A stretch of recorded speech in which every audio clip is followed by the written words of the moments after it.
Magic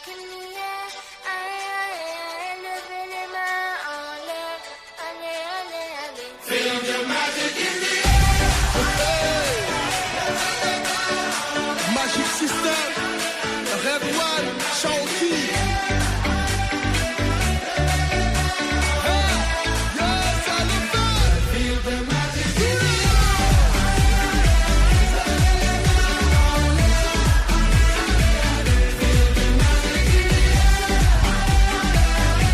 Yes, good afternoon and welcome to another loaded edition of Today Sports Live. We call it the marathon edition of the show as we will be here from 1 p.m. through 6 p.m. By 4 p.m., there will be some substitutions and, of course, the other guys will come in to talk about Nigerian football. But from now till 4 p.m., we are talking basically European football. We will be looking at the English Premier League as well as some other leagues and all that is happening. I tell you, there is so much to talk about. It promises to be exciting, and then we'll be switching our attentions to the international break where teams are getting it done. The Euro 2020 as well, all groups have been confirmed. We'll be looking at that and also getting the thoughts of the guys and their expectations to that tournament that will be taking place in June next year, albeit it will still be called the Euro 2020. Well, my name is Victor Oriahi, once again saying a very big welcome and good afternoon. The show is reaching you from your premium news talk and sports radio station, Today 95.1 FM, right here in the evergreen, ever beautiful Garden City of Port Harcourt. As usual, I am not alone in the studio, but I will be introducing the guys shortly. But first of all, let's just talk a little or give you some tidbits, sneak peek on what we'll be looking at today. The injuries keep on piling up in England, especially the Premier League, as every single team in the Premier League have some injury worries, and that's according to statistics released by PremierLeague.com. We'll be looking at that and also what exactly is the major cause, even as we have COVID-19 as well, wants to say conspiring against Liverpool particularly. Egyptian Mohamed Salah, well, the man has tested positive for COVID-19, and then there's also a certain defender, Joe Gomez. Well, he's been ruled out for almost the rest of the season due to an injury that he picked up in the international break. What are your thoughts on the international break? Do you think the football calendar could have done better in this weird year? And also we'll be looking at how the Premier League things are shaping up for the big boys. Son Heung-min has been crowned the Premier League player for the month of October. Had a pretty decent month. So I tell you, there is just so much to talk about, and then we'll look at the international scene. Let me introduce the guys in no particular order, starting with the man we call the Chief Justice when it comes to sporting affairs or sporting matters in Nigeria. His name is Chidubem Joseph Njoku. Chidubem, welcome to the show. Good afternoon to you. Yeah, good afternoon, Victor. It's good to be here on a much more exciting note as against what happened yesterday. Very disappointing what it was for the Super Eagles of Nigeria. But come on, we are not here to talk the Super Eagles. Wisdom and the rest to be here to talk that, and you guys can pour out all your anger and fury on that part of the show. But here we are full of life. We are excited. I tell you. We want to talk about maybe more exciting things in quotes now, but it's good to be here. Let's talk football on the international scene now. Deep inside, I wanted to be a part of the second half so I can lash every let it all out. Another side of me is happy that I'm not going to be part of that mess. True. Because I mean, I would have lashed out. But right here, we're talking about European football. I know a lot of listeners want to air their frustration just as regards Just pile it all up. Don't let it go. Don't let the anger die. Just pile it up. By 4 p.m. Wisdom Obina and the rest of the guys will be here to talk about Nigerian football, and then you can vent all your vents. But right here, we're talking about European football. The OVA. He says his name is the OVA of sports. Yeah. Well, Nathaniel Igere, you're welcome to the show. Good afternoon to the Melanin sport presenter. Good afternoon to the guys in the building. Good afternoon, sport fans all over the world. It's great to be here.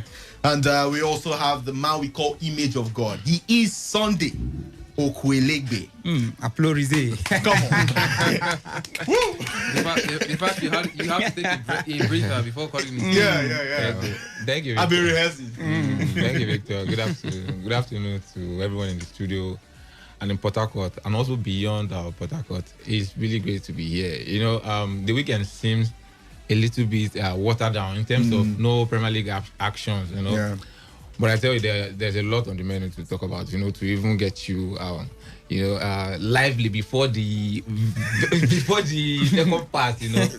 So I'm really happy to be. I'm excited to be here. They say after the day, after the night comes the day. But unfortunately, this time after the day comes the night.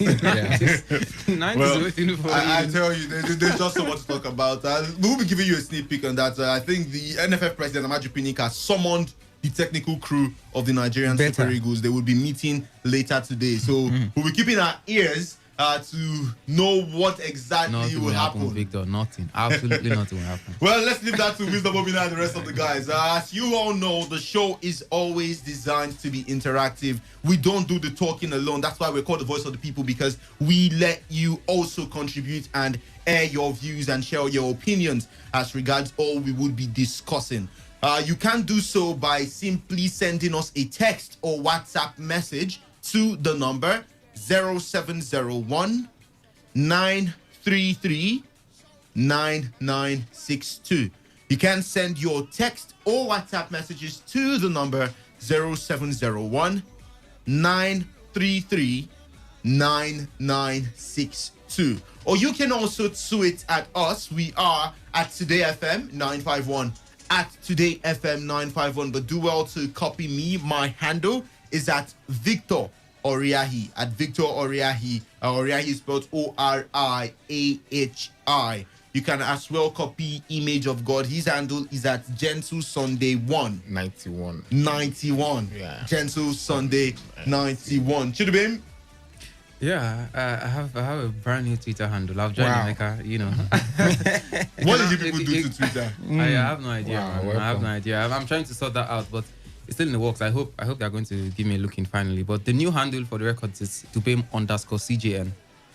Yeah. Dubem, like Chidubem, just move the chi. So Dubem_CJN. How about you, Nathaniel? All right, mine is at Natty the Natch, Natty NATTYDNNATCH. Natty the Natch. Well, quite a tongue twister. But then, that your name. let me reserve my comment.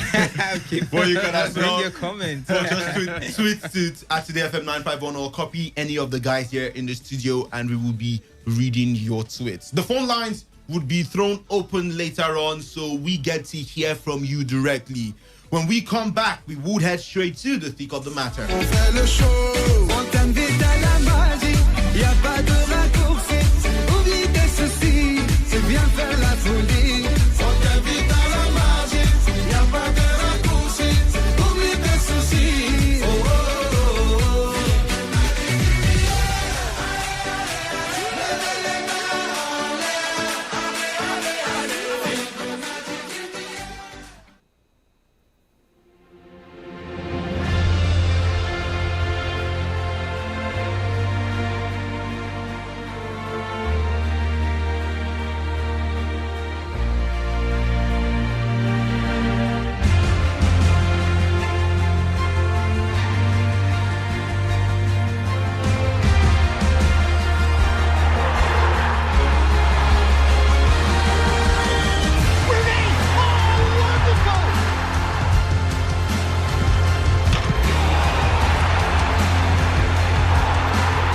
Well, let's start from the English Premier League, particularly Merseyside team. The current Premier League champions, Liverpool, as forward Mohamed Salah has tested positive for the coronavirus. This is according to the Egypt Football Association. They confirmed that ahead of the African Cup of Nations qualification doubleheader against Togo. The former Chelsea and AS Roma player, who is the Premier League's joint leading scorer this season with 8 goals, is now likely to have his quarantine in Egypt for a period of 7 days in order to comply with the COVID-19 protocols in the country. Salah's enforced absence would be a huge blow to Liverpool, who will also be without Joe Gomez after the England defender suffered an injury while on international duty. Gomez could miss the majority of the season after undergoing surgery to repair a damaged knee tendon. Salah, who will miss the Premier League clash with Leicester City after the international break and potentially the Champions League home game against Atalanta on November 25, is the 5th Liverpool player to be forced out of action due to COVID-19 this season, with Thiago Alcantara, Sadio Mane, Constantino Tsimikas and Xherdan Shaqiri also testing positive since the start of the campaign. The loss of Salah following the injury to Gomez in the middle of an international break comes just a month after Liverpool manager Jurgen Klopp voiced his frustration and concerns at the number of international fixtures being played this season. Klopp said earlier this month, "I really don't want to sound disrespectful, as we don't know too much about what other countries are doing, but everyone in this moment wants family around you. You want to keep your players. I'm not saying this is the safest place in the world, but it's the place we know at least. We know how to deal with the different situations and the different scenarios. In these moments as a club, we are completely alone. As a football club, you are alone in this moment. We have to make sure we bring the players home in the quickest and safest way because nobody helps us. This is the situation we are in. It's really tricky. We try everything to make it right and as safe as possible." Well, let's get the thoughts of the guys, starting with Chidubem. Chidubem, with the uniqueness of the football season, should we still be having international breaks? Well, the events must go on. That's one thing. That's one way we have to look at it as well.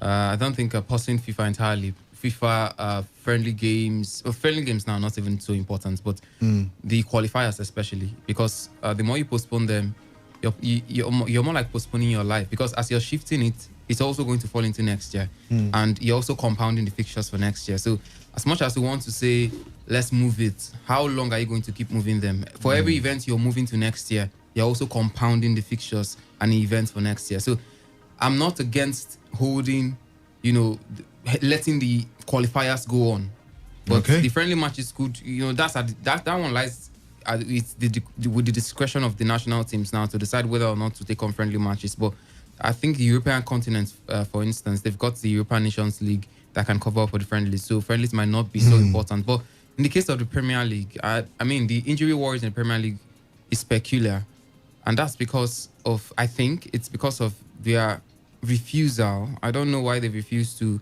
accept the 5 substitutions, because you're using just 3 substitutes, and it's something that's really, really harmful to the players, because you have a thin squad, you cannot rotate them as you would have wanted, and there are too many competitions to play. The English Premier League, especially at these early stages, you have the Carling Cup, you have the FA Cup, you have the Champions League if you are in that competition as well, and the Premier League. So that's 4 competitions to play, and sometimes we've seen with Tottenham already, played four games in about 8 days. That's crazy, by any standards, and it doesn't really make sense. And you consider the fact that these players are coming from a hiatus in football. They had not played football for a long time, so the fitness was an issue.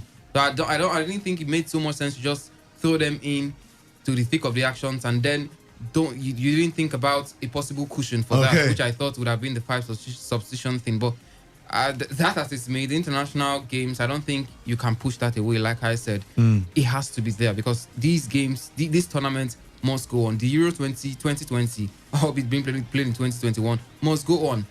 The World Cup must go on. So if you keep pushing these international games to next year, next month, next this, next that, I mean, imagine Super Eagles didn't have a chance to play the game they did yesterday. That means we'd have probably been thinking of playing it next year. All right. Which wouldn't make sense. It would just congest everything and make next year look like a replica of what we are seeing this year already. Okay, well, image of God, this season Liverpool has had centre-back Virgil van Dijk out for months with a knee ligament damage. Full-back Trent Alexander-Arnold out for a few weeks with a calf issue.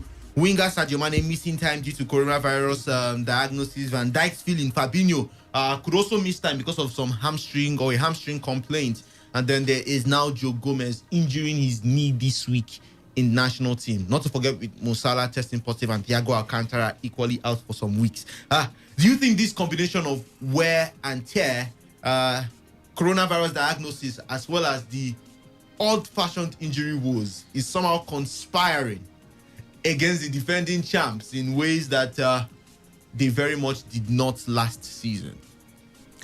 Victor, I don't know if there is a conspiracy now. I don't know where conspiracy is coming from. The word conspiracy is more like in quotes. Okay. But this is football, and injuries happen every time in football. Some time ago, Jurgen Klopp came out to complain about the very tight, schedule when it comes to football matches to be played in the English Premier League, and also that is why he doesn't even pay attention to the Carabao Cup. He feels it's just a waste of time. And then I just feel that, and the issue of three substitution, reverting back to the three substitution didn't help. Didn't help issues at all. And Liverpool seems to be the side that are suffering the most from this. And I think they have the best attacking footballers in the Premier League as at now. So I think yes, they have this injury at the back, but I feel they still have the players to actually help them out of this situation. Last year some people said City could not compete for the league just because Laporte was out. Yeah. And some other players were out. That was why they could not compete for the league. But this season, Liverpool, they're having the same issue now. I would really love to see how they, manage this situation and how they come out of it, because this will go a long way in, because there's a comparison between Jurgen Klopp and Pep Guardiola at the moment. So I think this will go a long way in, maybe settling that that argument a bit. So I'm really interested in seeing how they manage this situation.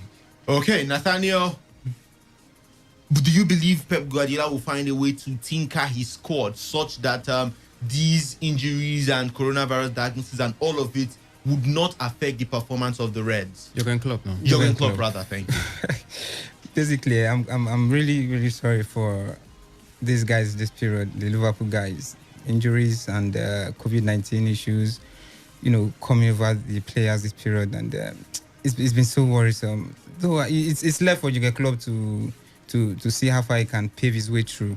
And right now he's going to be relying mainly on those youth guys, the youth players, some of the young guys like the Nako Williams and the other guys, Philip Williams, I beg your pardon. There's also a Nako Williams. Yeah, there's also Nako Williams to step up. To step up in those shoes. But right now, if when you look at the players that are out of the team, who will he call up to? How will he twist the team? How will he how will he change the players? How will he rotate the team? It's quite worrisome. If Joe Matip having got an injury again, or maybe pick up an injury, because we know he's an injury-prone player. It is finished. It is finished.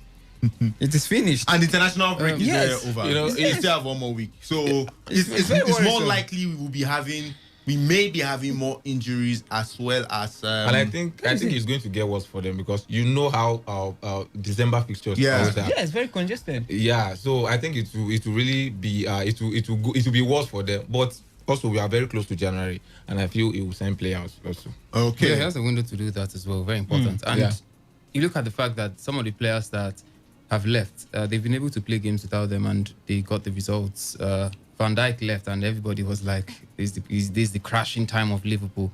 But we didn't see that happen. They've played some quality opponents. They played Man City. They played Atalanta within that space, and they didn't crumble like. Thiago Alcantara. A lot of persons have been saying when he came into the squad, they're like, "Oh, the squad is going to be built around him." At the point in time, it seems that people have forgotten that the guy is even a Liverpool player, and that's because he was never a key component of the side. So you won't miss him. He hadn't come into the side to stay. He was just trying to find his footing in the side, but. You look at a man like Van Dijk, a man like Fabinho. These are two players I thought would have dealt a huge blow on Liverpool, but somehow Jurgen Klopp has found a way to work with the system and make it ease off that tension of missing these guys. And I think he's going to keep up with that. Trent Alexander-Arnold is also out of the squad, and I think that could be a blessing in disguise for Liverpool, because it's a chance for Milner to play. We all know that Trent Alexander-Arnold is terrible when it comes to defending, although he's excellent when it comes to his forward play, which usually makes up for his defending. But I think solid defensive solidity now, James Milner will give them that. But in the centre-back pairing, well, they've got the younger guys we've seen in the past, step up. Matip is still on until we get, that's if and when he gets injured. He usually does that, doesn't he? But I think there are other players that can fill in the gap to pair him in that defensive coverage. Then we've also got Robertson in charge. So I don't think it should be much of a problem for Liverpool right now. Salah being out is a blessing in disguise for Diogo Jota because he gets to start the games now. So there's also Itako Minamino on the bench. Yeah. They've got Shaqiri. Chamberlain is still Shaqiri is also on the bench. Divock Origi is still there. So I don't think it should be a problem for them attacking wise. Although we know that Salah is a very key component of that side, especially going forward. His pace and of course his finishing at times very good for the squad. But hence Mane is fit, and of course you've got Mane and you've got Firmino and of course Diogo Jota. I don't think it will be an out of the world blow for Liverpool. It's going to be something I think Jurgen Klopp is going to be able to manage, because the team, the good thing about Liverpool is that they are not dependent on any player. They've been working that way. It's not like that Man City's defense last season. You could see that the figurehead in that defense was Laporte, and immediately he left, there was going to be a problem with that squad because he was the spine of that defense. Madrid, at some point, it was Sergio Ramos. Once he left, you could know that there's going to be a problem with that side. For Barca, at some point, it was Puyol. When Puyol left, that defense was never remained the same. So for Liverpool, it's not the case. Van Dijk, yes, came to solidify things. He brings an A-plus quality. But in his absence, you have a Fabinho who can step in as well and not give you exactly what Van Dijk will give you, but give you something close. So that's the beauty about Liverpool. Up front, when one player is not working, Salah is not working, you have a Mane to do the job. When Mane is out of form, many people don't really notice because Salah will be scoring or Firmino will be assisting or something. So they cover for their lapses individually, and it's a good thing to watch from the Liverpool side. And I give credit to Jurgen Klopp for that. He's been able to make the team work as a team and not as a dependent on one or two players. So I think overall they should be able to cope with a few players absent. Image of God, I saw your facial reaction when Chidubem said something about Trent Alexander-Arnold's injury being a blessing in disguise. And I just want to quote a certain, according to John Barnes, he's a Liverpool legend. He also said the same thing. He said Liverpool may end up conceding fewer goals with Trent Alexander-Arnold ruled out due to injury. He says that he's not concerned seeing the right back added to Liverpool's growing injury list. You seem to not share that same thought line. Yeah, I don't. The thing is, our able colleague here, Priye, also said something like that Trent Alexander-Arnold was the weakest link in that Liverpool defense.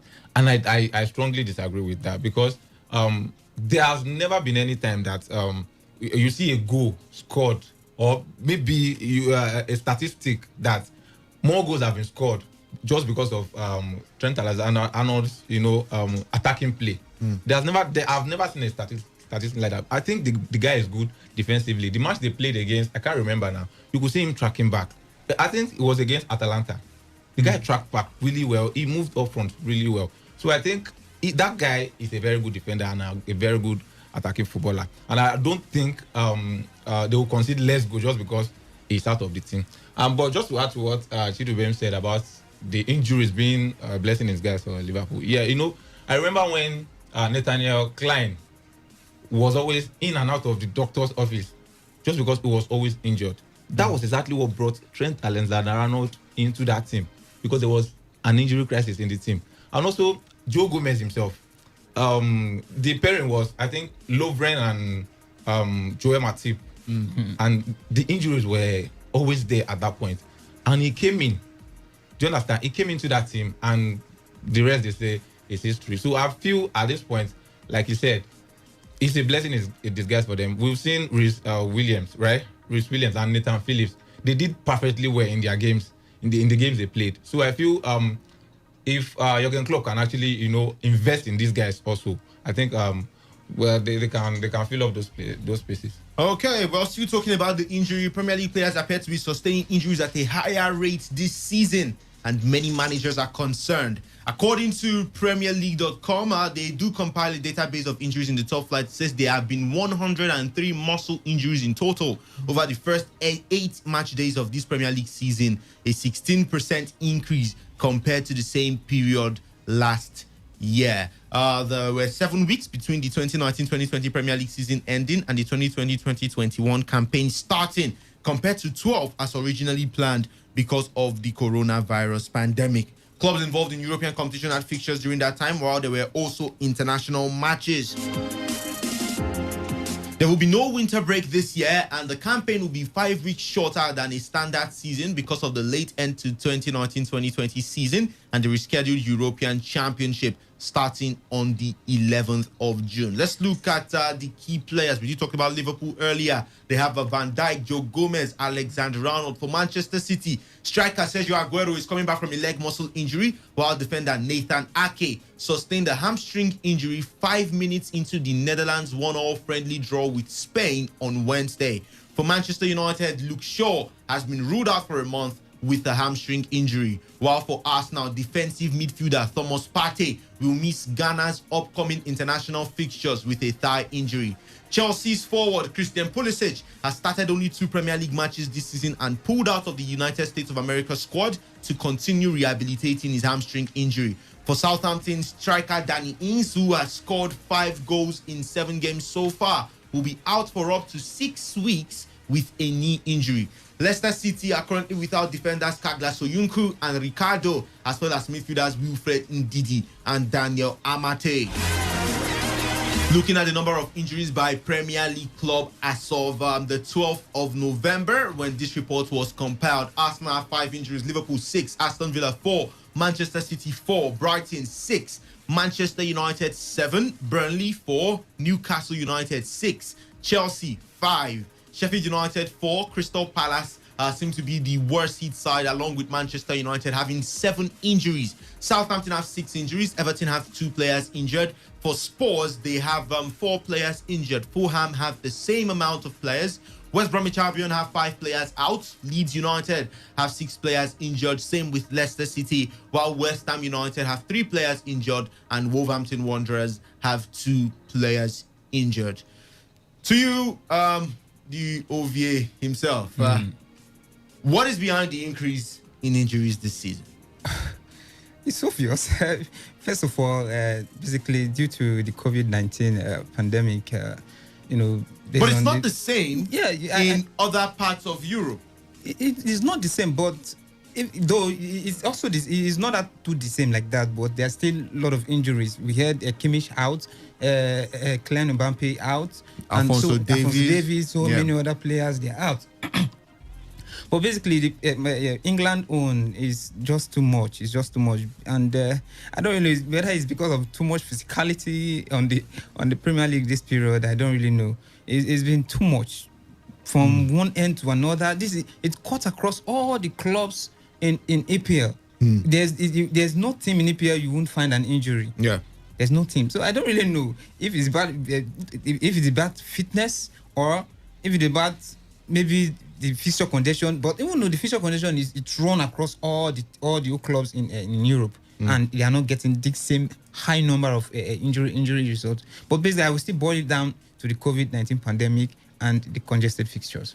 Okay, to Chidubem, do you think the lack of a normal preseason is also one of the contributory factors to the injury-wise? Normally, how do they put it? You need to be exercising small before you just get straight into the thick of the action. Do you think maybe the players did not have that opportunity to exercise their muscles and all of that, and all of a sudden just started the season?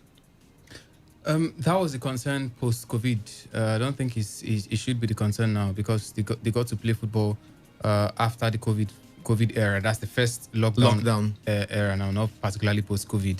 They played enough football to get back the fitness they would have needed. I think where the issues about not having an adequate preseason will come to play is from the coach's perspective now, not being able to infuse new styles or new techniques into their squads, because you don't have enough time to learn. The coaches didn't have enough time to teach their squads new things coming into the season. So most of them would have to either stick with what they did last season or at least wait for the first 5-10 games to be able to solidify the new things you want to learn. But when it comes to missing a preseason and how it affects fitness, I don't think it should affect for much. I think the major issue now is that the Premier League having this number of injuries is the nature of the competitions we play in. We have the Carabao Cup, which starts just as the league is starting. In most other leagues, it's not that way. The cups don't come like that the way it is in the Premier League. You don't have Real Madrid playing a cup game at the start of the season. But here in England, you have the big boys, the big teams playing the Carabao Cup and the FA Cup just at the start of the season. Yeah, it's not like you have a bye where it moves up until January. Yes, for the FA Cup, it carries up until January, but not everybody even gets that opportunity. By the way, the smaller boys will still have to play the FA Cup at before January. But you look at the whole fixture congestion, the Europa Cup, UEFA League, and everything. I think the fixture congestion is just too much on the boys. And of course, the physicality in the English Premier League is also another thing. There's a lot of running around. So it might not be compared to what you have in Spain, which doesn't have the kind of pace you see in the English Premier League. There's so much walking to do in the Premier League, running around and running around. The English Premier League is basically about running around, basically. You know, you have people jostling for might and strength and everything. So I think you put all these things together with the underlying factor of the aftermath of COVID-19 and everything it came with, how it altered the fixtures and made us to just jam-pack everything in one, starve the players of the breaks they should have had. So all these things you put together, you can't deny nature. You know, when you want to run against nature, definitely nature will fight back, and that's what we are seeing in the Premier League. The injuries will come, and it's one thing that the coaches and players and teams will have to live with, because it's all about business these days. The money has to be made. The league has to keep running. You can't pause the league because there are injuries, unfortunately. Sounds bad, but that's what it is. You can't pause the league. Money has to be made, because if those monies are not made, those players will not be paid in the first place. You as a coach, you won't have a job. So these things have to go on one way or the other. But it's a pity that the players are the ones who are going to be suffering for it this time. Yes, Tony Cruz did say something earlier this week that players are just puppets to FIFA and UEFA. We will be going to that shortly, but still talking about the injury situation. Image of God, you made mention of the 5 substitutes being one of the contributory factors to the rise of injuries, or the rise in injuries in the Premier League this season. Klopp and Guardiola have led calls to reintroduce it back, while for Aston Villa's manager Dean Smith, he says the Premier League should stick to allowing only 3 substitutes in every game. West Ham boss David Moyes said he changed his mind after initially backing the return to 3 substitutes. Should the Premier League revert her decision and go back to 5 substitutions, and how much of a change would this bring? Okay, Victor, you mentioned something about the injuries in Premier League. It's not the same thing with other leagues. Do you know the difference? It's because those other leagues are still practicing 5 substitutions, and then in England they're still running with the 3 substitutions.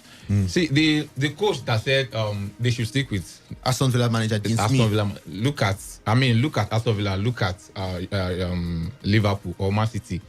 I mean, the clubs that are pressing for these 5 substitutions. Aston Villa, they feel the 5 substitution is a way to it empowers the bigger club, so to say. So I feel that is why they are clamoring against it. So I feel yes, it's one of the determining factor when it comes to how the injuries are coming about. So I feel they should revert back to the 5 substitutions if they do not want this to escalate, even worse than this. Okay, but Chirubim, only 6 sides in the Premier League, that is Arsenal, Manchester United, Newcastle, Spurs, West Brom, and Wolves, have used all 3 of their available substitutes in every Premier League game they've played so far. Now, even when they have 3 substitutes per game, teams are not even using the 3 substitutes a game. Let me just run through the list. For Arsenal, they've played 8 games, and in all their 8 games, they've made use of the 3 substitutes. Fulham have made use of 6 in their 8 games. Newcastle have made use of 3 substitutes in their 8 games. Leeds United have made use of only 6. That is, in 8 games they've used 3 substitutes 6 times, made use of all their 3 substitutes. Some teams like Burnley have never made use of their 3 substitutes. Manchester City have used all 3 substitutes in just 2 games. Leicester City have used their 3 substitutes in just 4 games. Now, looking at all of this, can you still say the 5 substitutions would bring a change? Even with the 3 substitutes, teams are not using all the 3 substitutes. So what would it really do, making it 5 substitutions in a game? Well, the fact that you're not using it, there are a lot of things that will make you not use it, and one of them is the fact that there's pressure on the coaches. You have to juxtapose the pressure on the coaches to win games and also the need to bring in substitutes. You can't just bring in substitutes for the fun of it. You don't do that. But when you have 5 chalets, it means that if in the event a player goes out injured, you now have more options. And let's not forget that on the bench, you have a number of substitute players to have. I think 7 or 8. 7 now. If you have a channel that lets you bring in 5, that number will be increased. And it means that you have more options to put on the bench. But when you have just 7 players, you're limited for options. Maybe you have just 2 defenders, a goalkeeper, and maybe 2 attackers. What happens if 2 attackers are taken out? You're confused at that point. So you might not even think it's necessary to bring in a substitution. But if there are more channels, then you have more options to, choke the effects of things like that. Or maybe a player has a knock, but you're scared sometimes. You don't want to change the player. Though he has a knock, it's important to your team. But if you had more substitutes, I don't think you have to be thinking about that so much, because there'll be a player. Look at Liverpool, for instance. Sometimes Liverpool might not have the luxury of having all their best players on the bench, because they'll have to maybe sacrifice one of them for a goalkeeper, for instance, or even Man City, because you have too many players, too many good players, in quotes now, and some of them would not have to make the bench because there are some others that must be on the bench. Maybe a defender, you need to have a defender, you need to have a goalkeeper on the bench, and because of that, you have to sacrifice one of the players. So with more substitutes allowed, you'll be able to have more players on the bench, which inadvertently now will affect your decisions as a coach. But I think overall, why some of these coaches will not decide to make substitutions, like I said, when you look to your bench, and there's no point. So you just leave it off and you move on. Okay, well, you just move on. That is according to Chidubem Joseph Njoku. We're joined in the studio by one man. He is the classical gentleman. When you see him, you can definitely tell who he is amongst the bunch of young men in this place. I mean, by his face or by his voice alone, you would know him. Reliable Reliance, you're welcome to the show. Thank you very much. Good afternoon to you and to everyone listening.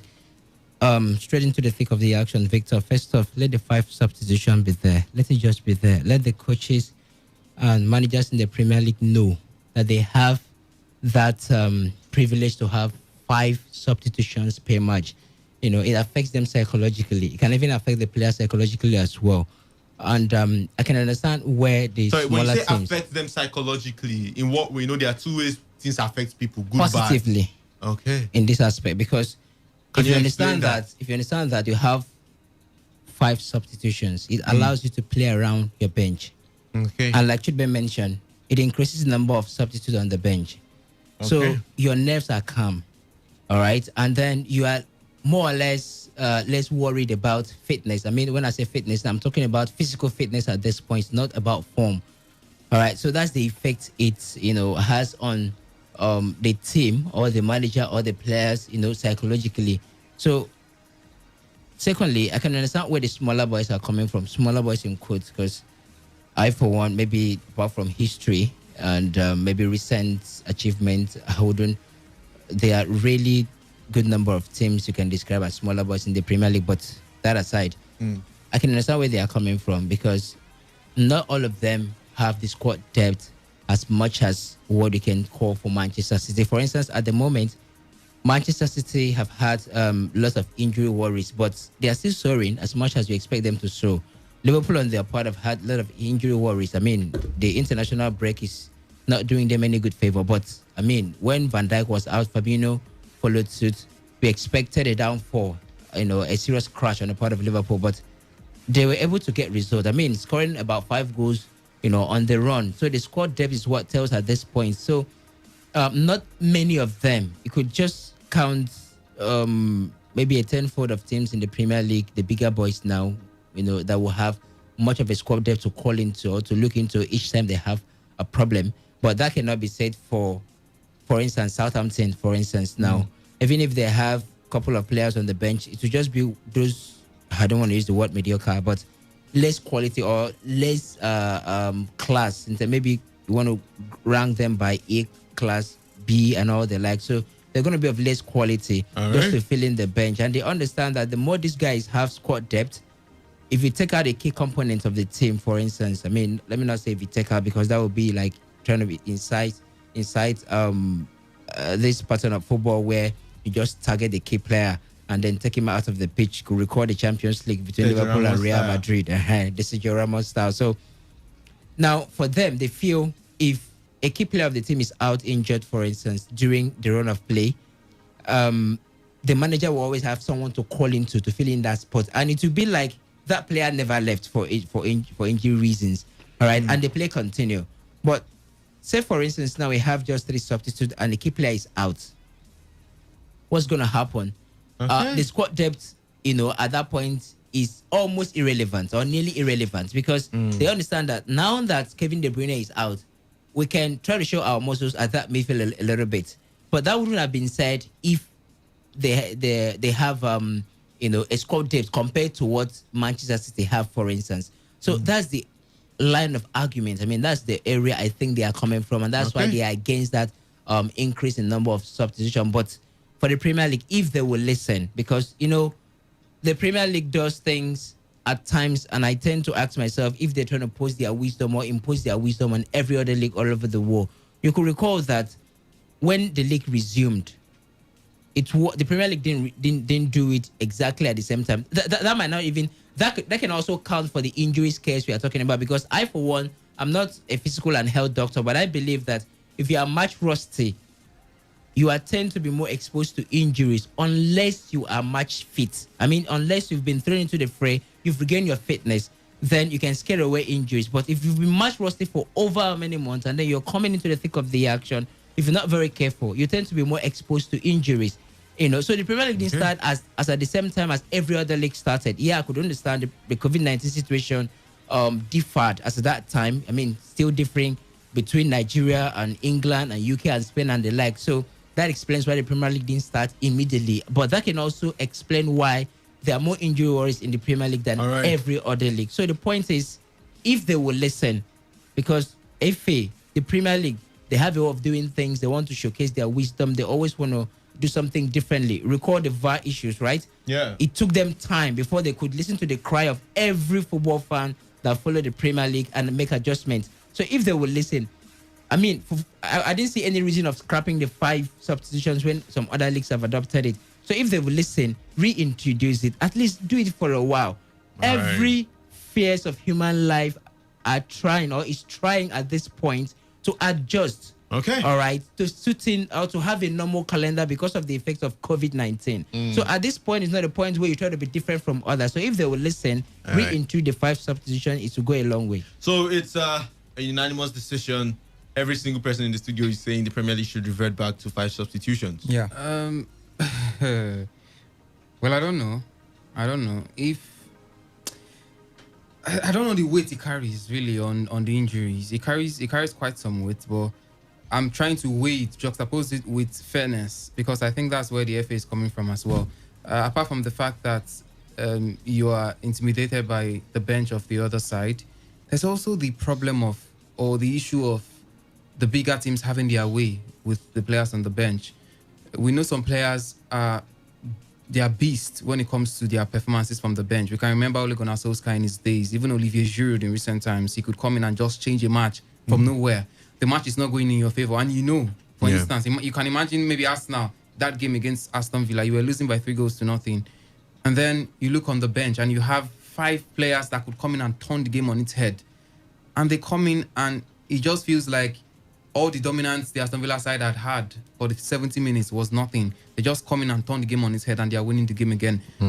That fairness, because the smaller sides will not have the financial muscle to get those players to do that as well. So maybe that's where the FA is. That's where it's not like maybe that's one of the issues they raised as well, that they want to maintain fairness. They don't want to give undue advantage to the bigger teams, to have their way every other time against the smaller teams. All right. So I'm trying to juxtapose that with 5 substitutions.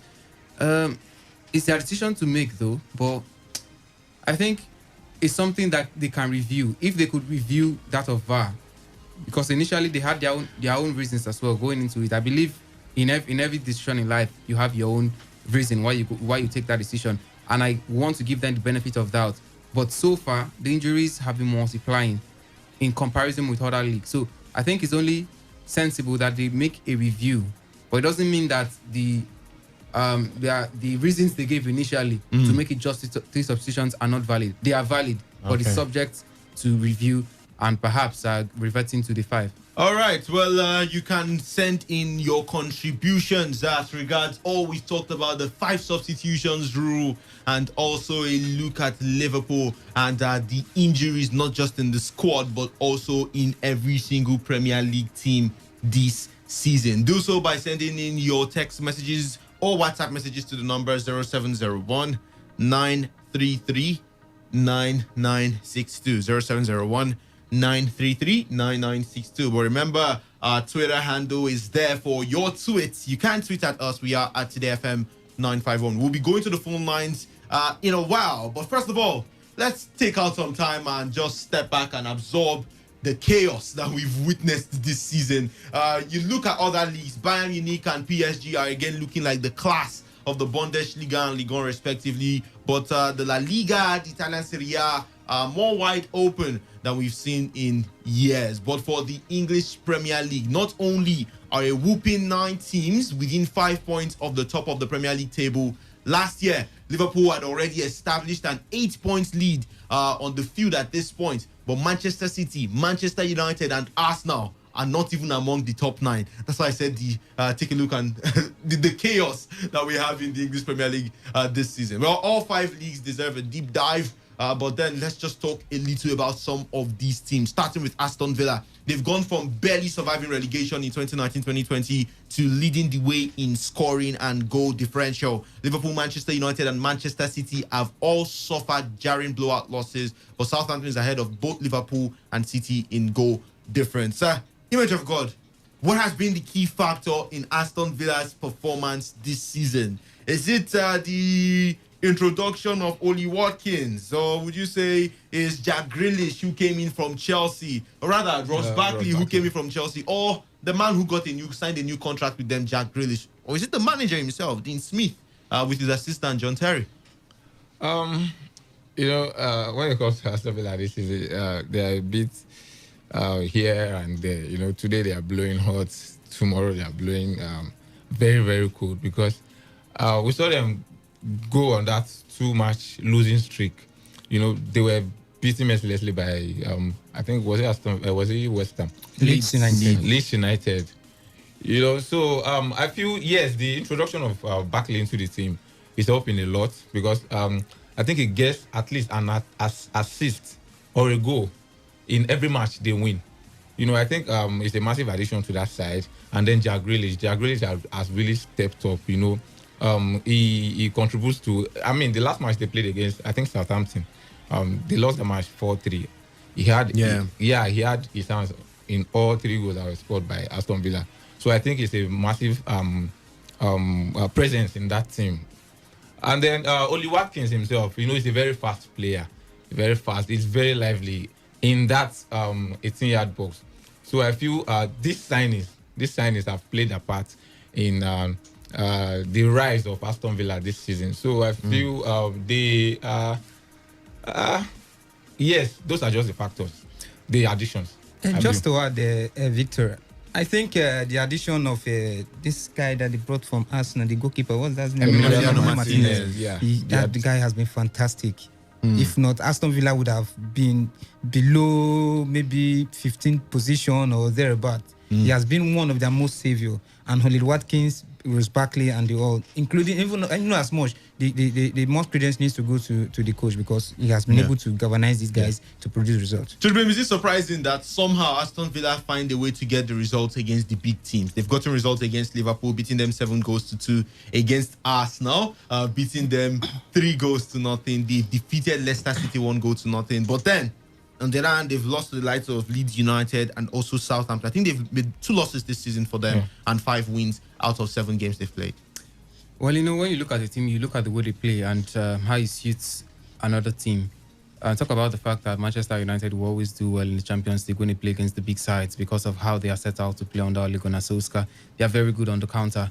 And whenever they are playing in that position, they find a way to play at a 90% level or even more and get the results most times. But you look at an Aston Villa, they are also a team that would rather not have the ball and hit you on the break. They have razor sharp forwards, people that are, they live for making runs at you. They are daring. They are not scared to run at you. Jack Grealish, I mean, look at that third goal against Arsenal. It just encapsulates everything about the man. He ran all the way. It was just a throw out for the goalkeeper, Emi Martinez, to Jack Grealish, and he ran all the way from his own half of the field down to the 18-yard box. That just encapsulates how this Aston Villa side plays. They don't have the ball most of the time, but when they have it, they are dangerous on the break. Their players are always on the run, and they can punish you for that. And for teams like Liverpool and Arsenal, in those games, they had the position. They were doing all the playing around, passing on the ball around. That day, especially that game against Arsenal, I felt like watching an Arsene Wenger side over and over again. That's exactly how they play, just pamper the ball around. But Aston Villa didn't mind. They would just pick up the ball and then run at you.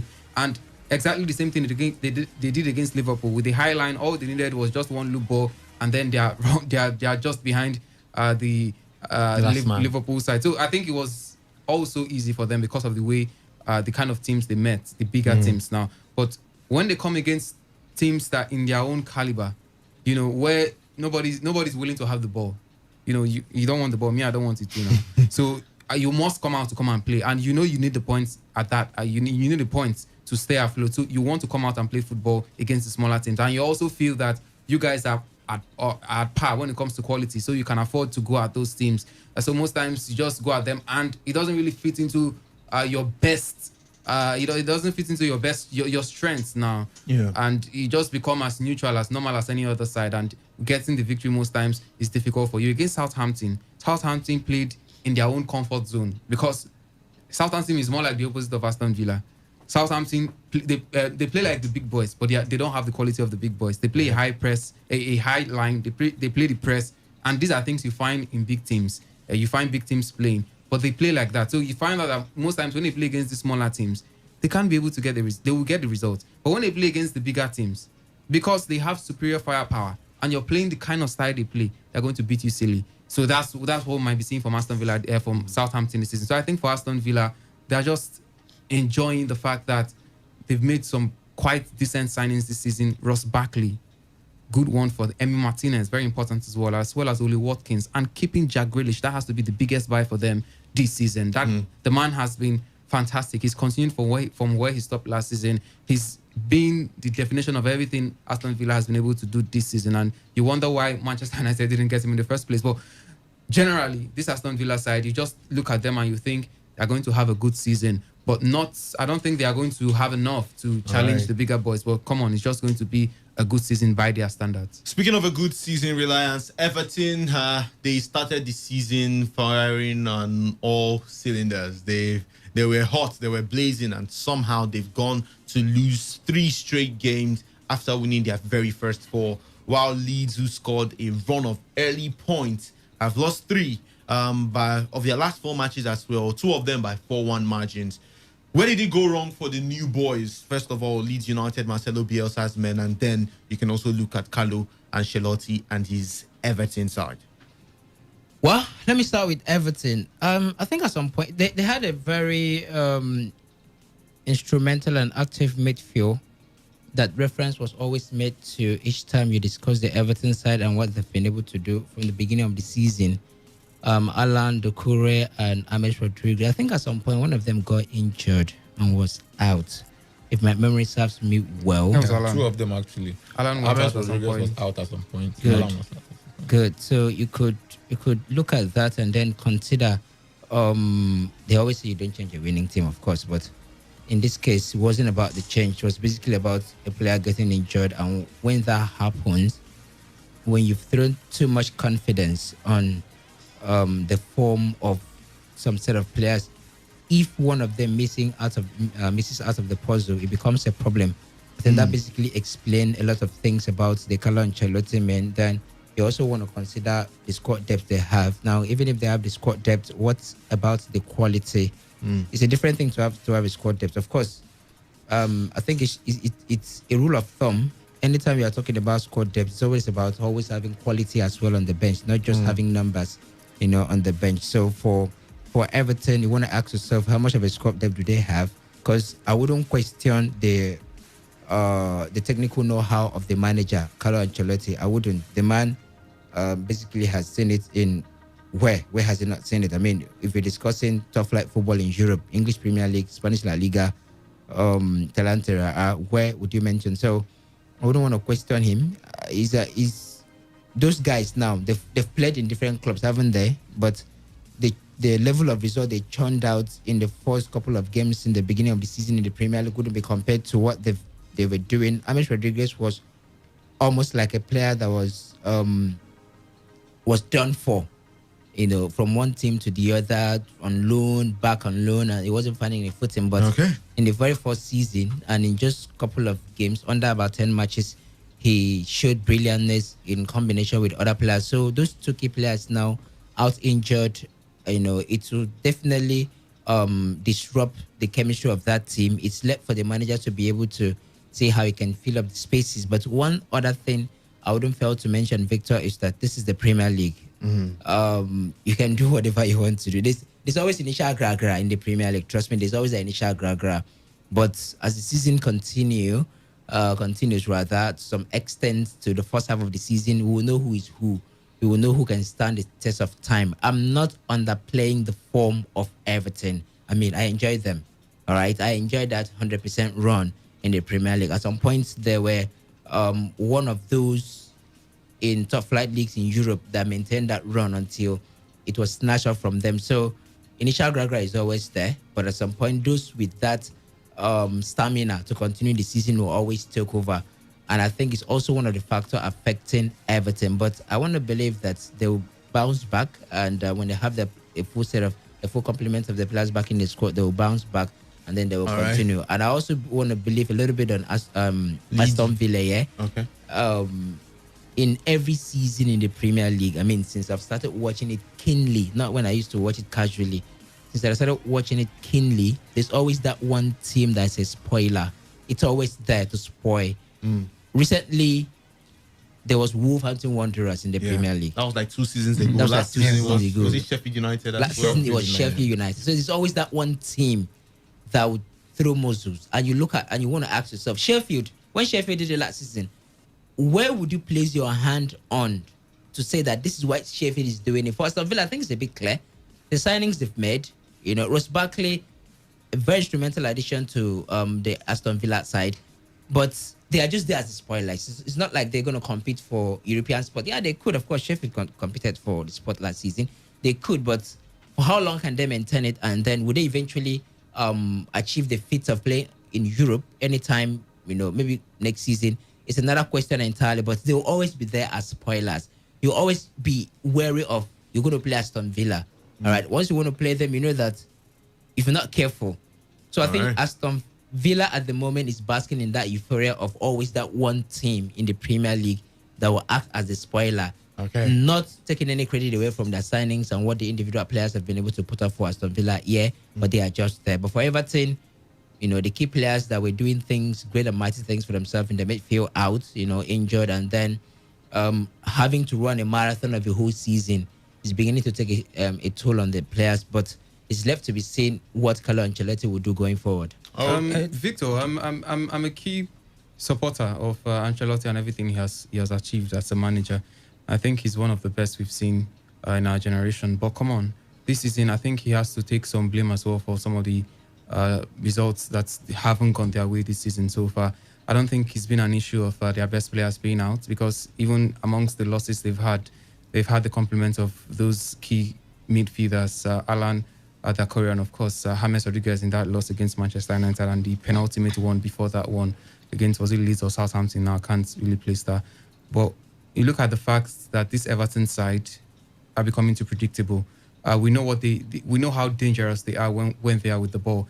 But these days, the glory of the biggest managers in the world is not only about what they do when they are with the ball, but also when they do what they are not with the ball. The work rate of this Evertonian side is questionable. I've seen them against Manchester United, against Southampton even. When things are not going for you, how do you respond? And that's what differentiates the big teams from the smaller teams. They know how to respond even when things are not going their way. They grind out the results. They're not playing palatable football on that day. It just looks like you're not going to win this game, but somehow you just pull something out of a cut out of the heart, of the heart, and then you get the result done. That is lacking from Everton. You don't just capitalize on your strengths. We know your strengths already. you have one of the best creators in world football in James Rodriguez. But come on, when it's not working for you, when James has a quiet day, which we know that he would have, at least judging by his past, these kind of players have those games where they are quiet and they are totally quiet. This kind of creative players in James, in Ozil and all that, when they are quiet, they are absolutely quiet. You just cannot find them in the game. And we've seen that from James once, twice this season, and it affected the team badly. So he has to be thinking of a second plan. It's not just about James Rodriguez. Before James came into that side, you had players who could also create. There was a Sigurdsson in that side. There was a Bernard who could create something. And Richarlison is out now. But come on, it's not enough reason for that team to be struggling. The team is so dependent on James Rodriguez. And if he wants to do that for the whole season, it's going to be a problem. So I think the coach now, Ancelotti, should have to make a plan B for his side. People are also saying the same thing about Mikel Arteta at some point because of some of the decisions he makes at times. You need to have a plan B as a coach. We see it a lot with Pep Guardiola. If it's not working this way, you tweak it. Jurgen Klopp, the same thing. Sometimes it's not just all about running at defenders. You have to take caution as well. If James is not the key, you could switch things to the other wing and use someone else. I mean, most times you would think Salah is going to be the outlet for Liverpool most times when they want to start from the back. But come on, when they see it's not working that way against Arsenal, they saw that the weaker link was on the right side with Bellerin. They drifted to that side and they overloaded that their left wing to torment, to take advantage of the weakness of the opponent. But I've not seen that with Everton. It feels like a stereotype. They are going to play in a particular way and they are following it judiciously to the latter. I don't think that's how they are going to be doing well this season, if at all they want to do well. You've got the quality, no doubt, to challenge for at least a top 6 place at the end of the season. But come on, you have to have a plan B, because all the teams in the Premier League would not just sit at you and, wait for you to maximize your own efficiency. They are also trying to throw a spanner in the works. That's what the smaller teams are there for. And they will keep doing that every other time in this season. And I think if Ancelotti doesn't answer that question of having a plan B, then Everton might just even see more struggles this season. Chidubem just talked about Everton at some point. I felt like he was talking about Bayern Munich. they were that good at some point. No, honestly speaking, I felt like, why I felt like he was talking about Bayern Munich is because there are teams you just know they are spoiled for choice and spoiled for options. And there are teams you just know that at this level, whatever the manager can grind out, it's like how is it called now? How is it called when you try to pack off the last part of the pot? Scrape the pot. Something like that.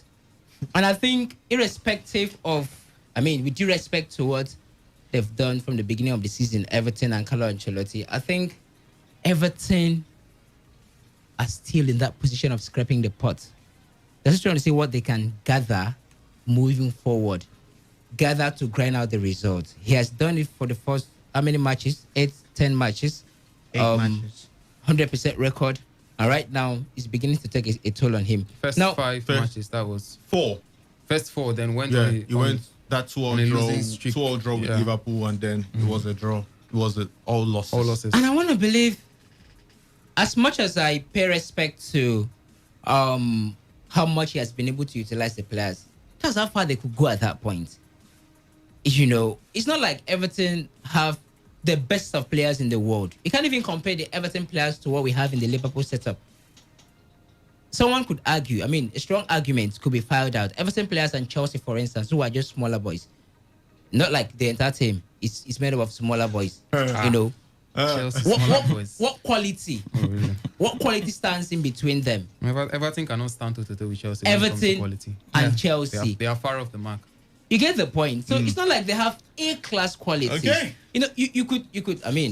Carlo Ancelotti could switch tactics as much as he wants, but when you don't have the quality of players to execute these tactics, it becomes a problem. It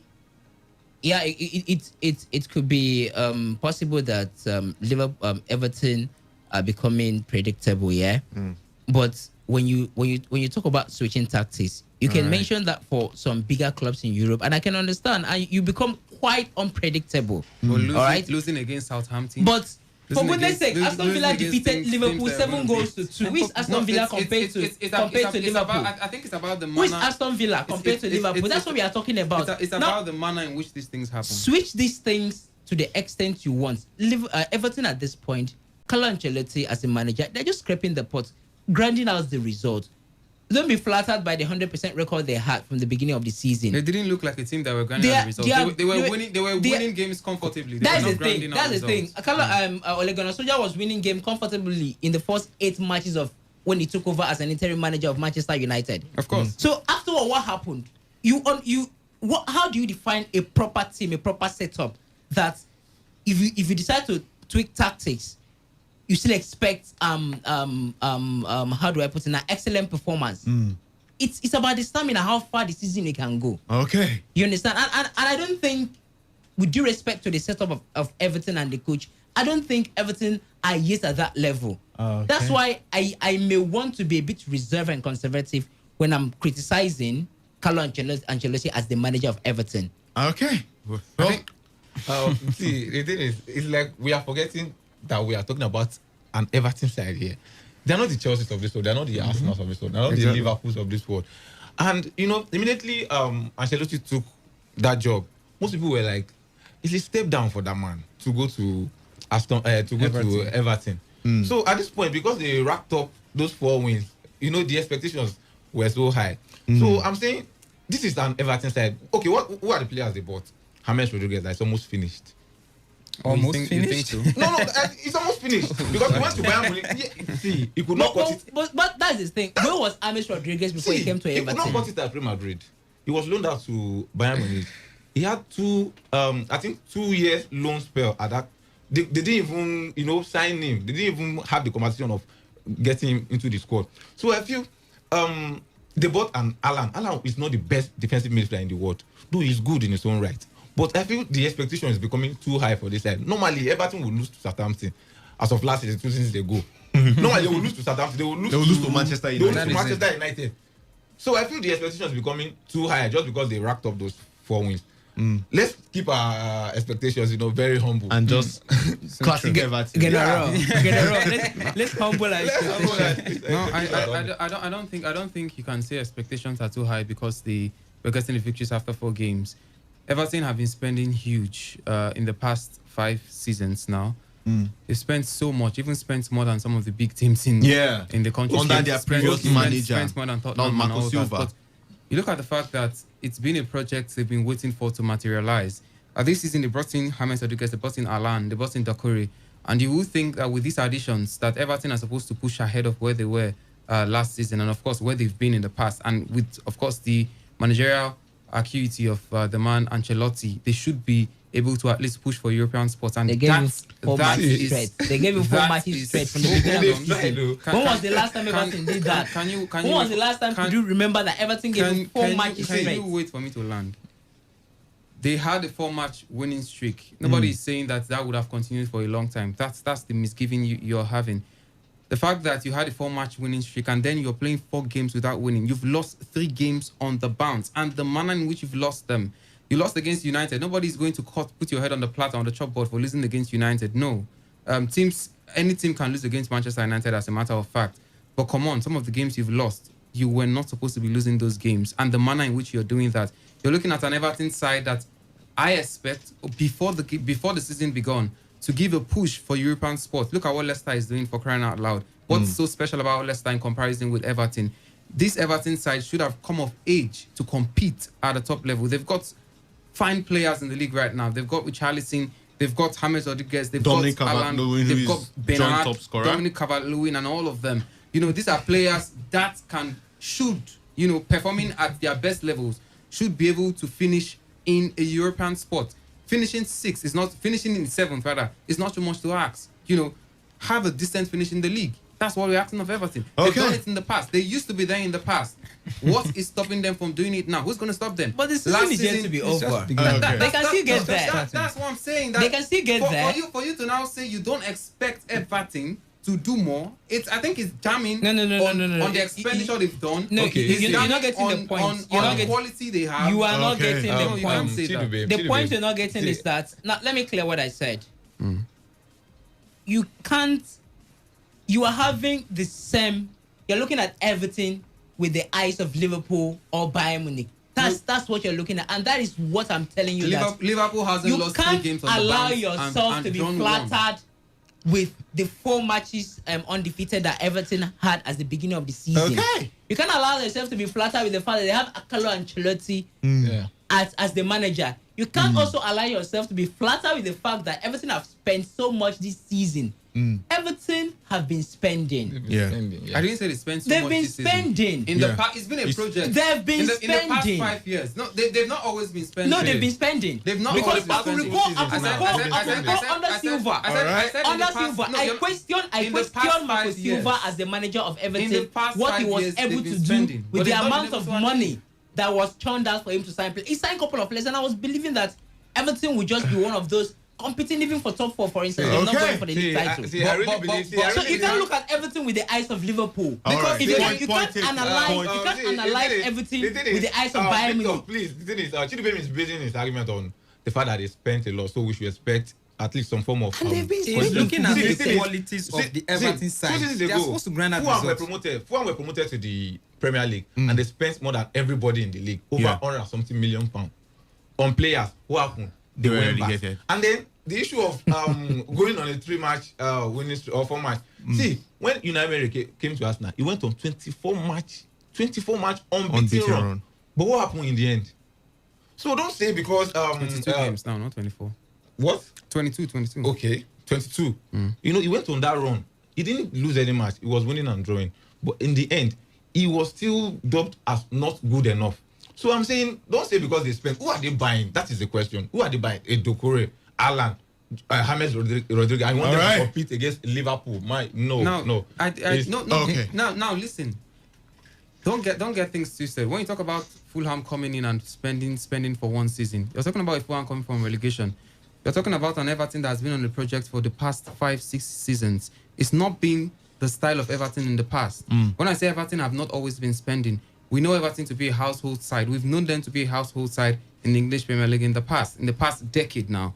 You know, they were always just outside of the top 4 bracket.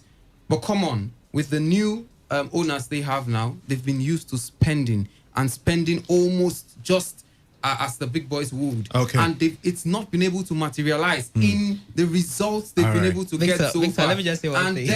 And then, can you wait? Let me finish. And then you juxtapose that with the quality they have in that side. I think many people will agree that Everton have been underperforming in the past seasons. They've not been able to hit the heights you would expect of an Everton side. They're always that side that you see and you know that this side is supposed to be doing better. I'm not saying they should equal Liverpool or equal Man City. If you were listening and if you listen well, I said they should be able to squeeze themselves into a European spot. And I'm not asking for the Champions League. Get into the Europa League, for crying out loud. They can't finish in 7th in the English Premier League with the quality that they have. And I'm looking at that Leicester side. And I'm saying, that's what no. We are making it look like the Everton side are not supposed to be competing for that kind of a position. And I'm saying, no, you cannot have the quality that this Everton side has currently. And then you want to settle for mediocrity. You want to settle for Aston Villa. You want to finish 10th in the league and tell me that, it's Everton, they don't have the quality. I don't think so. Victor, Everton has the quality to finish in the top 6, top 7 bracket in this English Premier League this season. I'll say this as much as quickly as I can. I think one thing we are failing to appreciate or accept is the fact that Everton lost that touch. Yeah, they were always there outside the bracket of the big boys. You know, always raving about. At some point, if you're playing, in fact, if you are a Manchester United team and a Chelsea is competing for the league title, for instance, and Chelsea is playing Everton and Manchester United is there, maybe playing a Cardiff City, for instance, you will always expect that Everton could spoil things for Chelsea, and then Manchester United will be advantageous. That was Everton at some point, but we failed to accept that they lost that touch. Lost touch. They lost that touch of always being scary or threatening to teams. Right now, were a good team. Right now, they are trying to regain that. They are trying to regain that touch. Let alone start competing for European places. We would. So at this point, it's a phase that ended with David Moyes. The league still has a lot of matches left.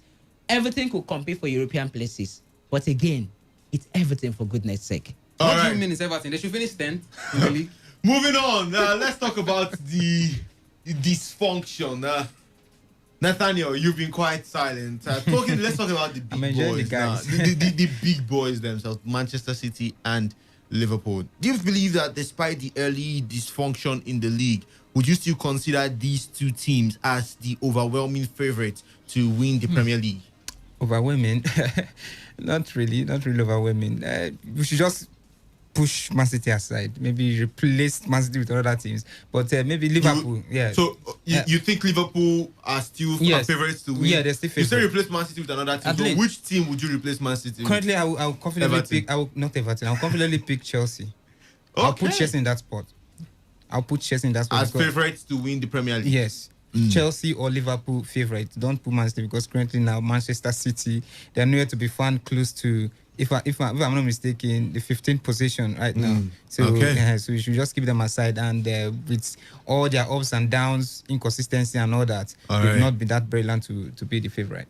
Image of God, are you of the opinion that the longer the set of unexpected runs of forms go, the longer the likes of Aston Villa and Southampton crank out points, the longer United, Arsenal and City leak points, the more the injury bug bites, take a bite out of Liverpool, the more it's going to alter the final table? Well, like I said, injury is part of football, and it plays a part in how the season pans out. So I feel it has a say, so to speak, in what happens in the league. See, Liverpool now, they look like a team that is, crashing, so to say, because of the injuries at the back. They are worried. Jurgen Klopp is worried. He's always saying it. But I feel they have enough players, attacking wise now, to score goals. Goals that will cover whatever they'll be shipping in. Do you understand? So I feel Liverpool is sort of safe. How about the likes of Aston Villa, Southampton? Because looking at it in general, I said the unexpected runs of forms. Do you believe it's going to affect the final table? Okay. At the probably final match day 38, all these things, would it have an effect, or would it alter the final table, the table that you thought of at the start of the season?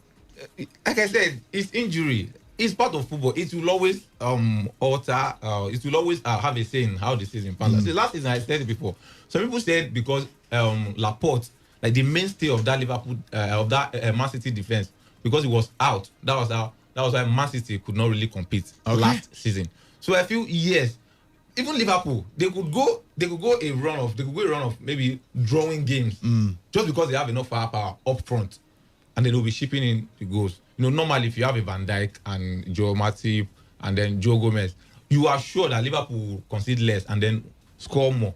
But at this point, it is expected that they will concede more, and then how they score to balance the score lines now is what is left to see. So I feel in the end, surely the injuries and whatever, the COVID-19 and everything will always have a say in how the season turns out.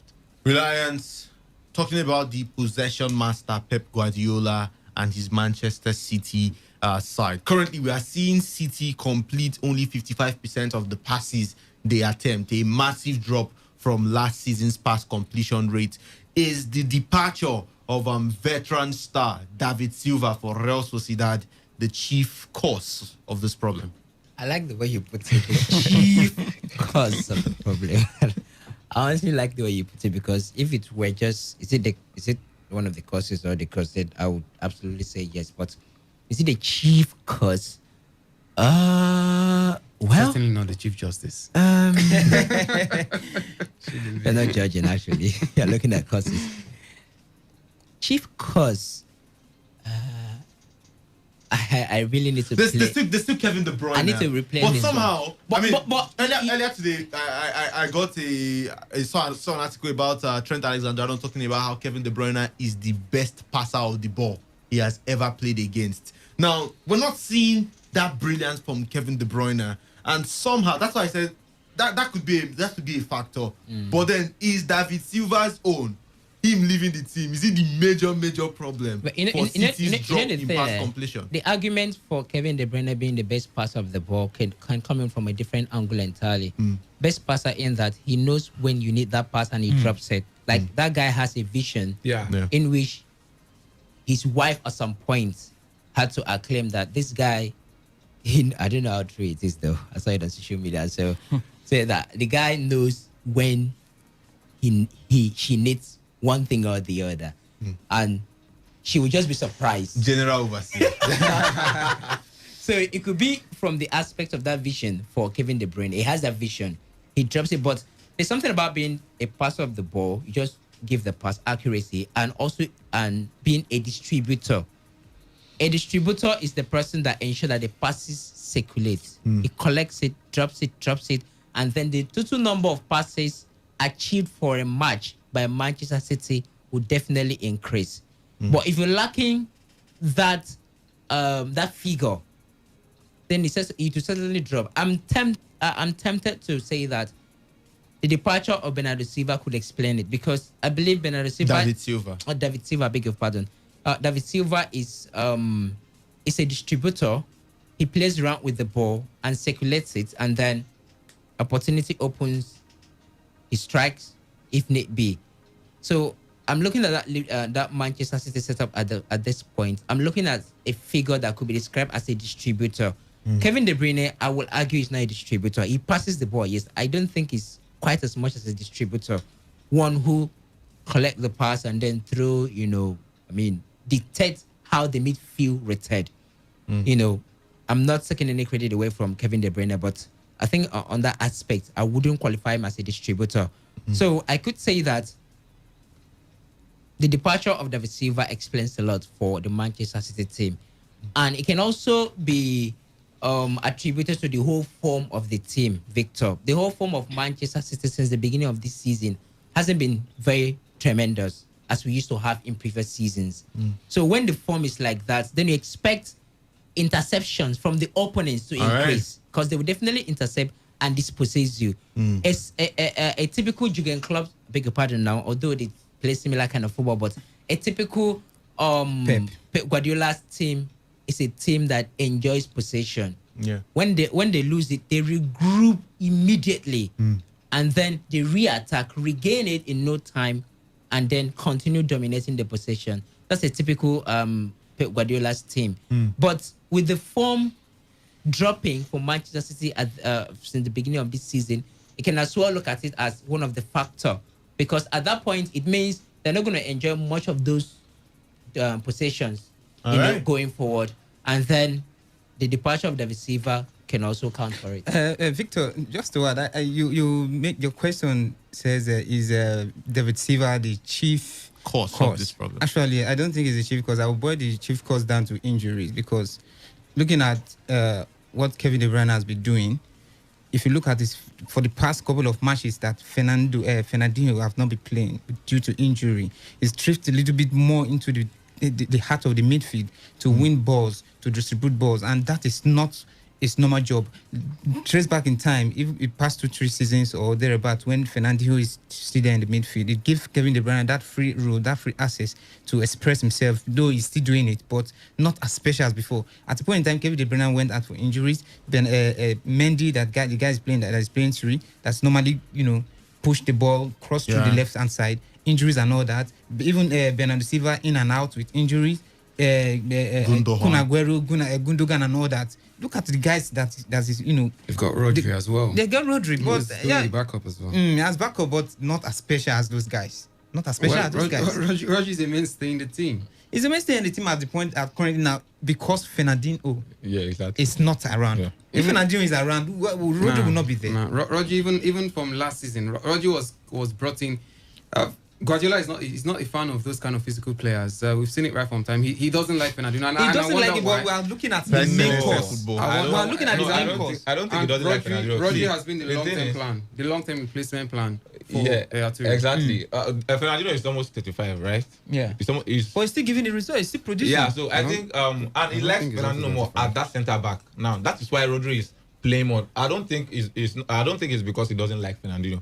I think Fernandinho is he likes him at that centre back pairing with whoever. And that time they were having injury worries that time. So Fernandinho had to drop back. To the that was like defense. Rodri was playing more then. Rodri was starting games last season. But that aside, David Silva last season wasn't really playing games. He was being phased out of the team. So he wasn't really a key component. But this season, I think the injuries will count for something because we are seeing a Guardiola who is a Man City side who are not playing possessive football as they used to. They are playing a lot more direct these days, and that's why the passes have dropped. And they want to maximize the players that they have. At some point, they had just, I think, was it 11 or 13 outfit players at some point because the others were out either with COVID-19 or injured. So you don't want to be too possessive with the ball at that point because you'll be attracting injuries. And if you get any injuries at that point, it's going to be very, very detrimental to the team. So it affected what Guardiola was going to do with that team. And of course, this season, he's not gotten the full complement of his players. And Bernardo Silva, which has grown to be one of the most important players in that side, has not really stepped up because of injuries in and out and all that. So I think with time, we might be seeing this Man City get back to the Man City we used to see. But for now, it's just more of improvisation, really. Okay, yeah, we'll be going to the phone line shortly. But before we do that, let's talk about the current tabletop as Leicester City. They were one of the stories of the early season last year, holding on to second place into January before fading and barely missing the Champions League. Well, this year the Foxes are 4 points ahead of last year's pace through 8 matches. Chidubem, has Brendan Rodgers reinvented his team, especially in the absence of vital defensive midfielder Wilfred Ndidi? Well, reinvented. I don't really know if they've reinvented. They've been playing the same way they've been playing for God knows how long. So I wouldn't really say they've reinvented, although they look to be more conservative now against the bigger teams. They did that last season as well, but not at the level I'm seeing this season. They're a lot more conservative and are relying so heavily on the pace and strength of Jamie Vardy most times in those big games to get the results. We saw it against Arsenal. In fact, it felt like it was scripted. Jamie Vardy come in and get the goal, and he did just that according to the doctor's prescription. But I think this season, Leicester have started quite nicely. They did so last season as well. You know, albeit they stuttered at some point. Blame it on anything, the quality, blame it on, the other teams stepping up and all that. But come on, you have to look at Leicester and the quality they have, and you think that it's not a far cry of what they had last season as well. They still have that quality that give them a fine finish. 5th, they finished on the league last season. You want to think that they can also have a fine run in the league as well this season. Brendan Rodgers, one of those decent managers you can find around. So I think he's found what works for his team and he's stuck to it. I think that's just what's working. Okay. They are not so dependent. Brendan Rodgers' team is not a team that is so dependent on the midfield. They're more like they steal the ball from you and then they run at you. And it's Wilfred Ndidi has been missed, no doubt, because when it comes to interceptions, he's very key when it comes to doing that. But come on, they've been able to, improvise and move on. It's not like they're missing a Jamie Vardy. I think that's going to be a disaster for them because they don't have outlets for goals, so many of them. Jamie Vardy most times is the man they rely on. So if that happens, he leaves. That's when I think it's going to be key for them. We saw it last season. When he left, they suffered. They suffered a whole lot. 8 goals, 1 assist for Jamie Vardy and so already. Many penalties. But he's the joint top scorer. That wouldn't count. He's a fantastic Whether player. Whether it's so many penalties or not, go and tell you on the message. I think let's have a cope this season. Okay, and just before we go to the phone lines, Reliance, Tottenham Hotspur, they had Son Heung-min win the Player of the Month award. The man has gotten 8 goals out in the last 8 games in the Premier League, as well as 2 assists. And there's also a certain Harry Kane who has scored. Harry Kane, he scored 7 goals and he has gotten 8 assists in the last 8 games. Well, that's like somebody's full season success. Reliance, can we consider Jose Mourinho's men as title contenders? Why is he laughing? I mean, it's laughable. Really? Title contender, not top 4 contender. Tottenham Hotspur as title contenders. Wait. This question is going to all of us, and then we'll go to the phone line because I'm surprised. See, you said it's laughable. See, let me you answer consider Tottenham Hotspur as title contenders. See, let me just answer you with this. Imagine Harry Kane and Son, being injured. Look, just imagine that team without Harry Kane and. There's Gareth Bale. There's Gareth Bale. I beg, Reliance, continue. Leave Victor alone. Well, you're lucky I'm on this side because if not, we would have argued to the end of this show. Reliance, over to you. Anyways, for what it's worth, and for who Jose Mourinho is, any team he sits or he stands at the touchline for can always be seen as a title contender. Thank you, my brother. Because of that man, Mourinho. If he's coaching Burnley. Yes. if he's coaching Burnley, he can also count Burnley as a title contender. If he's coaching Cardiff City. Not serious. But wisdom, without wisdom, Victor, joke aside, honestly speaking, to be very realistic and to call it spade a spade, I won't count Tottenham Hotspur as a title contender at this point. Mourinho took over the team last season, right? Yeah. And this season, couple of signings, Seguireguilon coming into the team. Got what's his name now? Mats Doherty, got Højbjerg, got Højbjerg, that's the name. Then I think he signed Steve Bergwijn as well. Bergwijn. So then got Bale. You want to ask yourself the quality he has signed and what he can do with the qualities he has signed. It's another thing to be bothered about when you're mentioning title or a team being a title contender. So I wouldn't want to put them in that bracket at the moment. Well, surprisingly, as the Premier League will always have it at some point, they could emerge and then be fighting for the title at some point. But to see them as title favorites, well, that could be two different words now. Title contenders could be different from title favorites. Yeah. Because title favorite at this point, even if irrespective of where Manchester City is, Liverpool. Yes, you see Manchester City, Liverpool, irrespective of where City, are at the moment, on the log. So contending for the title. And they're in 10th position, not so far. You want to ask, if you want to look at Chelsea, you want to look at Liverpool, you want to look at Manchester City. All right. Shall I make it 4? And then I'll have a problem because I definitely will not be too quick to put Manchester United in that bracket if I'm to make it 4. Neither would I want to, in a haste, put Arsenal or even a Tottenham Hotspur. So any of them could just join up to make up the 4 numbers. We used to have top 4 then in the Premier League, but these days we are looking at top 6. So they could just be among the top 6. Don't forget there's a Leicester City somewhere. I mean, you can't just take them out of the picture. You could tell me that they are not at the same level with every other guys up there, but you can't take them out of the picture. They're Premier League winners, and since they won the Premier League, they've not dropped down that much that you could easily bypass them when you're discussing title contenders. So I could leave that number 4 spot open for any of them to fill up, but to outrightly put Jose Mourinho's Tottenham Hotspur as title contenders, I think you're going to have to do that at your own risks. Okay, well, the guys have talked enough. Now it's time to hear from you. We've been talking and we want to get to hear your thoughts and also your contributions as regards all we have discussed. The phone lines are now open. 0817 00 951. I take it again. 0817 00 951. You can as well reach us on the other number. It is 0810 9510 951. 0810 9510 951. But remember, you can as well send us your text and WhatsApp message to the number 0701 933 9962. Let's hear from our first caller today. Good afternoon. Welcome to today's Sports Live. Yeah, good afternoon, please. Moses from Port Harcourt. You're welcome. Yeah. I got anything we're in 10th position. Accurate word. So we can't make meaning of what you're saying. Okay, I got anything we are in 10th position. We are not in 10th position. We have an outstanding game. So accurate word. Who are you? Manchester City is in 10th position. Whether the outstanding game is not a guaranteed 3 points. Thank you so much, Moses. Hello, good afternoon. Yeah, good afternoon to you all in the studio. Good afternoon. Stella West, welcome to the show. I think Man City is still a contender for that. Surely. The problem they have is the way they train.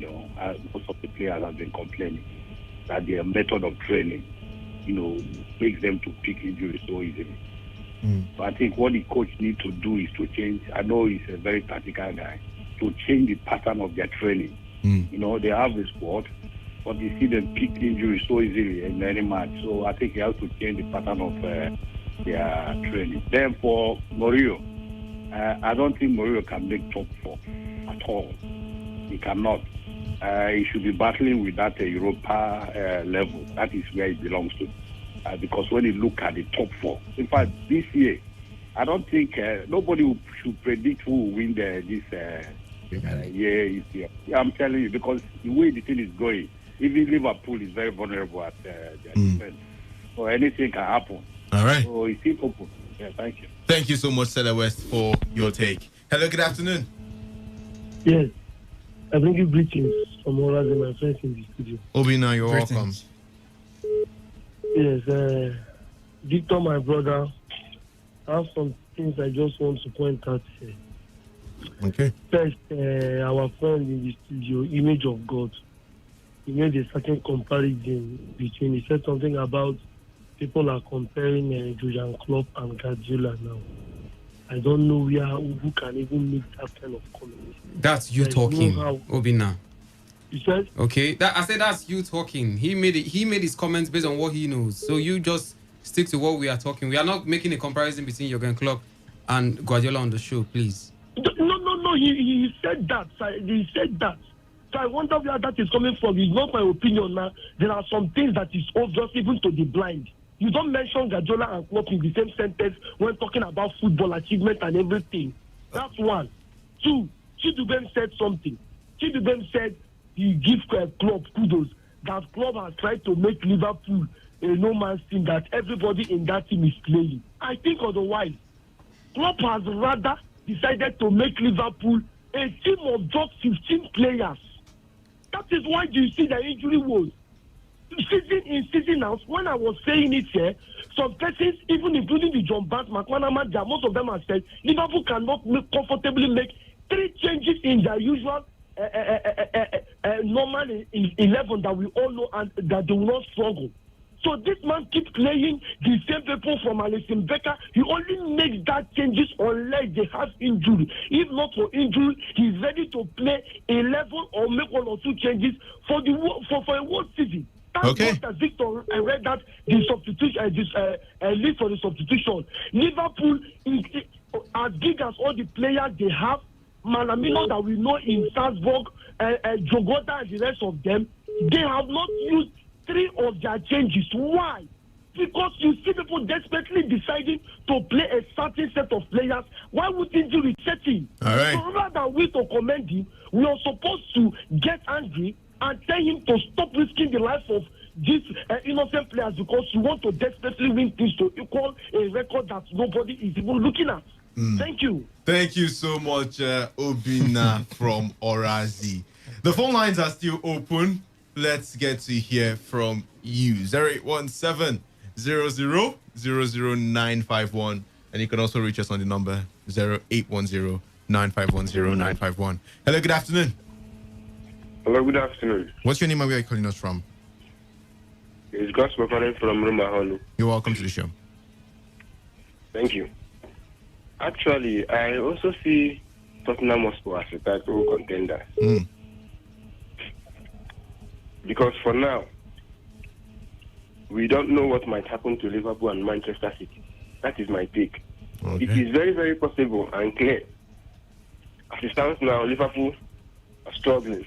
Manchester City is struggling. And with these little opportunities one can grab at the beginning stages of the league, can also fire someone to a better position in the league. Okay. That's what I think. Thank you. Thank you so much. Well, you kept it short and precise. Let's get to hear from more callers before we move on to other matters. Good afternoon. Welcome to the show. Hello, good afternoon, Victor. What's your name and where are you calling us from? I'm Madam Imabo Maxwell, calling from Mboba. You're welcome.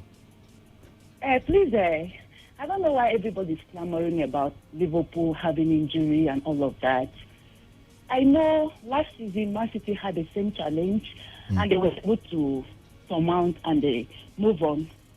Even up to date, Manchester City, they are still having issues of injuries and all of that. So it's not a new thing in EPL. In as much as EPL is concerned, there are issues of injuries.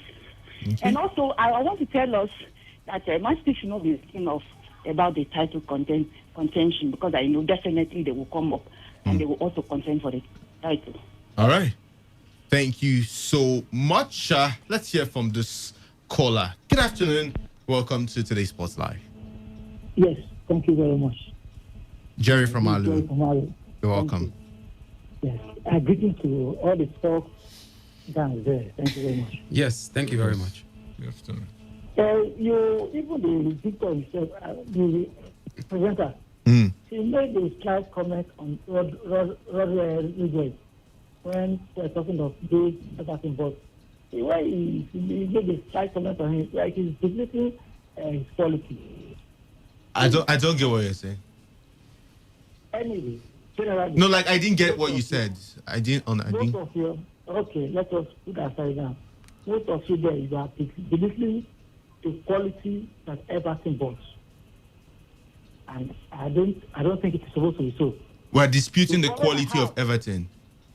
Is that what you said? The issue I have with Everton is that their manager is not a marathon coach, a marathon league coach. He has won some league, that's all I know. Yeah. He does not have that natural stamina to win league matches. League is there for other stuff to come. So that, when he was Napoli, who would have done better? And he was removed. And the man that got there, he won a trophy instantly. So he just had a name. But actually, he doesn't have that marathon, that strength of a marathon league. So you see, I read Chelsea. I'm almost tempted to rate Tottenham over Chelsea. Because of when Mourinho is in shape, is in form, has rested, Mourinho alone, his contribution that thing can push them more and more further for as a league contender than Chelsea with. Hold on. This is Saturday, please. With Chelsea, I didn't say you should. I'm saying Chelsea team that it's an oversized shoe for Lampard. I believe that the quality is far above Lampard standard ability. I even believe that Leicester coach can handle Chelsea better than Lampard is. Now, when you look at who are the league contenders, Liverpool is there. Okay. Just like last year when Man City couldn't do much. So also this year they will not be able to do much. All right. Thank you so much, Jerry from Alu, for your take. Let's hear from another caller. Good afternoon. Good afternoon. What's your name? Where are you calling us from? My name is Chibike. I'm Mary Chibike. Chibike, welcome. I'm calling from Mother George. You're welcome. Okay. For the title contenders, I believe we can look far than Man City and Liverpool. No matter Man City struggle, and even Chelsea too. Yeah, because for some time now they've proven consistency, and Chelsea with the signings they need, I think they can really go push forward to the title. Also, for the fourth finish, Leicester City, they've been really impressive. It's Leicester City, please. Leicester, not Leicester. Okay, Leicester City. Anyway, okay. They've been really impressive, and you can find out that when they sell a player, you can be able to find and make a good replacement for that player. And I think that's one of the criteria that have been pushing them forward. That defender they signed, 18-year-old guy, I've forgotten his name too. Fofana. He's been really impressive. Yeah, Fofana, 19-year-old. Fofana. Yeah. He's really impressive. So I think they can push up with the fourth finish this season. Thank you. Thank you so much, Chibuke, for your take on the show. The phone lines are still open, and alternatively send in your text or WhatsApp messages to the number 0701 933 9962. Let's hear from this caller, then we will switch our attention to the message portal. Good afternoon. Hello, good afternoon. What's your name and where are you calling us from? I'm Gabriel calling from Importance. Gabriel, you're welcome. Thank you very much. I heard one of you individuals said Tottenham Hotspur, they are not title contenders. All of them said it. Not all. Okay, 3 of them. And I'm very surprised though. I'm surprised. Very surprised because I'm looking at the Tottenham Hotspur team. From the defense to the attack, they don't have just players. They have men in that team. Men. From the attack down to the defense, they have men in the team. Okay. You start from the attack. If you look at the left back, you have Sergio Regulion there. You have and then Davis. They are spoiled for choice. I mean that of Mourinho. How I managed to pick those players looking weaker because they have Dele Alli that is not even playing again. He's not even playing. Can you imagine? He's not even playing. He's not on form at the moment. They have had a ring. They have Musa Togo. Eric Lamela. They have Lo Celso. My brother, he don't do. No mind and they're talking about Everton that they have just one player at attack, Dominic Calvert-Lewin. If he gets injured today, who will replace him? Nobody. And we are counting them as one of the teams that will challenge for European places. But I can't count about him because they don't have squad depth. If you look at their front line, Dominic Calvert-Lewin, if he gets injured today, somebody replaces him. So I think for my pick to contender this season, I can say, let me say Liverpool. They are consistent. I'm seeing them as they can retain the title. Okay. Maybe Chelsea put them in the mix. They are good players, fantastic players. And I see them challenging as well. But for Man City, I'm not really sure. I'm not really sure. They are not there. All right.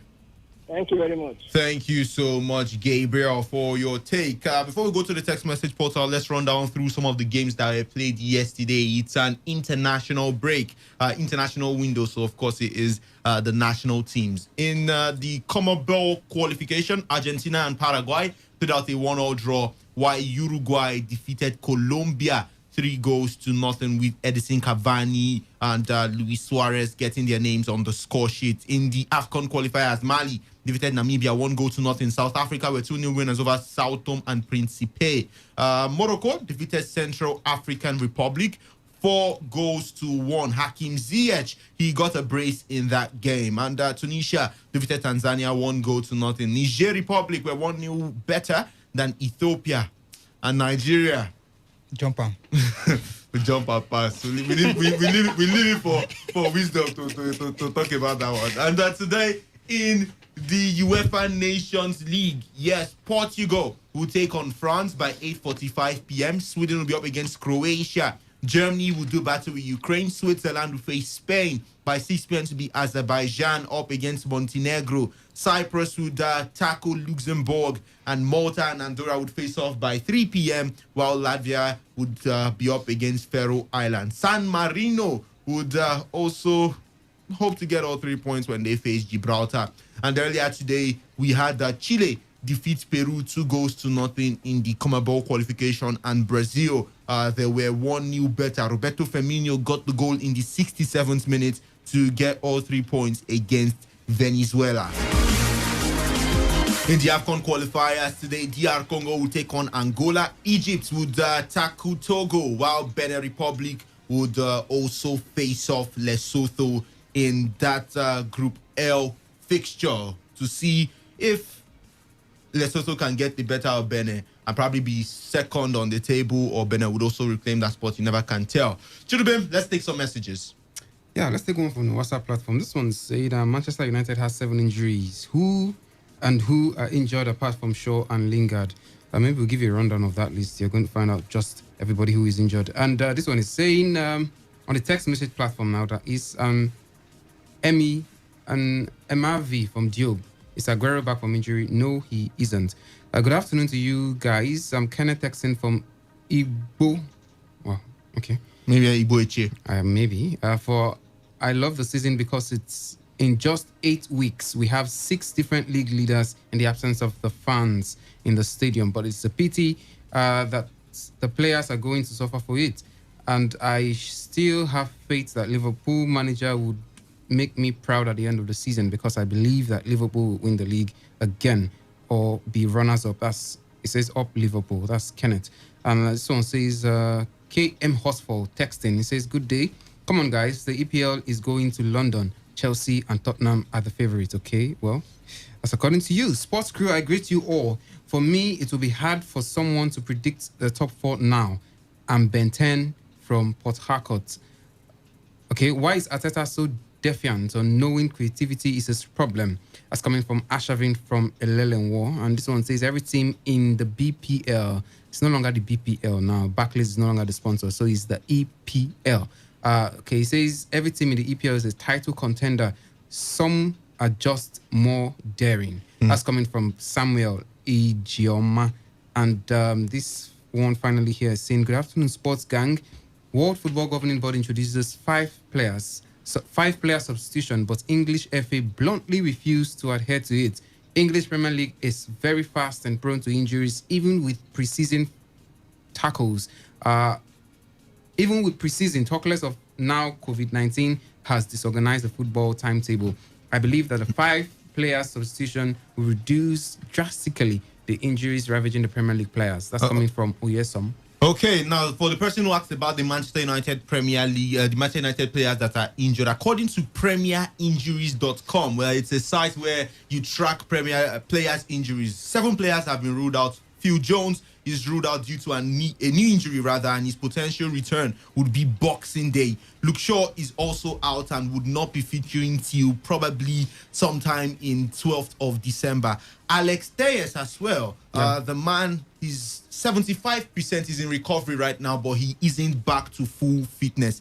Mason Greenwood is being assessed. He says he wasn't feeling too well. That was on the 7th of November. According to Manchester United, they did release a statement saying that the guy wasn't feeling too well. He looked well in training, but he says he wasn't feeling too well and so would not be able to travel with them further. But then by looking at probably after the international break, the man should be back. Same with Marcus Rashford. Rashford did complain of some injury, shoulder problems, and so according to the status, he's 50% fit. He isn't even a part of the 3 Lions squad, so he's giving some time to rest. Maybe he will be back before the international break elapsed. And also Eric Bailly, the man will be unavailable for 3 to 4 weeks, as well as Hesse Lingard. You wouldn't blame him. Some of those players, if I was the Manchester United fan, I've even forgotten they are still players of United. Eric Bailly, Phil Jones. It feels like telling a Chelsea player about what's that Dutch player. There's one Dutch player that is Van Ginkel. How many Chelsea players still know that guy is a Chelsea player? Yeah. Like, he's been there forever and always on loan. But I'm sure a lot of Chelsea fans don't even know they have a player called Van Ginkel. No, Van Ginkel is currently with the squad. Victor Moses is still a part of Chelsea squad. And I'm like, Van Ginkel. Well, let's hear from some more callers. I almost said players before we move on. Hello, good afternoon. Yes, I'm still the same person. Jerry from Alu. Jerry from Alu, you're welcome back. A single move when you made in Tottenham, putting a Kane backward behind top striker. That was why you can put a Kane scoring 7 goals and 8 assists. That alone can have brought a lot of changes in the Tottenham team. So the Tottenham are league contenders. I got where I manage Chelsea, all the other, most of them cannot even compete with Liverpool. So I think Tottenham is a league contender. And lastly, that's Rodriguez. Don't underestimate him. You can't compare him to Cavani or Nigerian striker. Who shouldn't we underestimate? James. Rodriguez. Oh, okay. The Spanish top striker that was brought to Everton. Everton has a good team. Only that the manager has the ability to coordinate them. Thank you. Thank you so much, Jerry from Alu. Hello, good afternoon. Hello, good afternoon to everybody. Chop knuckle. This can only be you, eh? Honorable Bibi, chop knuckle. Oh, my brother. Nah, Nigerian fever catch you so. Catch with me? This one where they talk with slow motion. Okay, better. Bibi, go ahead. Nothing can be done in football. It will surprise me these days again. If Arsenal can lose from 4-0 against Newcastle, can draw a match from 4-0. So Leicester can win the league. What cannot happen in football? And that's why I want to say I'm even surprised when some of you are saying you that Tottenham they are not contenders. Look, you hardly write a Mourinho team off. You hardly write a team called Mourinho off. True. We want to see us he did not do well. The only place you say Mourinho did not do well, you say Man U. Abi? Yeah. But in Man U, he won some trophies. Yeah, he did. Who said he didn't do well at Man U? And the Carabao Cup, yeah. He won Cali. And Community Shield, if you want to add. He's always ready to. He's hungry to win anything he wants to win. So when you have a Mourinho side doing well at the beginning of the season, mind you, whatever deficiency he will get from now to January, he will look for a player to fill it up. Okay. I laugh when people say Mourinho doesn't are playing free-flowing football. When the Chiefs are down, Mourinho will go back to a normal pattern. One goal and match and close up. Yeah, he's doing it. People are saying, hey, some people even complain that Harry Kane will not score goals under Mourinho. But today we see what's happening. Harry Kane is scoring. They're not just winning 1-0, 2-0, or 2-1. They are scoring as much as 5. No man will go cost you someone you can get another they talk about. They are scoring more goals. So, but I believe when the Chiefs are down, Mourinho will not want to listen to anybody. It's not like more than talking team not follow. As far as getting the 1-0 result, we'll be okay with it. All right. So if you write Tottenham off, well, do it at your own peril. They're talking about the 5 substitution. I think the English team, these English people, they always want to do I too know. That was how they came the other time and said they want to close window before the Premier League starts. They closed the transfer window, and we saw what happened. They were even the one that forced Chelsea to go and buy Arrizabalaga. They forced Chelsea to buy that Arrizabalaga. Because when we had to buy him overnight, due to the fact that the window in England wanted to close, so we had to pay the buyer clause by force to get that goalkeeper. Who said them to change overnight? Why they run go change them back? Because you're not favoring them.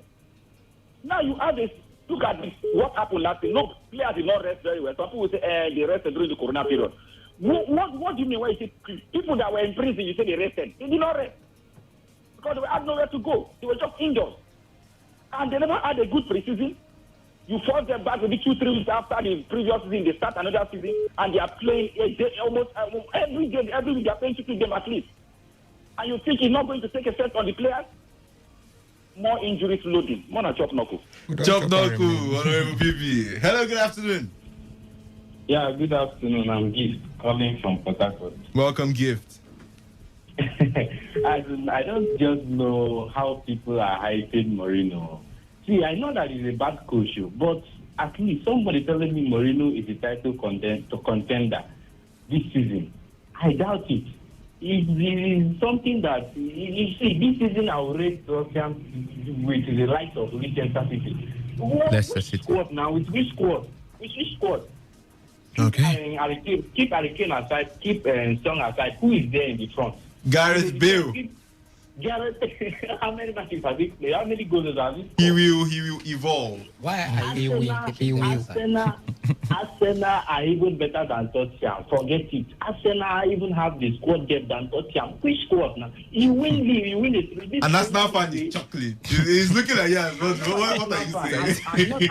I'm not an Arsenal fan, but I'm a Man U fan. But I'm telling you, Arsenal have squad depth. You win this Premier League with squad depth. You don't have squad depth. You can't win Premier League. That's one thing that people should know. If you don't have squad depth, you can't win Premier League. The Arsenal that used to bring William from the bench and Pepe. And they are even better than Dele Alli, who is not even seeing. Dele Alli is not even on the bench, Seth. That's the level of depth that this Tottenham side has. It's funny. Okay, Mourinho that won the Premier, they won the Europa League, Cali Cup, FA Cup with Manchester United under one season, and then inside the 3 seasons, under 2 seasons, it was trophyless. Mourinho that went to Chelsea, he won the Premier League one season. The next season, they threw him away, called him back, won the Premier League. The next season, he did not do anything. They threw him away. Or Mourinho that went to Real Madrid, he won the league. And I'm glad you're saying he won. He won the league because he won now. You can't compare the club that has been coaching with Tottenham. Oh, okay. All right. If Mourinho now, he can come to Mania, you will tell me that Mourinho is the type content. I will believe you because he has the squad in Manchester United have the squad to win the Premier League more than even sports. All right. Despite what is happening. So it's just that you only tell me that where Mourinho is just Mourinho what he has to focus is going to win the Europa League and maybe FA Cup or Cali Cup. Mourinho will even go there and thank you so much for your contribution.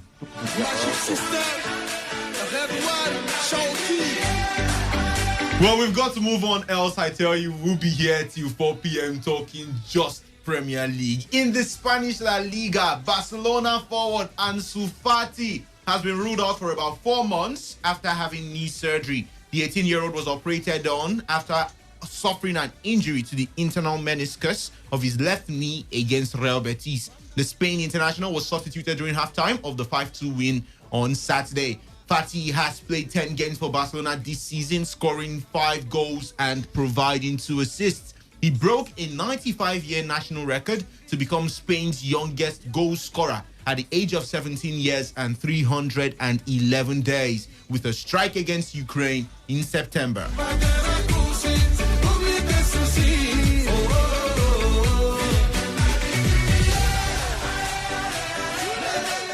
Reliance, thoughts on this and Ansu Fati's injury? Would it affect what Ronald Koeman, the stability Ronald Koeman is trying to bring to the Barcelona ship?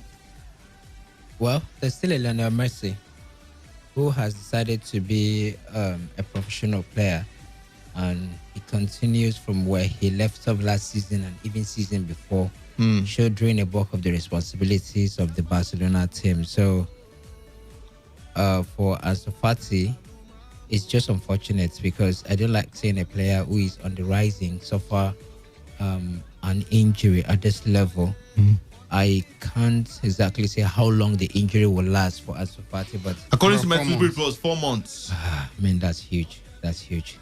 I mean, at the point when you're blossoming, your career is just having some light on it. The candles are beginning to light. Your ways are beginning to shine. Youngest player to score for the Spanish national team. Youngest player to score in the El Clasico. Getting goals, just rising. I mean, you don't expect injury at this point to come and then suppress the player, kind of. It's just unfortunate for him. It's left for the technical team of Barcelona to see how they can reinvigorate the player when he comes back from injury. All right. And psychologically, because I know what injury could do. I mean, consistent injury can end your career, and it can as well make it very difficult for you to be reintegrated into the setup. I could recall some point in Chelsea when Eden Hazard was injured. He was the star man of the team. He got injured. Chelsea had a couple of struggles, but when he returned from injury, to the delight of Chelsea fans, it wasn't just easy for him to be introduced into the team. Even when he had some matches to play, you didn't really see that flashes of brilliance again. He had to take some time before Eden Hazard could get a hold of himself and then becomes the Eden Hazard we used to know.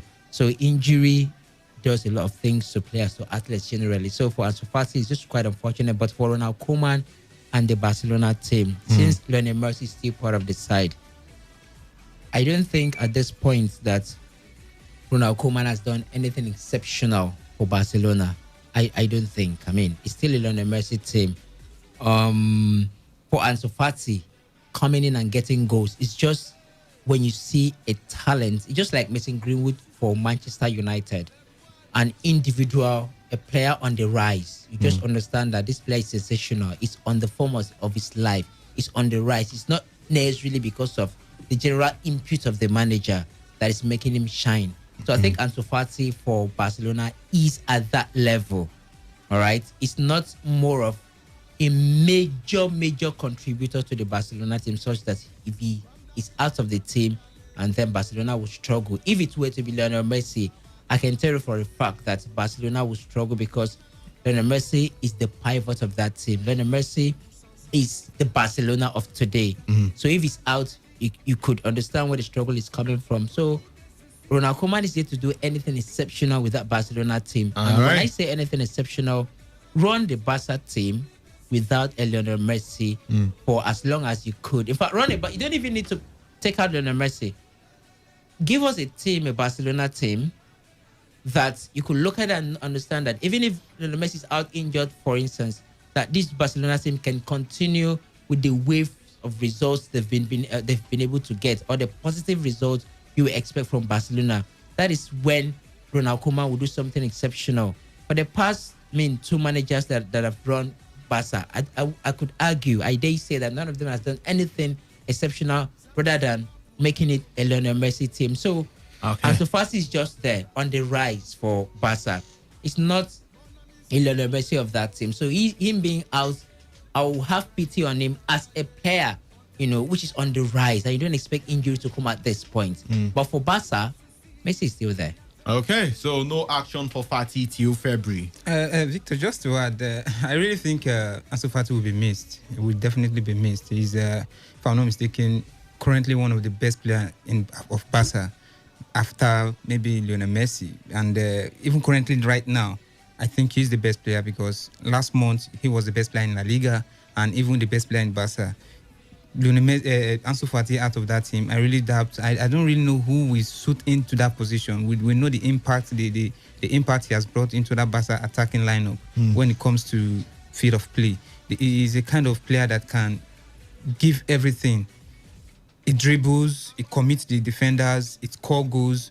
It did as in he has done everything when it comes to a complete winger.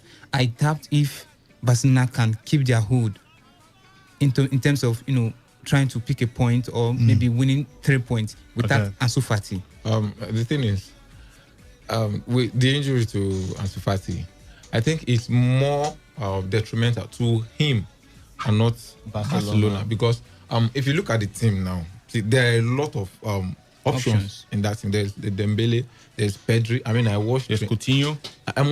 There's Coutinho. I watched Trincao. I watched Trincao against in the last match. Portugal played against. I think it was a friendly match. Portugal played against. They won 7-0. Andorra. I mean, I watched Trincao and that the boy is a talent, So there's Trincao in that team. There are up to 4 wingers. And so far as we know, he's also a winger. Yes, he dribbles. He's a very good player.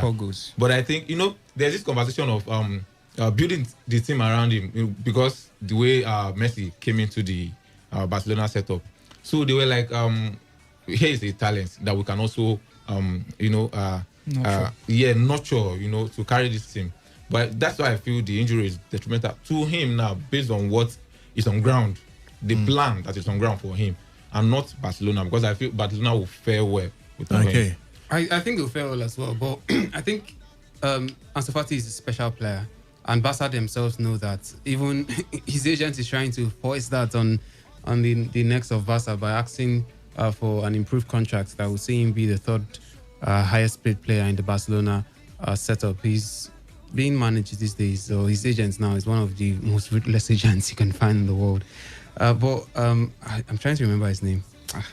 I hope it's not the same agent. Yogi Mendes. Yogi Mendes, Yeah, not the other guy now who it's for Ronaldo. But you look at this Fati guy. Come on, living now. I think it's a blow for him, but he's a young man.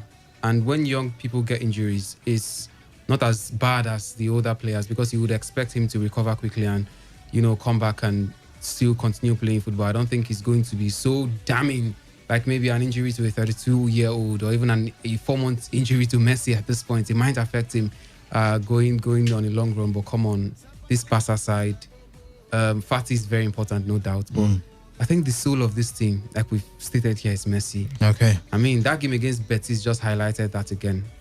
With Messi out, that team was...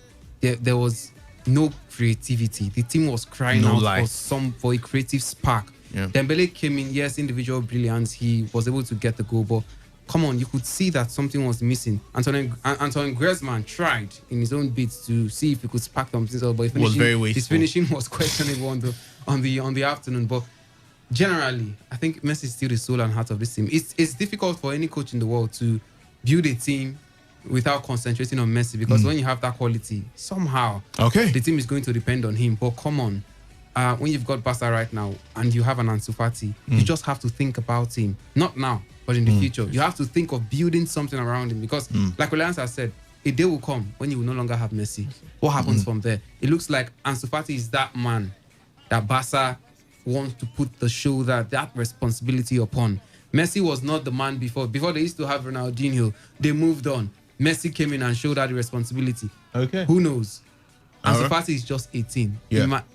I don't think in recent times I've seen a player, apart from maybe Messi, even at 17, the coordination, the intelligence of Ansu Fati as a footballer, it's something that is outstanding.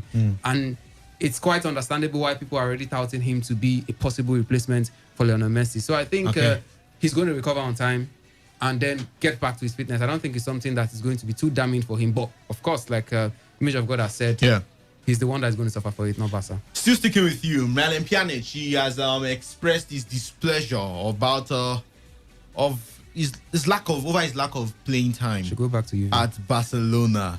Do you think Ronald Koeman would integrate him into the starting lineup, or the man should just be comfortable with coming off the bench? Well, I think he was brought in as a possible replacement for Busquets, who is who you say is winding down, But when you have a Busquets in the side, it's difficult to throw him away. When it comes to defending, he's not the best, really. And recently, he's become excessively lazy. Let me put it that way. And you can owe it to his age. He's not the youngest of players anymore. Busquets used to be an athletic player. He could cover quite some distance in the game, doing running around. He's not the brutal tackler you can see out there, but he does his job subtly. He just does it without you noticing. But you have a Pjanic now who is coming in, who is trying to ease his way into the side. But I think it will take Busquets leaving for him to come in.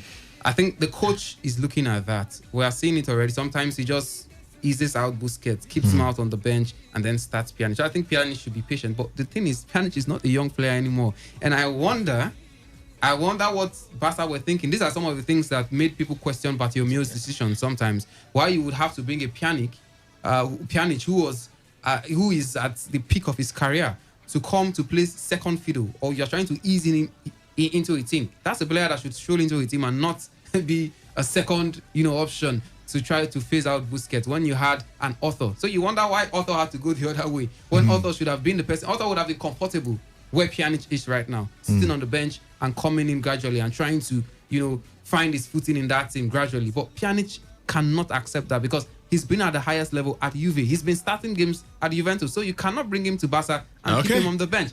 So I'm wondering, you are Pjanic, you made that decision, you knew what was on ground in Barca, and you decided to come to Barcelona. If you knew about that, then you shouldn't be complaining. Except, of course, they told you that when you came, they were going to start. Make I remember something, Novik. Koeman signed Pjanic. No, it wasn't Koeman. Okay, Pjanic was while during the season. The season was not over. See, that was the thing that was happening with Barcelona. The management, they signed players for the coaches. It wasn't even kicking the ten aside. Pjanic, Koeman will come begin get the on top of head. So you think Pjanic should just get Matras on that bench? See, at that point, I said a lot of things were wrong with Barcelona. Yeah. And I said, at this point, you need to think twice before you accept any agreement with Barcelona. You needed to study the Barcelona setup, not just the team on the field of play. He wants to win the Champions League. Not just, the set of players you have. You needed to study the Barcelona team critically, including the management, before accepting any deal. Okay. That is why Ronald Koeman is still sitting on a very thin rope at the moment as the manager of Barcelona. All right. And I think Pjanic also made a big mistake. Well, let me not qualify it as a mistake just yet. But wasn't the wisest of the decision for him to sign for Barcelona.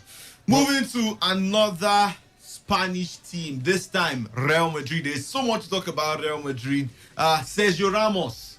There are so many reports that the man could be leaving Barca. Manchester United are among the names around Sergio Ramos that they can just be getting leaving Real Madrid rather for Manchester United. If we hear Theophilus Apello High wants to leave Eyimba or Rivers United now this season, I'm sure Manchester United. But before we go to Sergio Ramos, talk of a new continental competition being formed. Real Madrid midfielder Toni Kroos has hit out at football's governing body. Kroos has accused FIFA and UEFA of treating footballers like puppets by creating new tournaments at club and international level. The man would represent Germany this week in UEFA Nations League, a competition formed 2 years ago with the aim of replacing friendly matches. Kroos is completely against the idea of cramming more fixtures into an already packed schedule. He said, with the invention of all these new things, we seem to just be puppets of FIFA and UEFA. These competitions are created to suck everything out of every single player physically and to suck out as much money as possible. When certain things work well, it is a good idea to leave them that way. Image of God. Are players becoming puppets? Though, baby. I don't know how best to put it there. But are they becoming puppets like Toni Kroos? is saying, especially with these new fixtures, these new ideas, and now we are hearing a UEFA Super League. Exactly. See, some time ago we saw Jurgen Klopp come out to complain about a tight schedule, in the Premier League.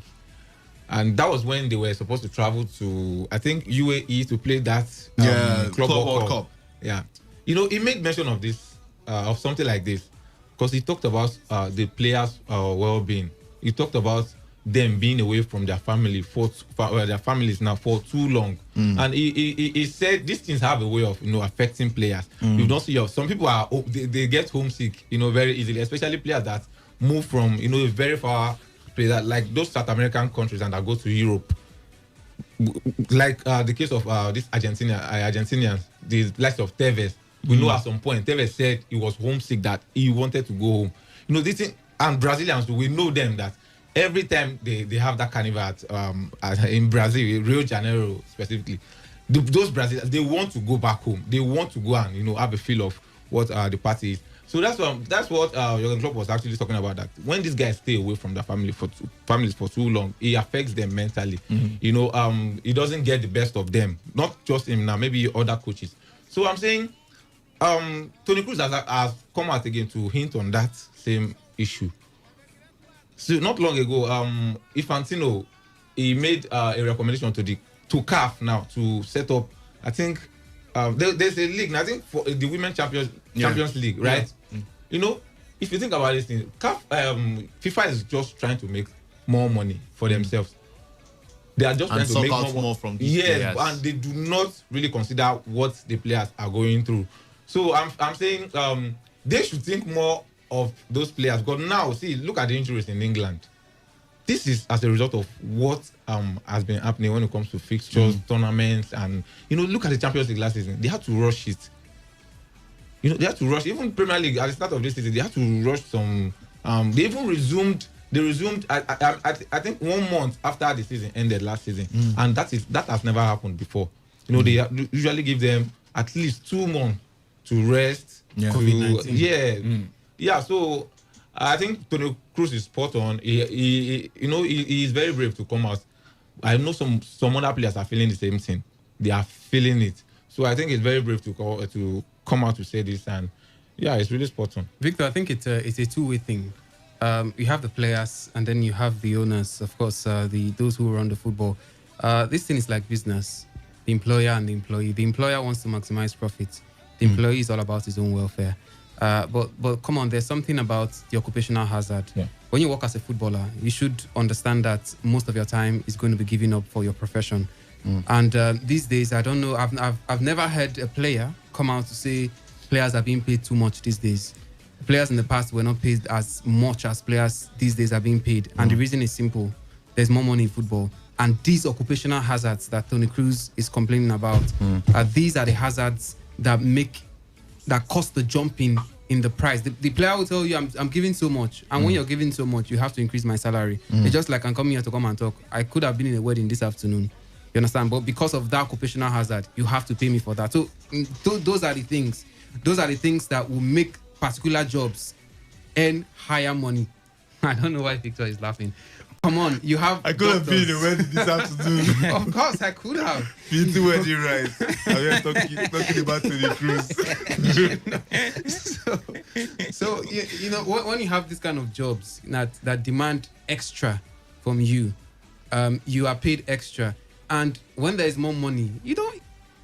Most times, it's you just have to suffer for it. That's just it. You just have to bear the brunt. The employees most times will bear the brunt when there is so much money in a particular industry or in a line of duty, because you have to give in your all. The money just has to be made one way or the other. I was listening to Danny Green the other time of the NBA now, talking about the fact that the NBA, they're just trying to rush things. They want to resume the league sometime in December, I think 26th or so, and he was saying, it's too fast. They just finished winning the championship. They've not even rested. They've not met their family and all.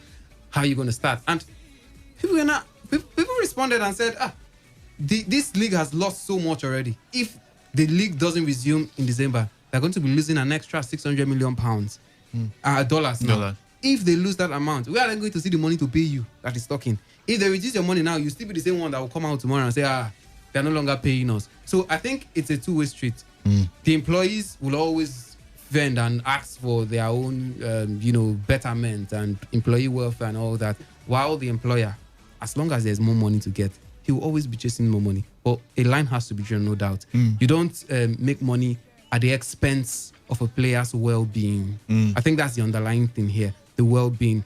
I think it's going to be unfair to use 2020 to juxtapose as a baseline to compare what is going to happen in future years, because this year has been a peculiar year. COVID-19 has caused a lot of nonsenses in quotes now to happen this year.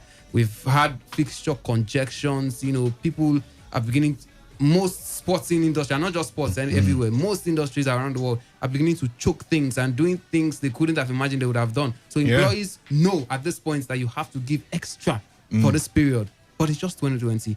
If another league is coming in next season, change is constant. People always kick against things. When the Club World Cup came in, people why do we need a Club World Cup? Oh, we don't want this. Carabao Cup come. Oh, why do we need it? But they are paying you more money.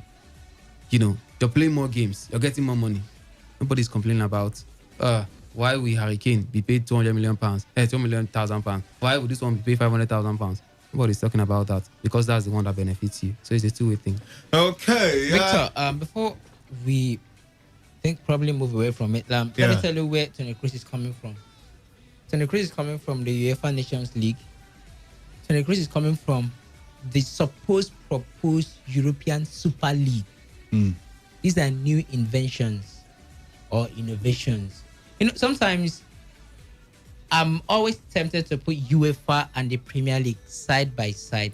The funny thing is that when UEFA introduced something, you could make as much as criticism as you could, and you look at the points you raised during those criticism, and they are valid points. But funny enough, before you know it, FIFA will follow suit. Before you know it, CONMEBOL will start thinking in that direction. Before you know it, CAF start thinking in that direction. CAF must think in that direction. In as much as money. So UEFA will always come up with something. They never stop coming up with something. But for the record, the Super League is a proposition by FIFA, not UEFA. The UEFA is kicking against that one. The UEFA Nations League itself, as a person, I'm still yet to settle in proper. I don't take it very serious. So when you look at the new projected innovations in football at the moment, and you begin to ask yourself, who are going to participate? Who will be the active players? These are the footballers that at the moment are having a lot of shadows to look at. We are battling 2020, and because of 2020, there are likelihoods of still having some congestions even in 2021. But you are already making a projection for another, tournament. Why can't you just allow 2020 and its aftermath, which will be felt in 2021, to at least ease off, to pass by, before you start thinking of innovations? So I, for one, understand where Tony Kroos is coming from. I share that concern, absolutely. I share that concern because at some point I put myself, in the shoes of these footballers. I'm trying to think of how it feels like, So I understand. All right. But you can't share the fact that more money will be generated and players are being paid more these days. But if you ask yourself, at the level of payment we have right now, and the new inventions you are looking at, are we not okay? Of course, human is naturally insatiable. But at the level of money generated at the moment, what effect is it having on the negative that you are thinking of introducing more leagues and more leagues and more leagues and more leagues? Okay. So all right, there should be a balance, definitely. Well, it's crazy. It's crazy. Yeah. When you just imagine it, Victor, it's crazy. The introduction of whatever you are bringing new in leagues and all these things, it's crazy. There should be a baseline for players' well-being. Exactly. I think that's it. And also, I think Tony Kroos is more particular about the fact that the inclusion now, they're using them as puppets. They don't have a say in what is happening. So he's feeling that maybe they should have consulted the players before going on with that decision. But it's like I said, it's always the cry. The employees will always fault management. Oh, why did you say we are not going to work by this time today? Why are we working by 7 p.m.? You should have told us. And you should have. But the management is looking at it from the angle that I pay you so much money. So if I tell you to do this, You will will do do it. I'm sure there are people waiting to call now that will tell you that these people are paid so much money. See, if I'm paying that kind of money, I will keep myself on that pitch. So, but it's not as easy as we think sometimes. Yeah. You know, that's why I said you have to draw that line and not just. But what's players think doing? machines. What's their Well, what's their job? I'm sure they'll be consulted. What's their job in this case? Because we have players union. Yeah. And they're supposed to be proactive in matters like this. You know, I think they have that right. Yeah. To call for a negotiation. Yeah. You know, and to strike. To maybe have you ever heard of that? Me, I'm gonna play Arsenal. Okay, well, let's move on. Sergio Ramos, the man could leave Real Madrid as a free agent at the end of the season with Juventus, Paris Saint-Germain, Manchester United, and Manchester City reportedly to have made transfer approach for the Spaniard central defender. Nathaniel, do you think that would eventually happen? According to the president of Real Madrid, Florentino Perez, he said the details of Sergio Ramos' future at the club will be made known on Monday. So by Monday, we would know if Sergio Ramos will be dedicating his future. The man is already, I think he's 33. Yeah. Or 34 there, about 35. Okay, well, we'll confirm. I know he's already gone past 30, 31, 32. He could stay at Real Madrid. 34. All right. He could stay at Real Madrid, or he could move to another club. Which would you advise for Sergio Ramos? He's going nowhere. For me, he will stay. He's the legend. He's among the legend right now. You know, if I'm not mistaken, that should be last week. He scored his 100 goals. Yeah, 100 goals career goal. He scored 100 career goals. Just imagine. For a central defender. Just imagine. It's just like to you. Striker. For a central defender. A century of goals. Just imagine. He's the leader. He's the captain. A lot as in. They're Ghana looking up to man has him. scored more. Bros. Man, don't talk. Basically, he's going nowhere. No, you would have waited for me to finish now. He has scored more in his dream. Continue. He will stay. I believe he will end his career there, just the way I think Lionel Messi will end his career at Barcelona. So, do we all agree to that? Sergio Ramos going nowhere? Yeah, I think he's going nowhere. You want to put Bad Belay in Manchester United? you already said it. If Akara is on the market today, Man will be linked. Will be linked to whatever it is. Okay. He's not going anywhere. His speech. Now, just before we go for a commercial break, let's look at the injury updates in Real Madrid. They have quite a number of players out injured. Eden Hazard, the man did contract COVID-19, so himself, Eder Militao, and Casemiro are ruled out for a couple of weeks until they test negative for the virus. Karim Benzema has a muscle injury, and so he'll be out for a few weeks. Federico Valverde also has a muscle injury and would not be able to play till December. Same with Nacho Fernandez, a thigh injury for the man, and he might be back before the end of the month. Alvaro Odriozola has a calf injury till mid-November, is going to be out. And then we have Dani Carvajal with a MCL injury, and he would not be able to play till early December. Would this affect do you see this posing as a major threat to them reclaiming or back-to-back titles and extending their dominance in Spanish football?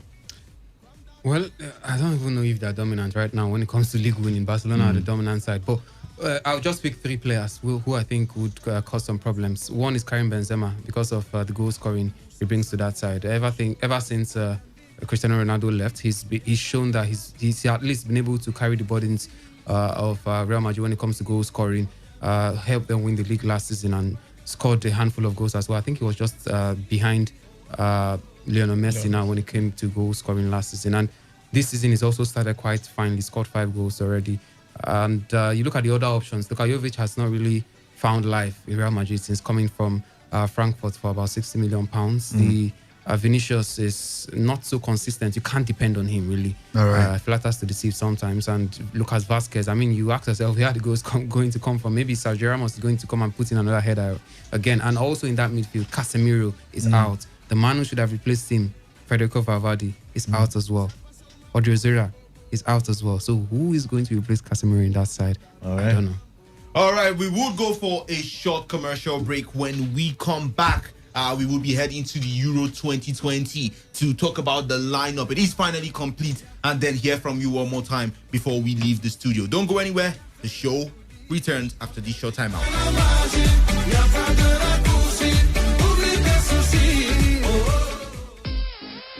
Let me tell you about a sure way to meet your basic needs. Yes, with NextGen Signature, you can now meet your basic needs with ease. Our services fall under 4 categories. Next Rent, that enables you pay your rent without stress. Next Flex, make your dream event or vacation a reality. Next Fee, you can now pay your fees with ease. And also Next Start, you can start that business and become your own boss. All you need to do, decide what your needs or projects are. Decide when you want this project or need to be met. We can help you reduce the cost of your project by 25% in 3 months, 50% in 6 months, and 75% in 1 year. For more inquiries, call 0703 354 3174. Again, 0703 354 3174 or 0901 064 2536, or come to our office at number 3 Agudama Street, D-Line, Port Harcourt. NextGen Signature, powered by NextGen Media and Infotech.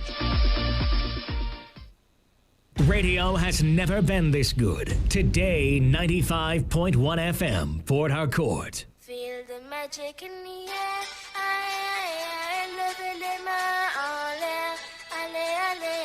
Feel the magic in the air.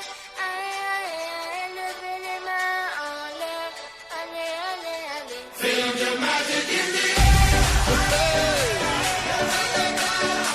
Magic system. Everyone, show key. Yes, I love that. Feel the magic in the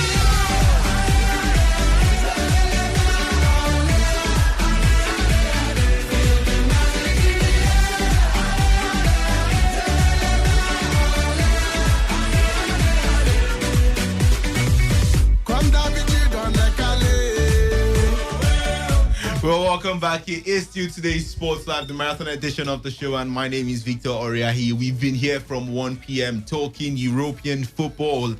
We are about to wrap things up. 25 minutes. You don't want to know the kind of things we talk when the mic is off. No, don't worry. They don't need to know. But let's go talk about the Euro 2020 as the lineup is finally complete. 8 months later than expected because of the COVID-19 pandemic, the final 4 places for next summer's tournament have been decided. Scotland have joined England and Wales in qualifying thanks to a dramatic penalty shootout win against Serbia in their qualifying playoff final on Thursday. The tournament, originally scheduled to take place from the 12th of June to 12th of July this summer, will now run from the 11th of June to the 11th of July 2021. It will consist of 24 teams and 51 matches in 12 host cities across Europe, although it remains unknown whether fans will be allowed at the stadium or at the tournament because of ongoing global health crisis. Let's look at the groups. In Group A, we have Italy, Switzerland, Turkey, and Wales. In Group B, we have Belgium, Russia, Denmark, as well as Finland. In Group C, Ukraine, Netherlands, Austria, and North Macedonia. While in Group D is England, Croatia, Czech Republic, and Scotland. In Group E, Spain, Poland, Sweden, and Slovakia. And in Group F, Germany, France, Portugal, and Hungary. Guys, what is the group of them? You already asked. What is Hungary doing there? How is there any chance? Is there any chance of Hungary? They are going to leave hungry. They came hungry for points. Well, that is definitely the group of that is murder, man. Germany, France, Portugal. So let's get your predictions as who would qualify from each group, starting with Group A: Italy, Switzerland, Turkey, and Wales. Starting with you, Nathaniel. It's a very tough one. But Germany, Portugal. Italy. Starting with Group A: Italy, Turkey, Switzerland, Turkey, and Wales. Italy, Turkey, Switzerland. I'll go with Italy and Turkey. Italy and Turkey. Yeah. So nothing for Wales. For you, Italy, Switzerland. How about you? Italy and Turkey. Italy and Turkey. Yeah. Why is everybody shunning Wales? Because Switzerland, they've been on the decline, so to speak, recently, and Turkey have been on the rise, if you've been watching. All right, in Group B, Belgium, Russia, Denmark, and Finland. England. Belgium, Russia, Denmark, and Finland. Okay, Belgium and Russia. Denmark. Belgium, Denmark. For Chidubem. Belgium, Russia. Belgium, Russia for Nathaniel. Belgium, Russia. Belgium, Russia for Image of God. In Group C, Ukraine, Netherlands, Austria, and North Macedonia. Chidubem. Netherlands and Ukraine. Netherlands, Ukraine. Nathaniel? The same thing. Netherlands, yeah. Same. Okay, unanimous answer. In Group D is England, Croatia, the World Cup finalists, Czech Republic, and Scotland, who make a return to a major European competition after 24 years absence. Who takes it? Which two teams qualify from this group? Starting with you, Sunday. Croatia they've been poor in recent weeks. I mean, they've been really poor. They hardly win games. They hardly score goals these days. So I would give this one to England and Scotland. England and Scotland, the new boys. Croatia have been playing against teams in their own level because of the UNL, European Nations League. So I think Croatia still have what it takes. They would qualify just as it is right now. England on top, Croatia second. All right. And second should have been England and Croatia. In Group E, we have Spain, we have Poland, we have Sweden, and we have Slovakia. Nathaniel, Spain, Poland, Sweden, Slovakia. Spain, Poland, Sweden, Slovakia, Poland, Sweden, Slovakia, Poland, Sweden. I'll go with Poland. Spain and Poland. Yeah. They have Lewandowski. There have been talks that Ibrahimovic was coming back into that Swedish team. If he does, I think Spain and Sweden will qualify. Sweden. So even with Lewandowski, even with Poland having Lewandowski, nothing. Yeah, I think Sweden will qualify. If Ibrahimovic is actually there. So if he doesn't qualify, if he doesn't come Spain back. and Poland. Spain and Poland. Okay, on the basis of Ibrahimovic. Spain, Poland. Spain, Poland as well. Then Germany, France, Portugal, and Hungary. In fact, Germany, France, and Portugal. Which two teams make it? Portugal and France. Portugal and France. Portugal tops, France second. Okay. Nathaniel? I'll go with him. Portugal. Yeah, Portugal. I believe so. Portugal and France. Yeah, Portugal and France. Germany have been a shadow of themselves since I mean, yeah. I can count how many matches they've won. They are rebuilding. The UNL. I think right now they are trying to find their feet. But it's going to be a very slim one. A very slim one. It's going to be tight. But France themselves, you look at their last game. Come on, that was a friendly match, right? A friendly game against Finland. Come on. Before then, if what the Super has Eagles been lose to happening? Syria, will you take it? No, we lost. We were beaten by Algeria. A lot of persons didn't make too much about it, although we cried at that point because of the way we played. Yeah. You know. But this France, look at the players they deployed. They did not deploy their first team. You know that they didn't take the team with seriousness. They played with all levity, and that's why it's not no excuse. But come on, they're not going to be taking it so seriously. Okay, let's get back to the phone lines to hear from more callers. What do you make of all we've talked about from England and then to Spain? The injury worries in Real Madrid, and then Sergio Ramos. Could the man be leaving Real Madrid at the end of the season, or do you think he would be signing a new contract? He scored his 100th professional goal as when it comes. Yeah, it was 100 professional goal, and he is a central defender. Do you think this man will dedicate his future with the Los Blancos, or he might just be leaving the team? What's with Real Madrid telling their legends? Like, they are so fond of it. Like, it gives them joy. Well, you never can tell. Let's hear from this caller. Hello, good afternoon. Hello, good afternoon. What's your name and where are you calling us from? Gospel from Roma Hall, calling back. Welcome back. I've always believed that every time Sergio Ramos wants a new contract at Real Madrid, Manchester United will be linked. Yes, that's true. And I'm also feeling that he wants a new contract. Thank you. Okay, so you believe he just wants a new contract, not like he wants to go. Well, we wait till Monday when the president of the club, Florentino Perez, will be making an announcement as regards the rate future. United is going. One day when you go online and you say click this link, you will see Manchester United will pop up. They are linked to everything. All right, the phone lines are still open. 0817 00 00951. And you can also reach us on 0810 9510 951. And Sufati, the man has been ruled out for about 4 months due to a knee injury. Do you think his absence will be crucial to the Catalan Barcelona? And of course, Miralem Pjanic asking Ronald Koeman, or demanding, I'm going to say not demanding really, but the man wants to play. He's tired of sitting on the bench. Do you think he can cut it in the Barcelona squad? As well as the Euro 2020, the lineup is complete. What are your thoughts on the final groupings? And in that Group F, particularly Group F, with Germany, France, Portugal, and Hungary, which teams do you see making it out of the group? Let's get back to the phone lines. Good afternoon. Welcome to Today Sports Live. Hello, good afternoon. What's your name and where are you calling us from? My name is Kineka Georgie. I'm calling from Port Harcourt. You're welcome to the show. Please, is Wisdom there? Wisdom isn't here. It will be here from 4 p.m. Okay. So I just want to make my contribution based on Ramos leaving. Go ahead. In Madrid. Go ahead. I don't see Ramos leaving in Madrid.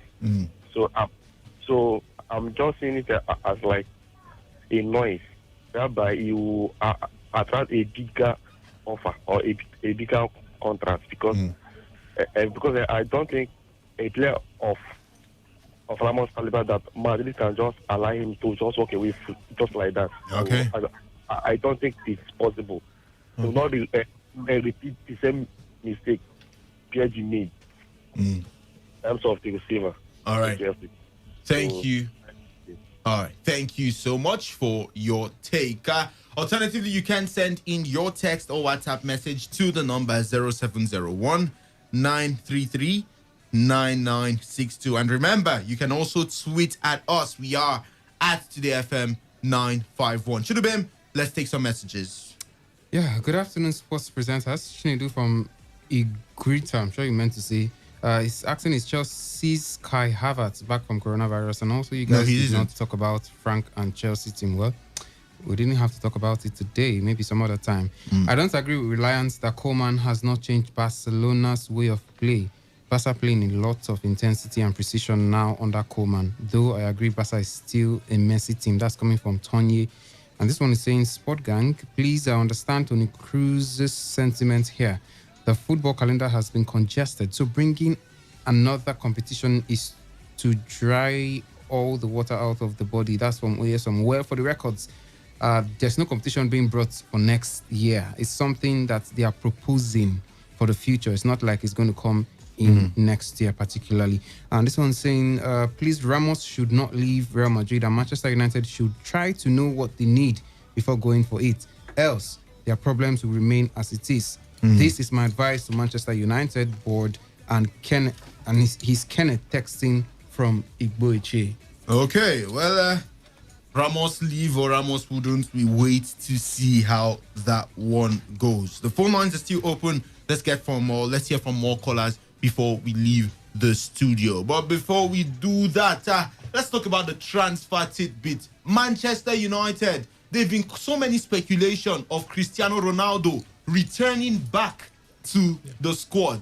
We'll be talking about that shortly when we take messages from the WhatsApp portal. This United team. In fact, one day you hear that United is interested in signing Chidube Mujoku. You will hear it. Don't worry. This one. The one that plays for Today FM. Under 20 soccer fiesta. Chidube, let's take messages. All right. Opina, my mentor for Morazi, has spoken. I have nothing more to add. That's coming from confidence from my street. Well, I don't know where it's called my street in this life. Maybe you're talking about Rome Kini. I wouldn't know. I laugh at people who say this season is so unpredictable. They just started watching the EPL. Well, that's their opinion, and you are just stating yours. It's normal and usual. These still the usual suspect. Then again, the hype continues. It's not restricted to the EPL. Please, who is topping La Liga and Serie A? That's coming from Frank from Rumokrushi.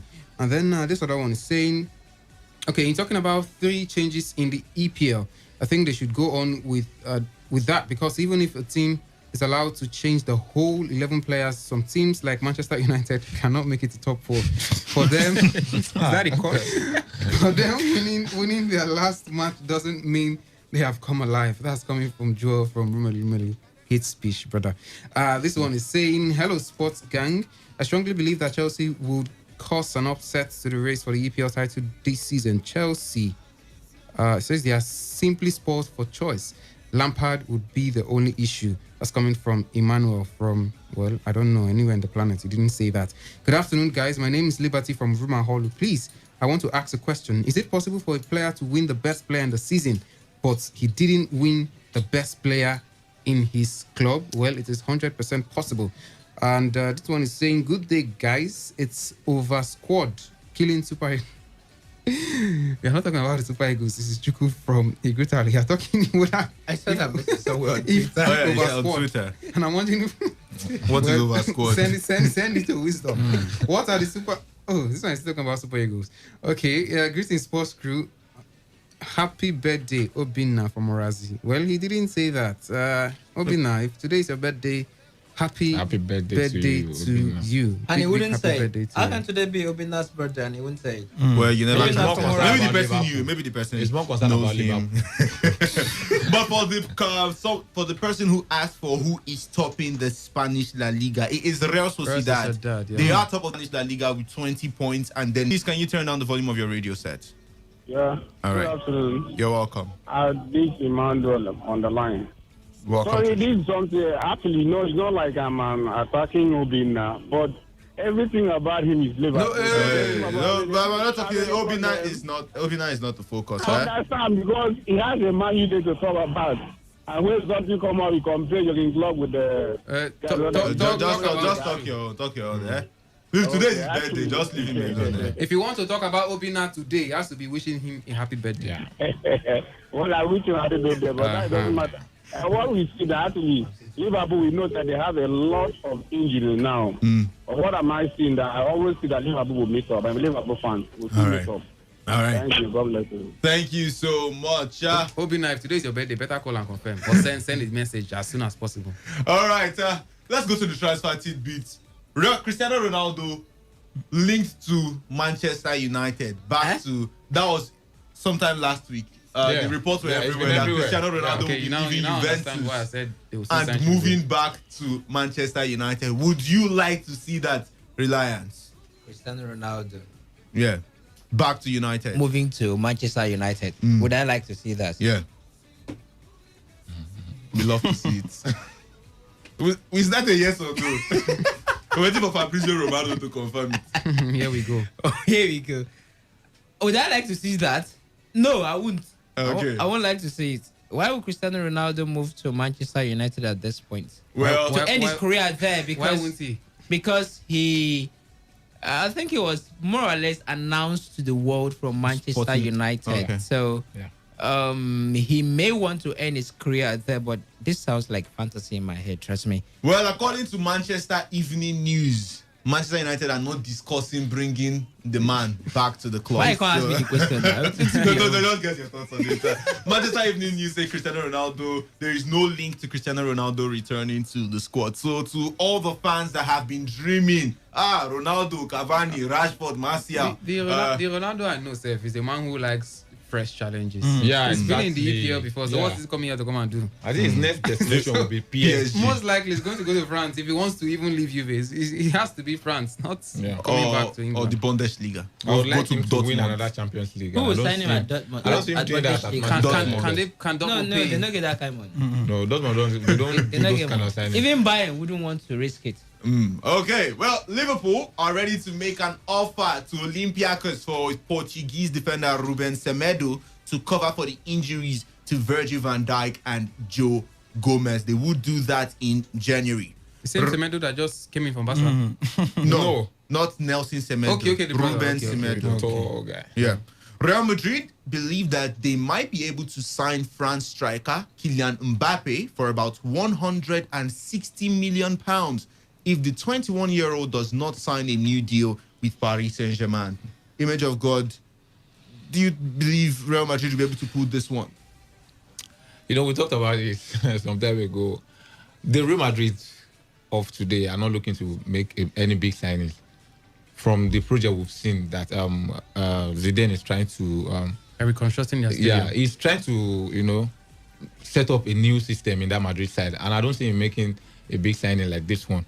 They have a lot of young players in the ranks, and I think they are more invested in those ones than Kylian Mbappe. I think Mbappe will likely come. He will likely come because Madrid will definitely they live for this kind of market signings, and they've not done that for 2 seasons now. Yeah. Understandably, because they are reconstructing the stadium now. What's it called? The Santiago Bernabeu. And they've been trying to save up some money at least to cushion the effect of that expenditure. But I think it's likely if they don't get Mbappe, I think they're going to get Haaland. But right now, Mbappe looks like the safer and cheaper option to Erling Haaland. So I think that is possible, but they'll have to play the politics behind the scenes to stop him from. And I do not believe they are going to sign him for that amount.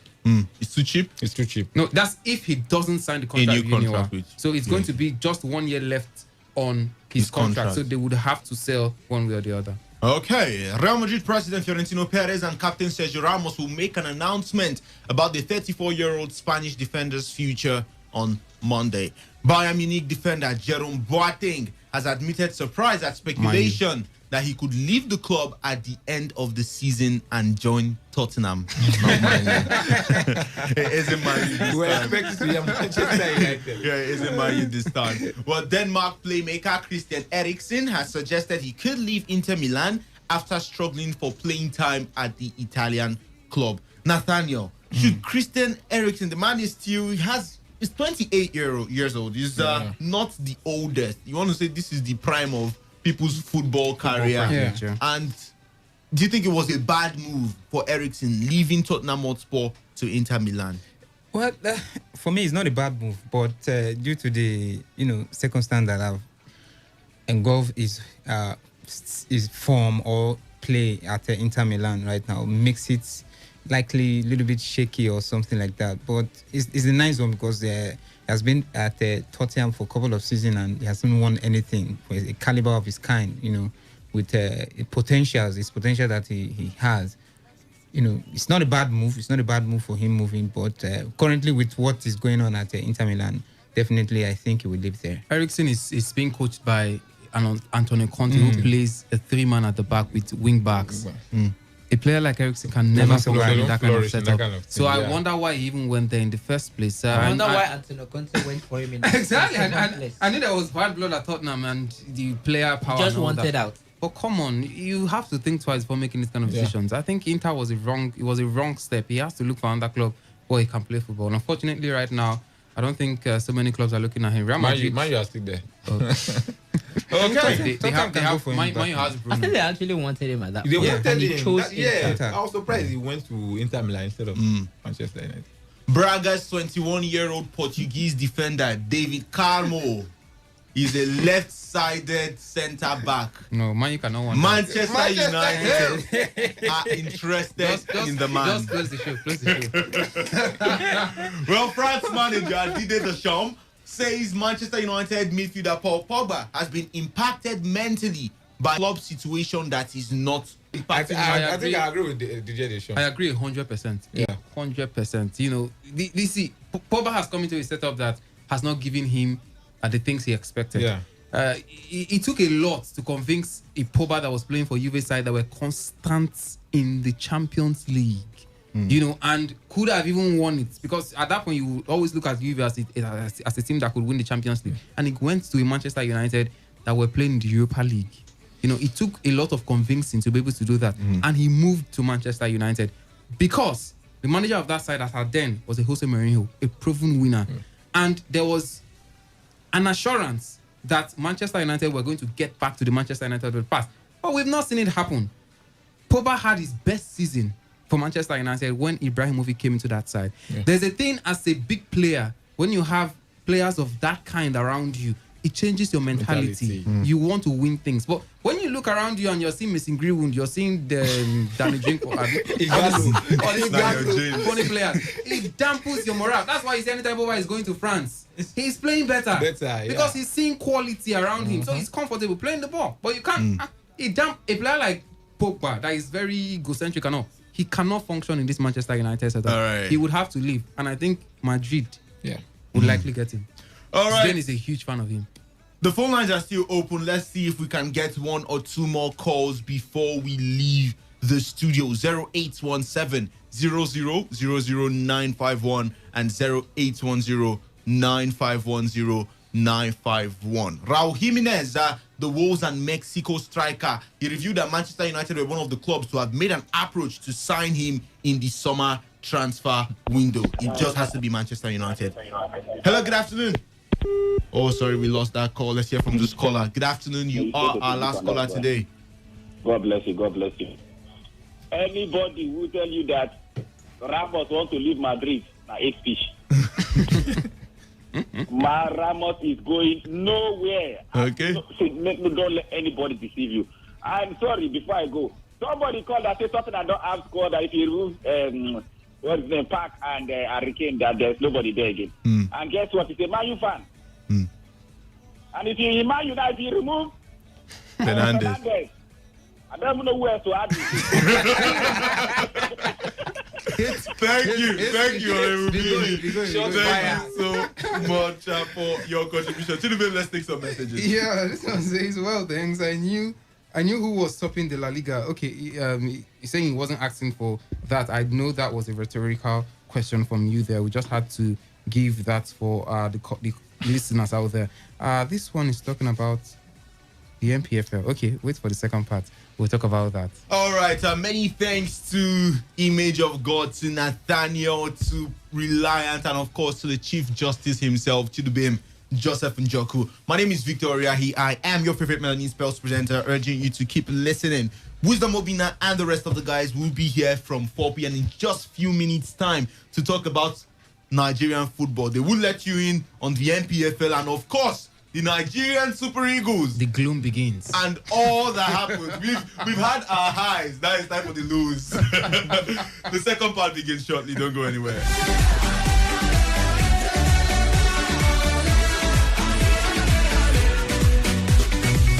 Comme d'habitude, on est calé. Comme toujours, ça va aller. On te met l'ambiance à gogo. Tous ensemble, on fait le show. On t'invite à la magie. Y a pas de raccourci. Oublie tes soucis. C'est bien faire la folie. On t'invite à la magie. Y a pas de raccourci. Oublie tes soucis. Oh, oh, oh, oh.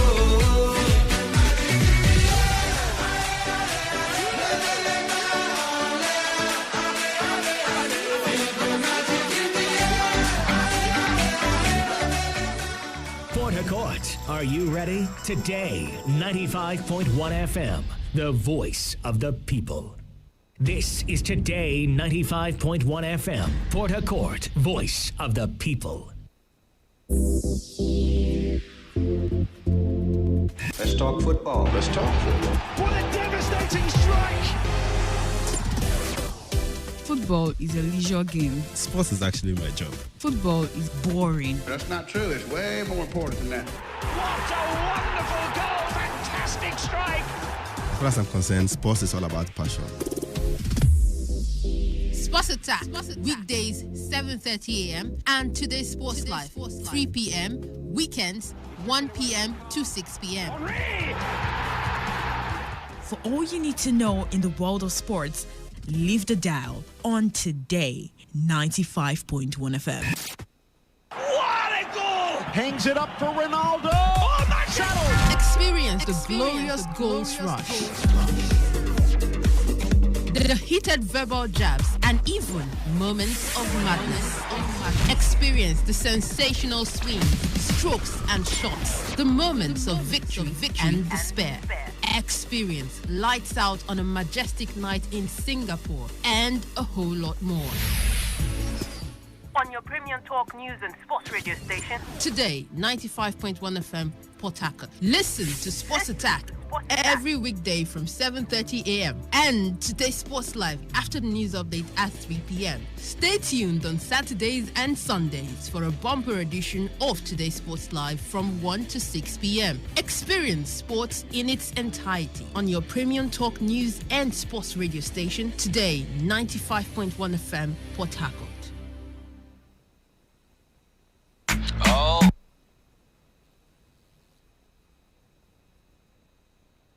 Radio has never been this good. Today, 95.1 FM, Port Harcourt. This is Today, 95.1 FM, Port Harcourt, voice of the people. Super Eagles, waiting they happen, waiting they share, we want no. Chena winch, I been landing, no matter their plan, no, we go still they fly. Walele, walele, walele. Walele, where you do? Walele, my brother, where you do? Walele, walele, where you do? Walele, my brother, where you do? Walele, I can't leave me, you tell me where you do. Walele, you need me, make you tell me where you do. I ain't Benny, make you tell me where you do. Tijani, make you tell me where you do. Ataribo, make you tell me where you do. Ayobo, make you tell me where you dey. Papilo, make you tell me where you dey. Erike Jofo, make you tell me where you dey. Walele, walele, where you dey? Yeah, oh, my brother, where you dey? Say walele, walele, where you dey? My brother, where you dey? Okocha, make you tell me where you dey. Aga Wonder, make you tell me where you dey. Okoronko, make you tell me where you dey. Garuba, make you tell me where you did. Police make you tell me where you did. Udeze make you tell me where you did. Ike Shorumu make you tell me where you did. Akwegu make you tell me where you did. Ayosi Kenya say where you did. Ababa Yaru make you tell me where you did. Ujiwe make you tell me where you did. Our Super Eagles say where una did. Walele, walele, where you did? Brother, where you do? I say, walele, walele, where you do? Walele, hello, my brother, where you do? Walele, dodorima, go, go, go, dodorima, dodorima, go, go, go, dodorima, dodorima. Waiting, winning our culture. Because some management can come begin disorganize. So they Liberia, Sudan, and even small Sierra Leone and Senegal come begin form Goliath for David like Nigeria. But thank God, say times today. God just won't shake us so that we go really come down to prepare for the bigger competition. No shaking, the word na caution. What day she go down while you got her. Now today, now let us rewind to 1980 where the Super Eagles really started the show. I beg Lagbaja.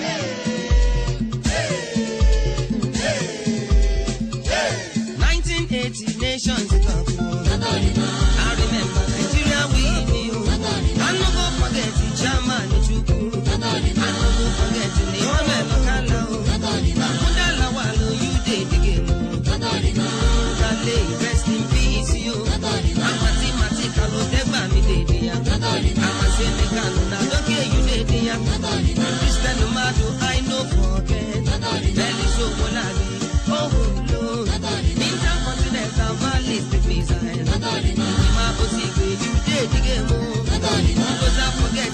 All right, it's a fine Saturday evening to you. Welcome to the second half of today's Sports Live. And my name is Wisdom Obina.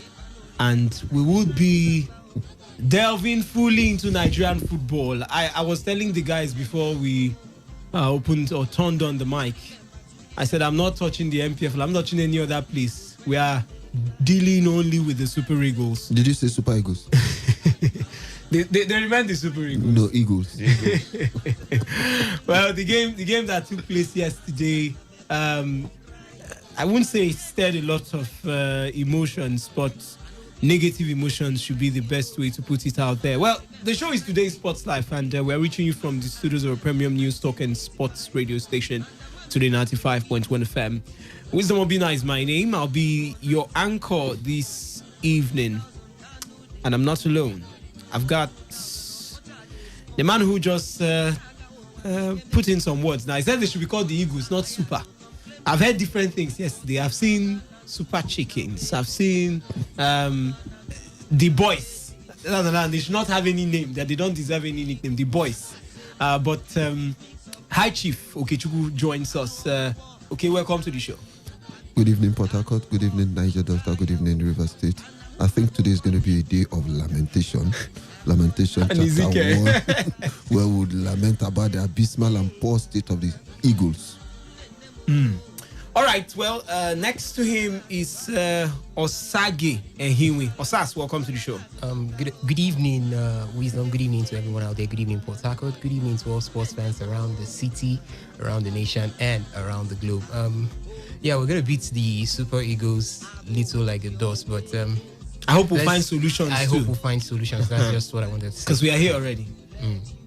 Priya PZ is here. Priya is good. Priya, welcome. Good evening, the Superman on radio. It's always great to talk Nigerian football, but this time around not that great. If I didn't see the game live, I had to go view the game again to understand the rationale behind conceding 4 goals after leading by 4-0. And it wasn't nice at all. So definitely we'll delve into the matters concerning the Super Eagles from the manager down to the players. All right. If you listen to the song, it's the finest song when it comes to Super Eagles, if you ask me. It's ageless. It reminds you of the men who played for us back in the day, from the 80s, the 90s, early 2000s. And you start asking yourself if things have changed. The years when we had Kanu Nwankwo, Austin J.J. Okocha, when we had Taribo West, when we had even these days of Stephen Keshi, the mathematical Odegbami, Felix Owolabi and the others are, a little bit behind. Adoki, Amir Simaka. But in the 90s, we still had the Wilson Orumas, the JJs, as I mentioned, Victor Ikpeba, the Prince of Monaco. But these days, we have... Let me not say something that would look like I'm insulting any player. I wanted to say the bench warming, but let's leave it at that. Well, you can start sending in your thoughts, even as we delve into the arguments proper. The number is 0701 9339 962. I'll take it again, 0701 9339 962. It was 4-0 at some point in the first half before they pulled one back, and they went on to make it fall in the second half. What are your thoughts? Some people are already saying the coach should be sacked. Others are saying it's not about the coach. The players did not do well. The coach did his best. Garba Lawal is on the show this afternoon. Amaju Pinnick is on the show this afternoon. Ahmed Musa is crying and begging and asking you guys to forgive them. He's also on the show this afternoon. It promises to be interactive. As I said, you can join us on the SMS and WhatsApp platform 0701 9339 962. I will try my best to see that we get to read all your text messages and WhatsApp messages. On Twitter, we are Today FM 951. That is at Today FM 951. My handle is at wisdom_OB. That is at wisdom_OB. Copy me and we'll be reading your tweets real time here on the show. You can also copy Priye at Priye PZ, and he would also be reading your tweets real time here on the show. The phone lines will be opened in due time for you to air your opinions, especially when it concerns the Super Eagles. Let me just bring us just in case you missed that game and the tidbits. Let me break it down from the maybe to the minutest of details with this report.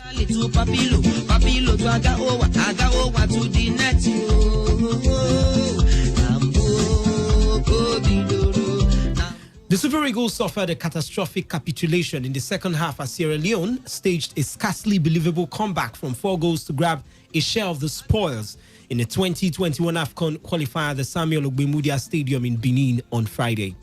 The Super Eagles raced into a 4-goal lead before the half-hour mark as an Alex Iwobi double and strikes from Victor Osimhen and Samuel Chukwueze put them in cruise control. Needing just 2 wins from their last 4 games to secure a place in Cameroon, Nigeria must have thought they had the job half done, and not even a goal just before half-time by Kwame Key could have offered a sense of what was to come in the second period. The pre-match conversations had been dominated by concerns over an air of apparent nonchalance in Nigeria's preparations after videos showed Edo State Deputy Governor Philip Shuaibu, Sports Minister Sunday Dari, and NFF President Amaju Pinnick participating in the Super Eagles training. And the concerns proved to be well-founded as the three-time African champion suffered an incredible meltdown to concede thrice in the second half.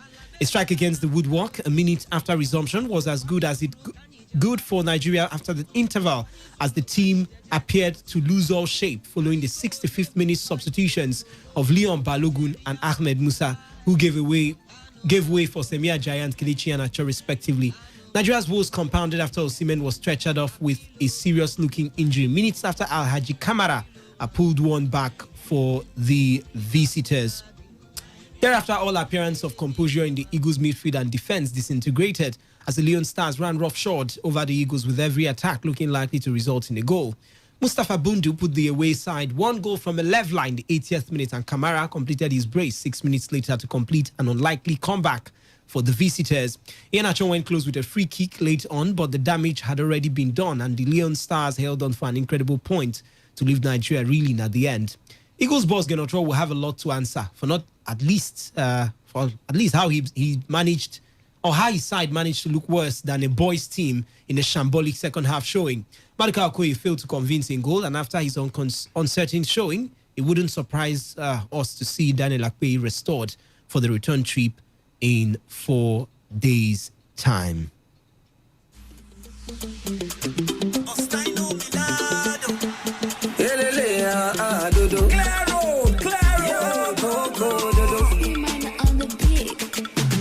All right, I took time on that one just in case you missed the game. It was on TV, but terrestrial TV now. We really found it difficult to get into that game if you're someone who uses cable TV. Okay, let's move into the details. The guys are here. As I told you, Amaju Pinnick has his thoughts. Ahmed Musa has his own thoughts also. Garba Lawal, former Nigerian international, one of the who is who back in the day, also has his thoughts on those performances and, of course, what they think happened yesterday. But let me get the thoughts of the guys in the building. We'll get to Pinnick and the others in a bit. And I'll start with you or Sass. Needing just 2 wins to qualify, was it enough to be complacent? Wisdom, actually, I don't know what you want me to say. I actually saw that game yesterday, and after the second half, I was actually short of words. I guess I started finding my words when I got into the studio today. First of all, I was kind of elated or full of joy because the very first half of that game played to us like the two friendly games we had with Algeria and Tunisia was actually a decoy or a kind of camouflage where, as a build-up to this game, where the Super Eagles actually decided to, in quotes, hide leg. But while basking in the euphoria of the beautiful play of the Super Eagles, going 4 goals up, the second half just brought a switch. One moment and the next moment was like 2 seconds, everything done was boah. Complacency is not actually the problem here, because I believe these are professional footballers. You should be able to know that the job is not done until it is done. You should be able to understand that until the blast of the final whistle, the game continues. As a professional, you should know. That is why even if you're playing on the field of play and you're 6 goals down, you keep fighting. I don't know, I've asked myself before, why is it that a team that is 7 goals down, 6 goals down, will still be fighting, struggling? What are you trying to do? 70-something, 75th minute, 77th minute, you're still struggling. No, I don't feel complacency here was a problem. I think it's a lack of recovery tactics on the side of the Super Eagles.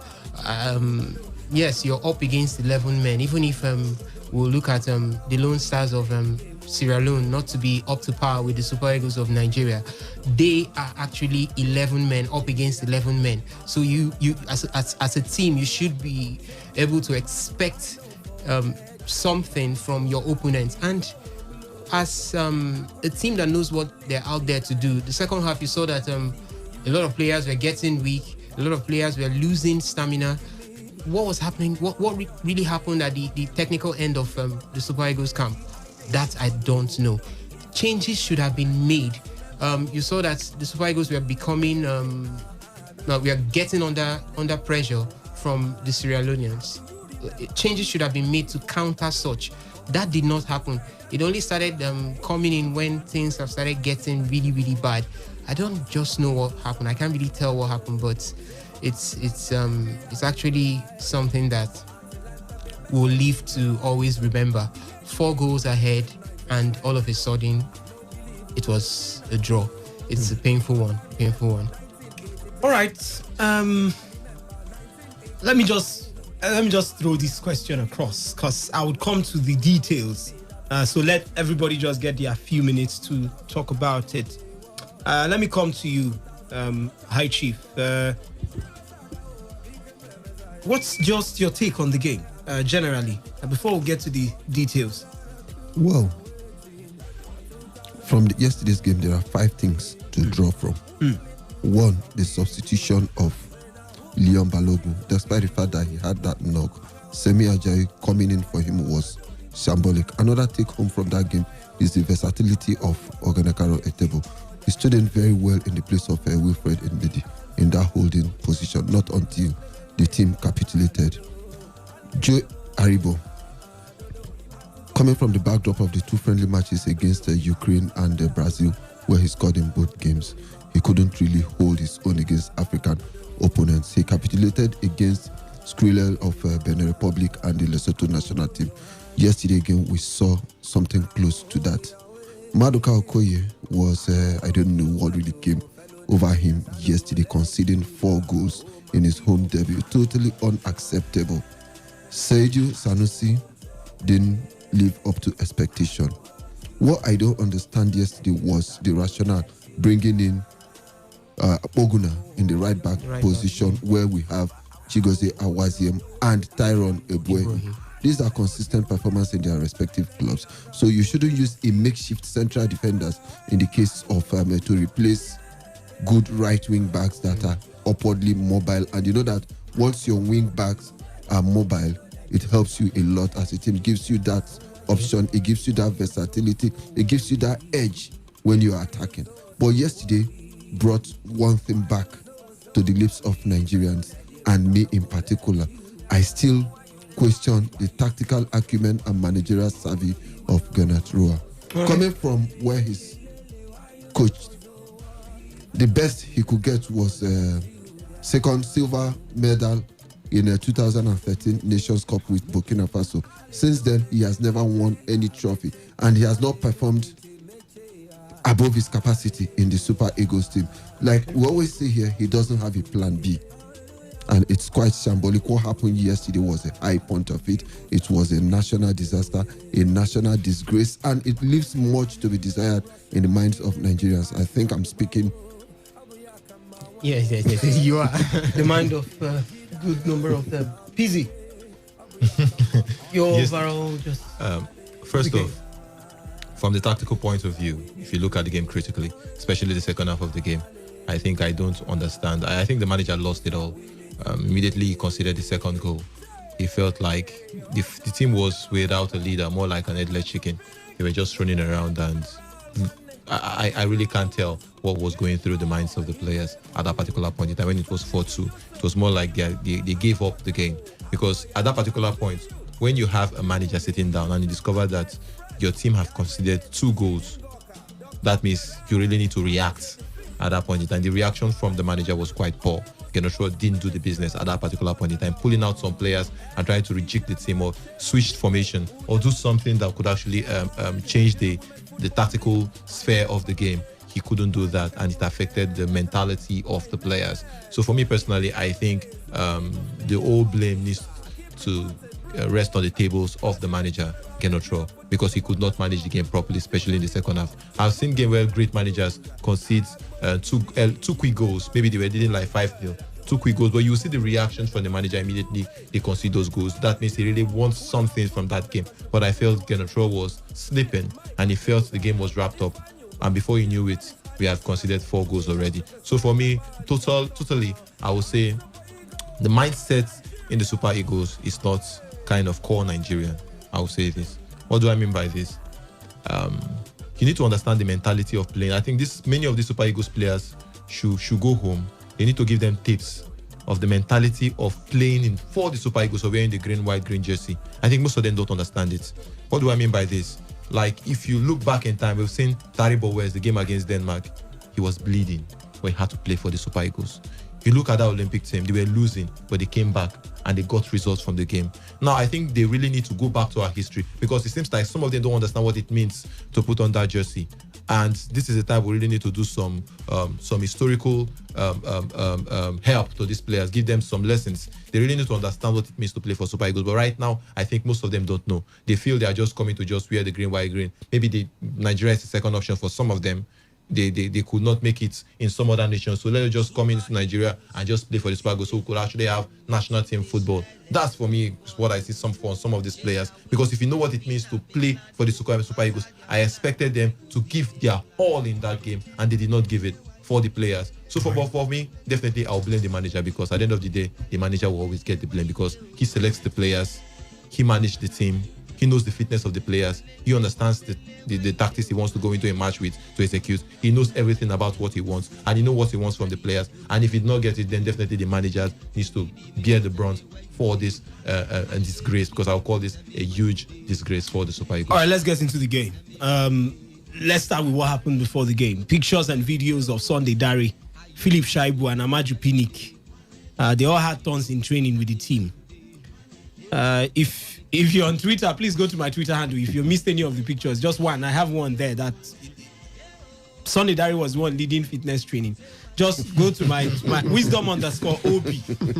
My handle is at wisdom_OB. And you just see where Sunday Dare is the one leading training with his good belly, and the boys were behind following him. Some smiling, some just trying to follow him too. But it was a big concern before the game started, Osas. Yeah. Do you think that in any way affected the team? Yes, it actually affected the team, but okay, you think it did? Yes, it affected the team. Mm-hmm. But to me, I give that to lack of professionalism when it comes to football. Now, we cannot take away the presence of politicians from the game. True.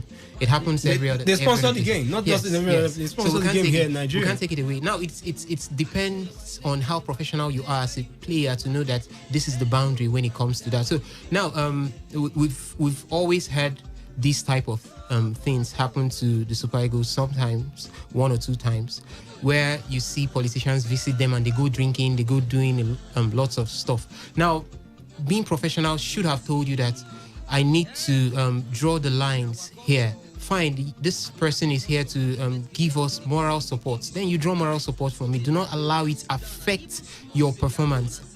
Yes, it did affect them, but I'm not going to blame the politicians for coming in here, because they came in to give moral support. It's a home game.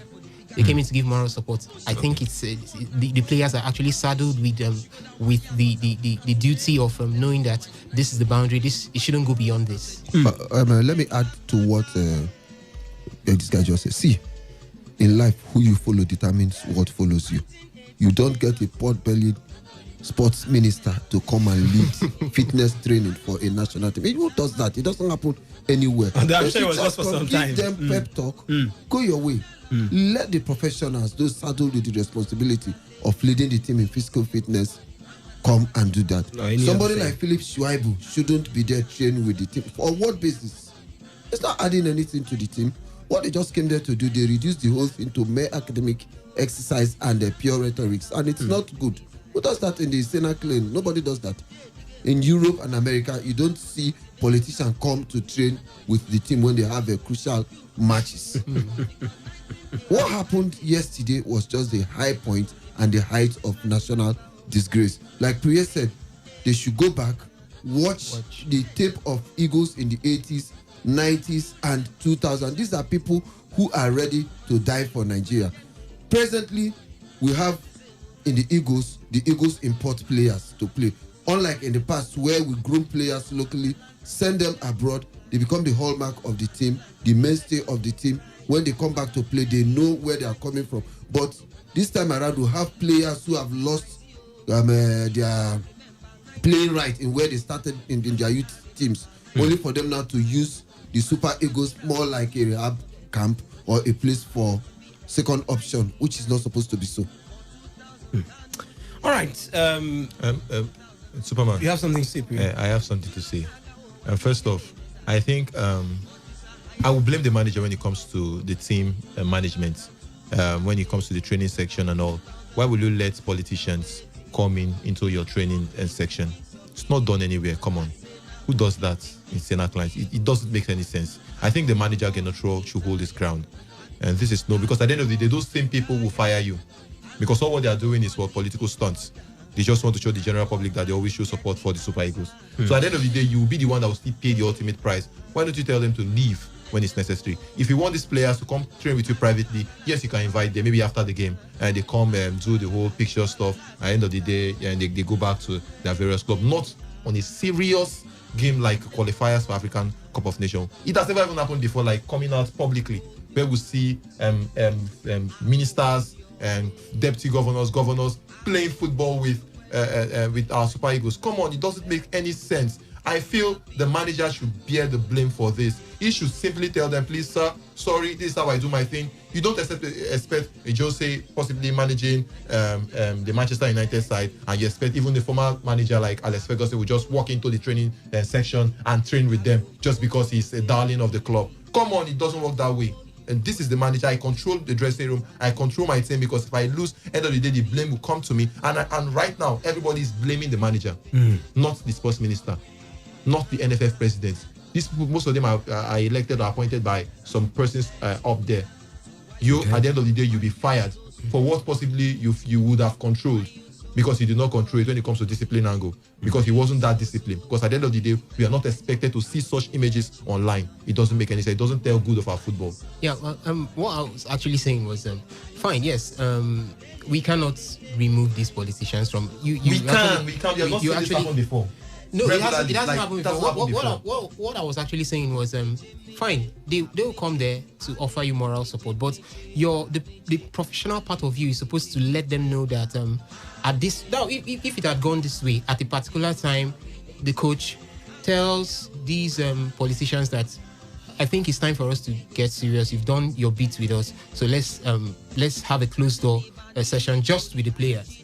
You understand? Okay. But they let the enjoyment go beyond where it was supposed to end. That's what I was actually saying. It's not bad for the deputy governor to be there. It's moral support. Seeing the deputy governor or the governor there alone will kind of boost the morale of the players. Not training with them. It doesn't boost anything when it comes to training. When it comes to technical acumen, it doesn't bring anything to the squad. For me personally, I think it doesn't bring anything. Yeah, you can come up with the pep talk, common players. You have to do very well. At the end of the day, you get some intensive. Will actually add some money to your allowances for the match. You understand, your match bonuses and all. You can tell these players this stuff. You can tell them, see, you know what it means to play for the Super Eagles. Put in your all. Blah blah blah blah blah. Yes, the sports minister can do that. The NFF president can do that. The deputy governor of Edo State definitely should do that. But coming to train with the players. Come on, you know Philip Shuaibu used to be a sportsman back in the day, but you don't have to do this with our Super Eagles. Yes, you just have to separate it. You being a deputy governor and the sports and the footballers here, you don't have to mix the two.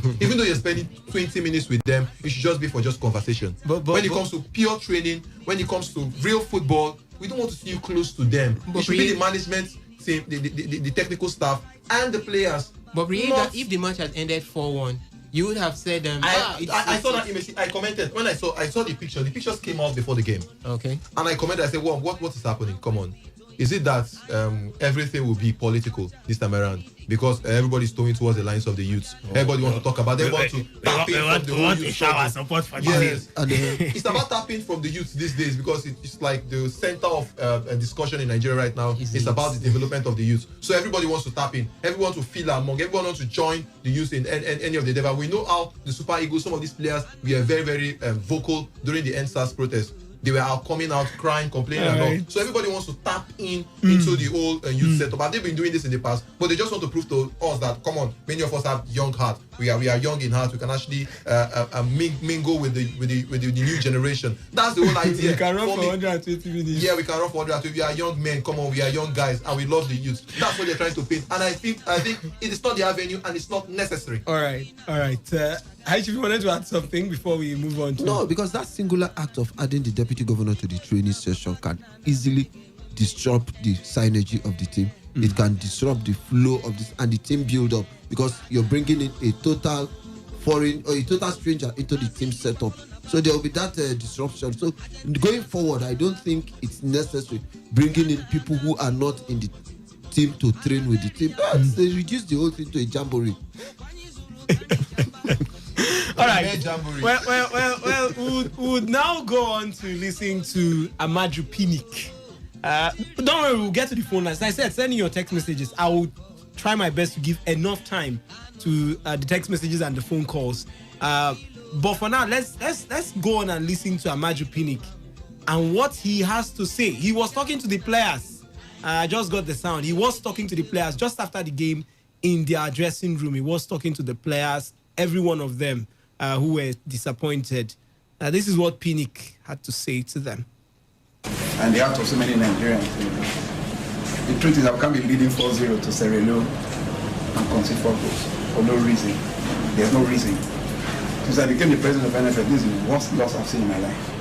The next few days, I wonder I'm going to sleep. It's not because of losing. It's not because we won't qualify for the Nations Cup. It's certainly because this towards the end of the year, these are our last back at home. The passion, the love Nigerians have for this game. It's football. Definitely it's football. It can go either way. But what happened to us? Were we complacent? Were we just so comfortable that we're leading 4-0 and all of a sudden the goals start coming in? At the end of the day, nobody's going to call your name. Everybody's the coach. And I'm at the Pinnick. And the out of so many Nigerians.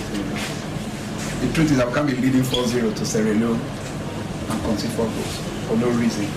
There's no reason. Since I became the president of NFL, this is the worst loss I've seen in my life. The next few days, I wonder I'm going to sleep. It's not because of losing. It's not because we won't qualify for the Nations Cup. It's certainly because this towards the end of the year, these are our last back at home. The passion, the love Nigerians have for this game. It's football. Definitely it's football. It can go either way. But what happened to us? Were we complacent? Were we just so comfortable that we're leading 4-0 and all of a sudden the goals start coming in? At the end of the day, nobody's going to call your name. Everybody's the coach. And I'm at the Pinnick. Super Eagles, waiting they happen, waiting they share. All right, that's Amadou Pinnick. I had to play it twice. It was a little bit unclear, but so you can pick the details. All right, you heard that his thoughts, guys. I'll now start with you, High Chief. Looking at the game yesterday, I know we've given our thoughts. Some people have already mentioned what I want to ask already. But looking at the game yesterday, Pinnick is already saying that nobody would even blame the players. They would only blame him and Gernot Raw. That's the coach and Amadou Pinnick for the poor showing. But from your own point of view, I would also spread it across. Who should be blamed for the poor showing yesterday? The players or the coach? Or maybe Pinnick? First and foremost, I'll blame the coach. Because a coach is good as his last game. The ball stops on his table. Secondly, I'll blame the players for not putting up a spirited fight. Because one thing, like we always say, it's not about the size of the dog in a fight, but the size of the fight in the dog. They didn't put up a strong fight. You are leading a team like Sierra Leone 4 goals, and at the 72nd minute they get their second goal. From there on, it was a roller coaster. It has never happened before. Amadou Pinnick said he wonder if he'll be able to sleep in the coming days. Even yesterday, it was a terrible experience that the Eagles quote and unquote, the former Super Eagles could concede 4 goals at home to a team like Sierra Leone. That means when we play the North Africans, what will happen to us? If we play a team like Cameroon or Ghana, what will happen to us? So it's high time they need to sit down, do a proper team meeting. It's a collective failure from the coach first, secondly the players, then last the association, the FA. Why I say the FA, they should also sit down. Who is the technical director of our national team? What's his job function? He's just been appointed anyway. The technical director should also liaise with the coach. Sit down, look at the technical capacity or capability of every player that is being invited. This man coming from XYZ club, is he playing regularly? What's the playing time he gets from his club? Can't we find an alternative arrangement or an alternative player within the local league, irrespective of the fact that we don't have a league? That's another fault of the FA. But practically, the whole fault lies within the coach, the players, and Amaju Pinnick. They should do a proper team meeting. Like you said, the problem is not that we're not going to qualify. But with this kind of performance, if we qualify, which kind of story or which kind of impression are we creating? When bigger teams comes up against us, that means we're in trouble. All right. Okay. Let me come to you. Pri. Genotro signed a new deal earlier this year. Missed Christ for his sack. Do you think he once again showed us that he didn't probably deserve that contract handed to him by the Nigerian Football Federation? If he did not deserve the contract, I don't think it's about him, it's about the FA, the choice of the FA.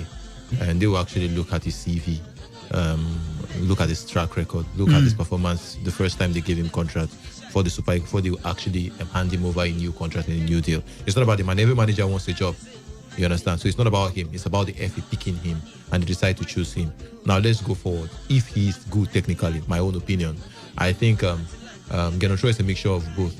I think he belongs to the old generation of managers.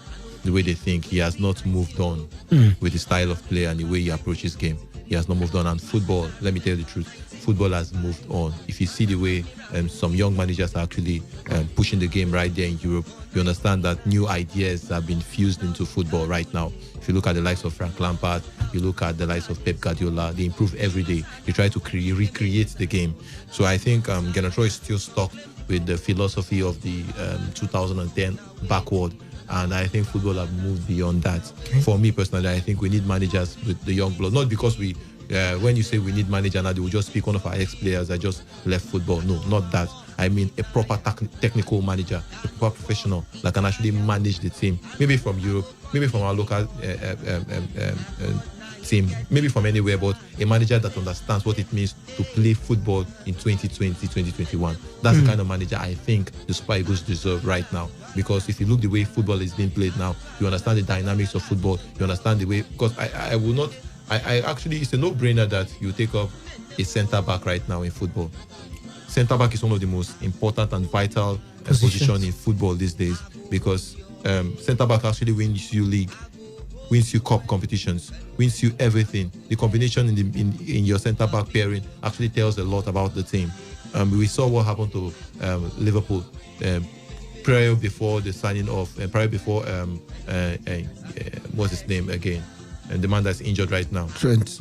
No, not Trent. The For centre-back. Liverpool? Virgil van Dijk. We saw what happened to Liverpool before he came into the team. He just came in and brought leadership. Look at Chelsea right now. It's difficult for them to concede because of Thiago Silva, the leadership ability of Thiago Silva. And now we have seen that partnership that Leon Balogun, the likes of True they are actually getting stable as Super Eagles centre-back these days. The partnership is becoming better. So you still need that combination. You still need that experience from those heads that have played over the years for the Super Eagles. Then you pull him off and you bring in. It's not that the player is bringing is a bad player, for crying out loud. It's also a good player. He's playing for West Brom, West Bromwich Albion. He's getting game time. But at that particular point in time, there's no synergy. He's learning to play with these guys. So you cannot try to test things when you actually want a game. It's a qualifying game. It's not a friendly. This is a game you actually need the maximum 3 points. You don't test run. You don't try things. This time around, you actually pick your best players, execute a game, and make sure you see off the game. So I felt Genetro did not manage the game very well from the manager's point of view. Then on the other part, I think signing him now, you have to use what you have. You definitely, the players you see, that's the players you use. Okay. And I think right now Super Eagles has a bunch of average players amongst the team. We have players that cannot cut it in many teams, even in Africa. It's difficult for you to pick some Super Eagles players that can actually play for the Senegalese national team. From the goalkeeper, come on, our goalkeeper cannot even possibly make the bench of the Senegal team. When you look at the centre back, it's very difficult for you to pick a player like Trusek. He left a good club in Italy and is coming to play for a championship side in England. Come on, that's not what you need. When you look at the Senegalese team, you look at the Tunisia team, you look at the Morocco team, you look at the Egyptian team, you see what they are building, and you ask yourself, what are we actually doing right now? Most of our players cannot call, oh, come on, he will be. He was signed in for big money for Everton. He's sitting on the bench.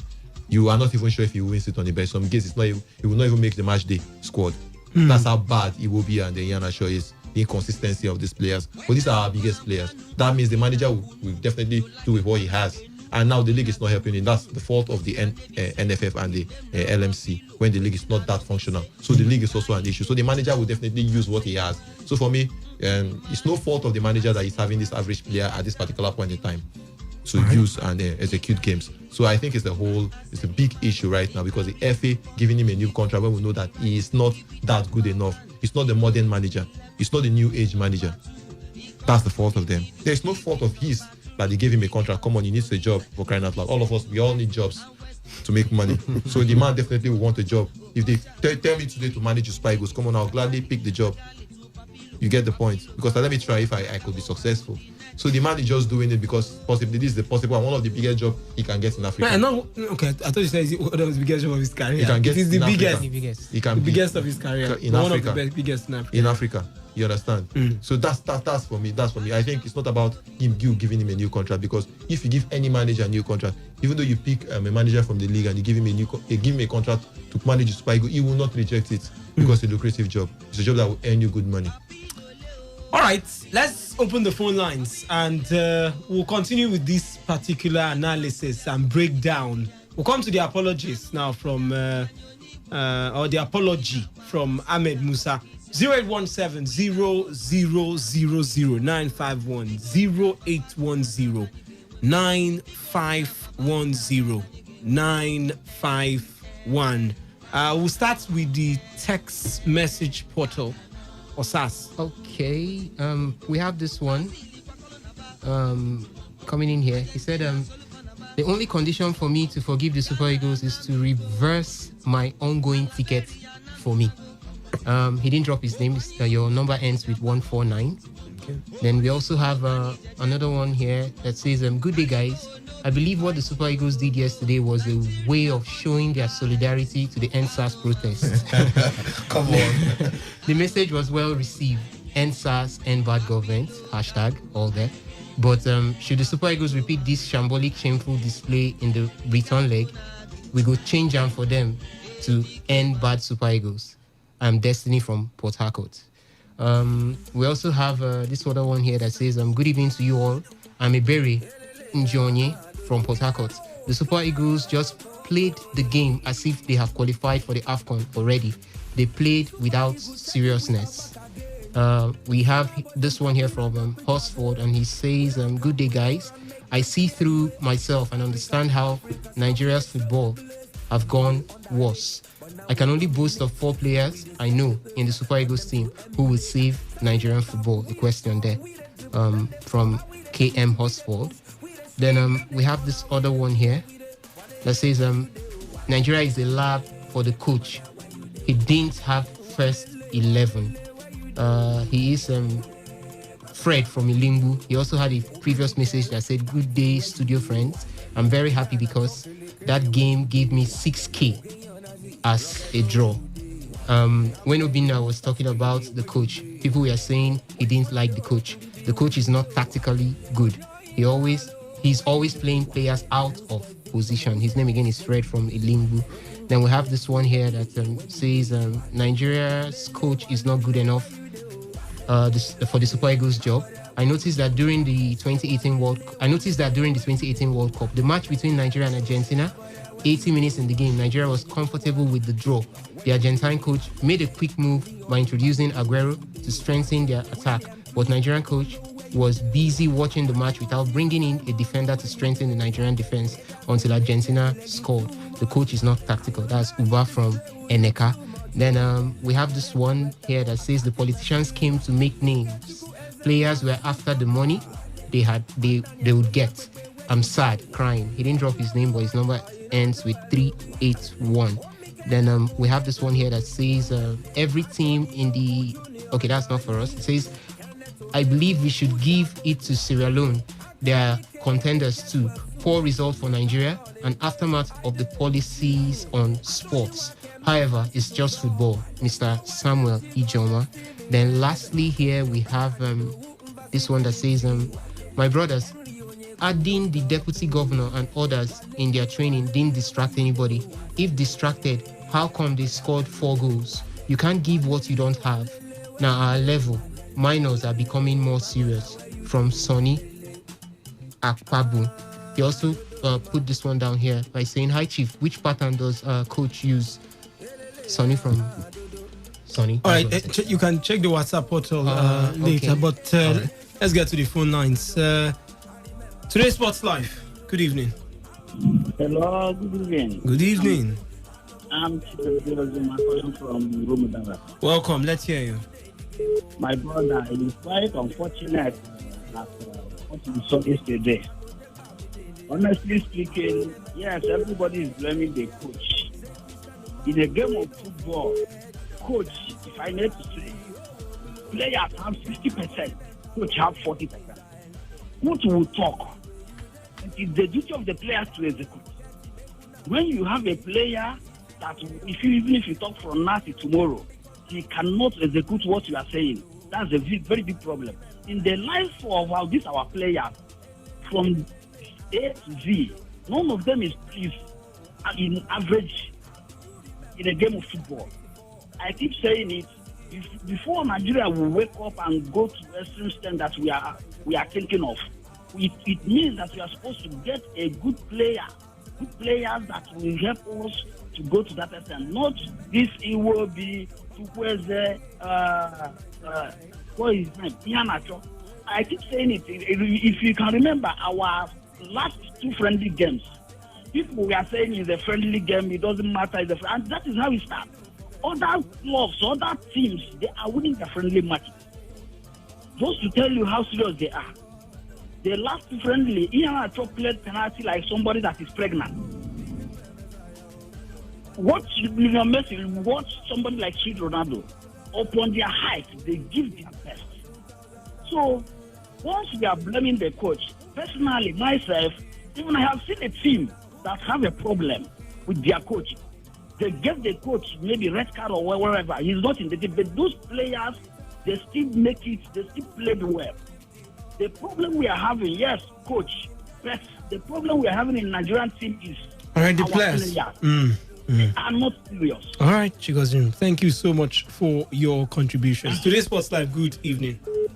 Hello, Wisdom, good evening. Faith, good evening, welcome. Thank you. Good evening to your colleagues in the studio. Good evening, Faith. Good evening, Faithful Faith. I heard, thank you. I heard of Amaju Picnic's statement when he said that nobody's going to blame the players, they will only call him and the coach, that he won't be able to sleep well. I don't think any good fan of the Super Eagles slept well yesterday. I mean, due respect to the Sierra Leoneans, I think that match was never for the Super Eagles to draw or even lose. So there was really, I think first, I really blame it on the coach. Like, there was no that he didn't apply any tactics to maintain his win. Like, and even on top of that, he couldn't prevent what was coming. Although he saw it coming, it was as though the Super Eagles, they were completely helpless that yesterday. And as for the Asama Phoenix saying people will call on him, I think it's time to really point a finger at him and not just the coach, so that he will know how he will start. I mean, the NFF, he's the president. It's up to him to know how to bring good players. And how is he going to do that? He should try to reform our league, both in the country and if it's in the country. I mean, if he's going to bring up foreign players, he should make sure that he gets the right people and make sure they have the right orientation before they are able to represent the country. As for Matt Gokoye, I think he doesn't have any business with that national team because he has not been able to live up to the game. Apart from the time, I mean, this is the Super Eagles that were able to put up a draw against Brazil, against Ukraine. Then what happened yesterday? It was just too bad. They were not supposed to lose that match at all. All right, Faith. Thank you so much, Faith, for your thoughts. You are not supposed to draw or lose. Today's Sports Live, good evening. Good evening, Wisdom. Good evening. I'm Gideon, calling from Rumudu. Gideon, welcome. Let's hear you. Thank you. You see, first and foremost, we need to clear the air about the issue of the deputy governor and the sports minister and the NFA chairman training with them. That doesn't have anything to do with their woeful performance yesterday. It doesn't. When they played against Algeria and against Tunisia, those people trained with them. They didn't train with them yet. They performed below expectation. Meanwhile, those people trained with them and they scored 4 goals. They were up by 4-0. So that time they were up by 4-0. We will say that the training those people trained with them was effective. That time didn't have effect. It was when they now fell below par and they came to equalize 4-4 against them. That's when that training have effect. So the issue of the deputy governor and the other training with them doesn't have anything to do with their failure. The truth of the matter is that let's be very clear about this matter. Kenneth Rowe lacks the tactical and technical capability to handle that thing. It's very clear now. And the earlier the NFF do something, relieve this man of his job, and get a good person that is competent with it, the earlier the better. Because when we get into the World Cup qualifying series now from June next year, we'll get tougher opponents. And it will become tougher. And before you know it will be too late. By that time, maybe we will not be able to qualify for World Cup, God forbid. So the earlier they release him from that job, the better. You can see that the same mistake that was made against Argentina in the World Cup, just 4 minutes left. The network would not come up with a tactic to hold on to the game. The same mistake against Algeria in the semi-final of the Nations Cup. It's the same mistake now that is just repeating itself. So our coach lacks the tactical and technical ability. That is just the truth of it. He cannot manage a game. He cannot manage players. Even if you bring all the best, we have good players, but he can't manage them and he can't manage game. Hello? All right. No, we're with you. Them. USA 94, I'm telling you, Wisdom, USA 94 and Tunisia 94 that we did well. The players that we had, most of them were playing for average clubs. It's just about 3 of them that were playing among the top 5 European leagues. Most of them were playing the average club, but because the coach knew how to manage the players and manage the game, and the players were committed, that's why they excel. So it's not about playing for big clubs. Okay. You can pack all the players that play for big clubs to the general club. He will not be able to do any good thing about them. All right, Gideon. Because he lacks the tactical and technical ability. All right, we were 4-0 up. Then 4-1, 4-2. By that time it was 4-2. A good coach would have known what to do. That, no, it's better we win this match. Against people cannot score us again. But he lacks competence in that aspect. All right, Gideon. I think the best thing is for them to release him of this job. All right, Gideon. Thank you so much for your thoughts. Today's Sports Live, good evening. Hello, Wisdom. Please, just to ask something little. Quickly. About the coach. I've always been a supporter of Gernot Rowe, thinking that maybe he's critics. But yesterday I saw a lot of things online. Gernot Rowe really gave people negative words to speak about him yesterday. It was just too bad. You know, even when the person you would think you want to vouch for, end up shooting himself at the foot. Then what are you going to do? All right. I think he really did something to his career. All right, Faith. Thank you so much for your addition. Today's Sports Live, good evening. Good evening. How are you? I'm fine, welcome. Madu Chimsu, right? Yes, my good brother, Maranyambo. Good evening. Good evening, welcome. Hey, good evening. My brother and the greet you all. Yeah, we greet you. Please, today, God bless you for your analysis.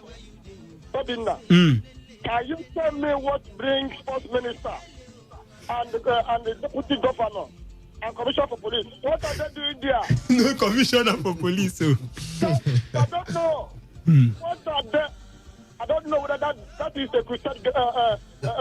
What can you say? The PDP grant. See, general should go.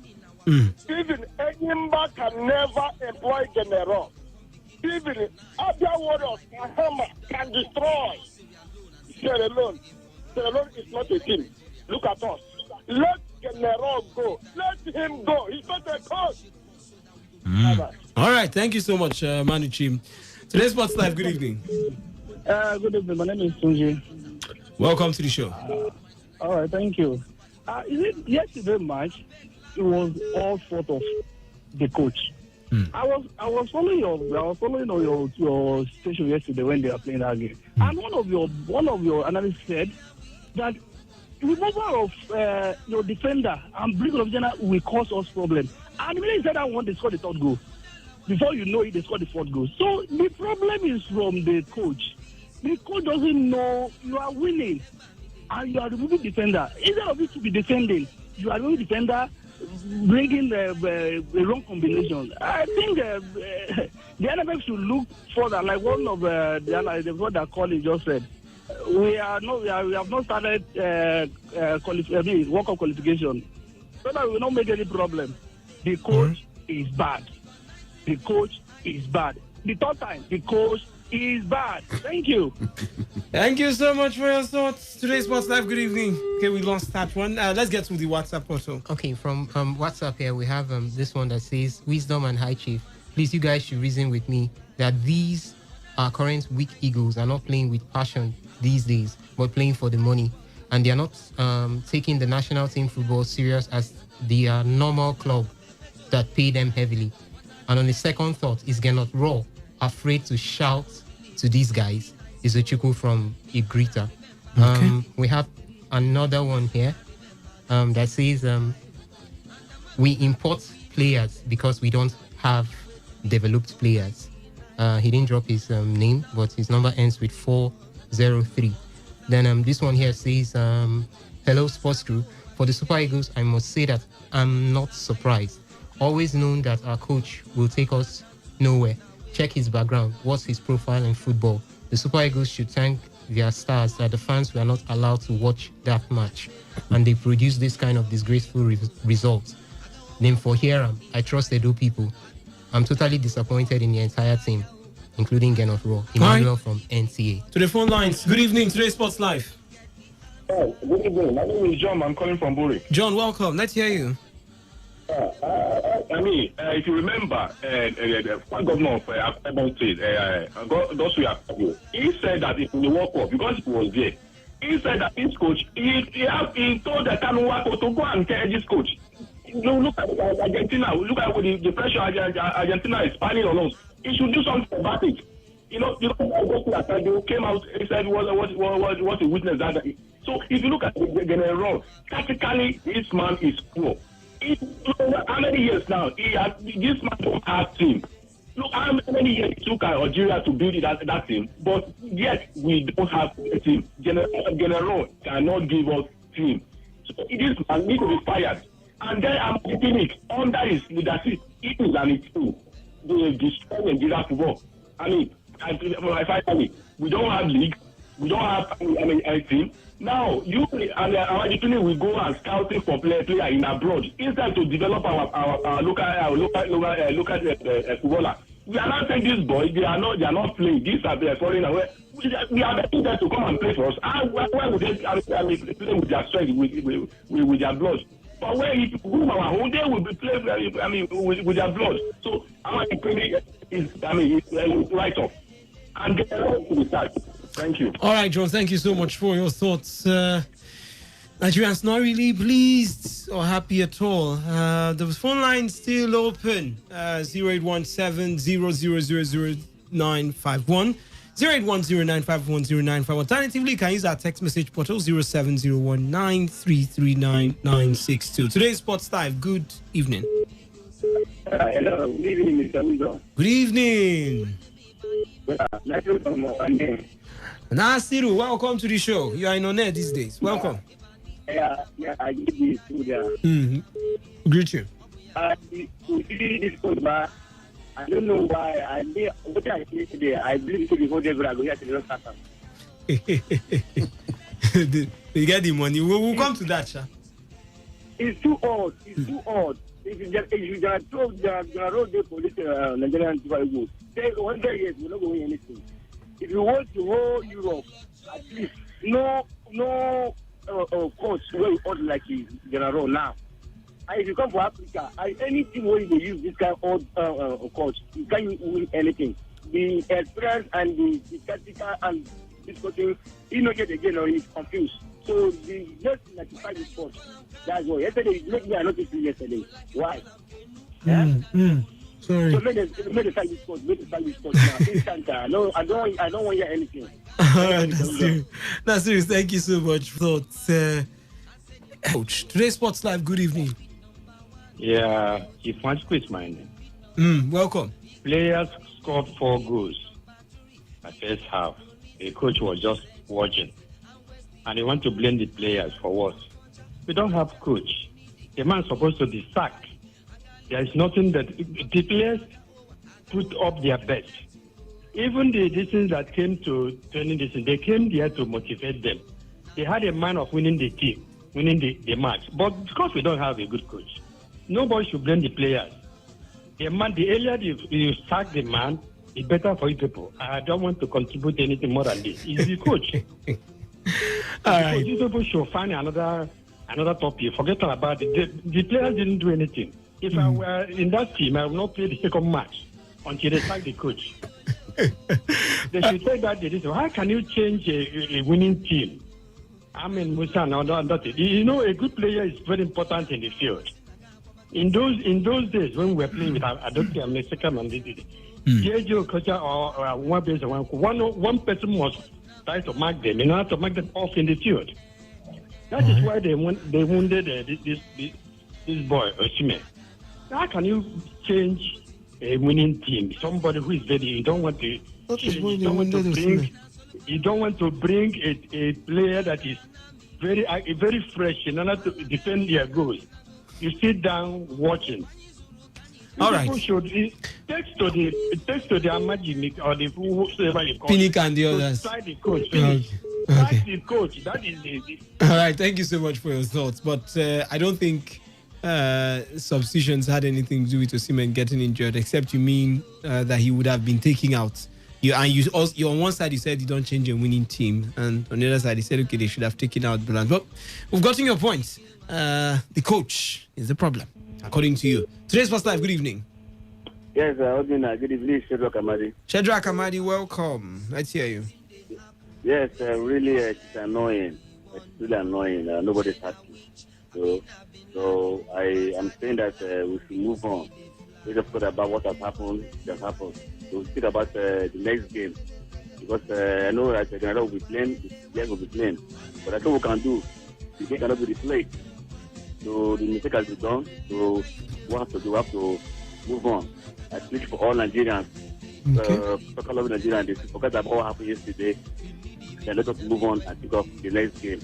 So that's my own take. Please let us forget about it and move on. Because if we continue to say about it, the anger will increase.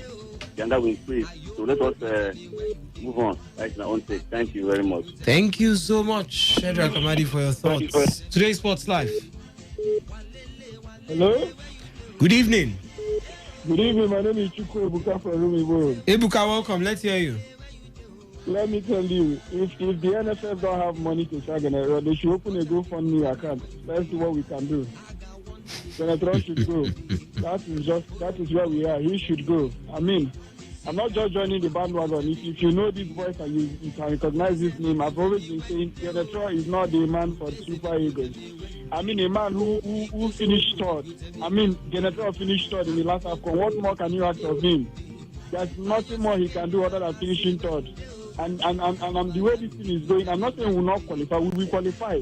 but Gennaro cannot reciprocate. You see what he did last time? He finished third. He cannot come fourth again. He can't do it. So for me, I think Gennaro is finished. A long time ago, I'm just surprised Gennaro didn't see it. You know, they gave him a contract extension. That was a big mistake. And we are paying small. You know, when I was listening to that game, I didn't watch that game. I was listening to this via this station yesterday. You know, I heard 4-0.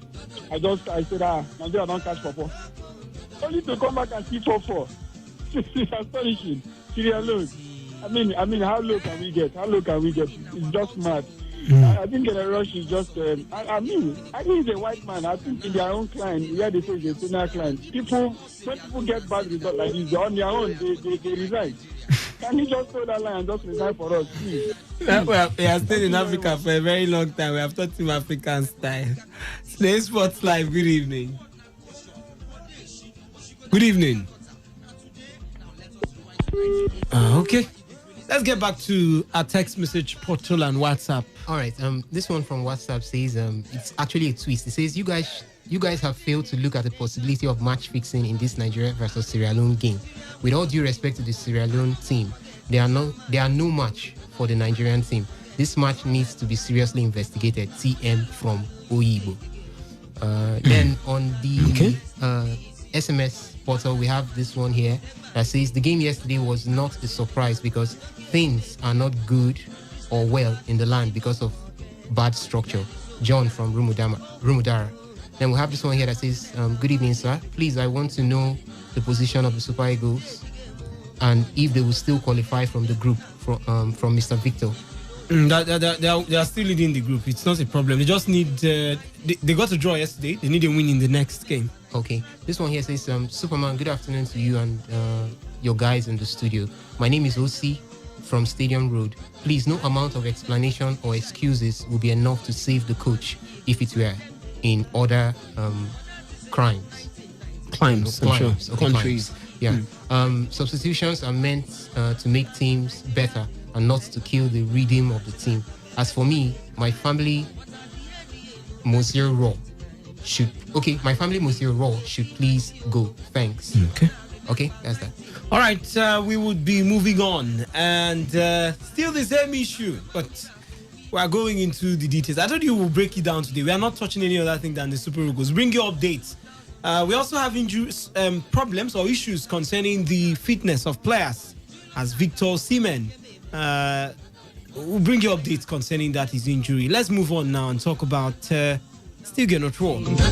Now, former Nigerian international Garba Lawal has absolved Super Eagles coach Gennaro from blame after their 4 draw against Sierra Leone on Friday. The 3-time African champions surrendered a 4-goal lead, as we told you earlier, to share points with the Leone Stars. Lawal said, and I quote, "Only the players can explain what happened. Even the coach cannot tell you this because they are the actors. The coach has no blame. The players know there were a lot of things they did wrong. They knew they have complete control of the game and suddenly something went wrong. Of course, it is the players that will take responsibilities for that. The coach did everything right." I quote, underline this. The coach did everything right. It's the players that disappointed. If their tactics were not good, how did they score 4 goals? The players were not disciplined. They exposed themselves. The players are professionals and they know what is at stake. They knew they did not do well. When you take chances, that is what you get. Many of the fans were expecting something like 7-0 after a 4-0 lead. Unquote. No be me talk, Amu. It's not me. It's Garba Lawal, the very important Garba Lawal in his days too. Let's get to the other side now and hear or talk about the players. I told you earlier that Ahmed Musa came out to apologize to Nigerian fans. Let's listen to Ahmed Musa and his apologies.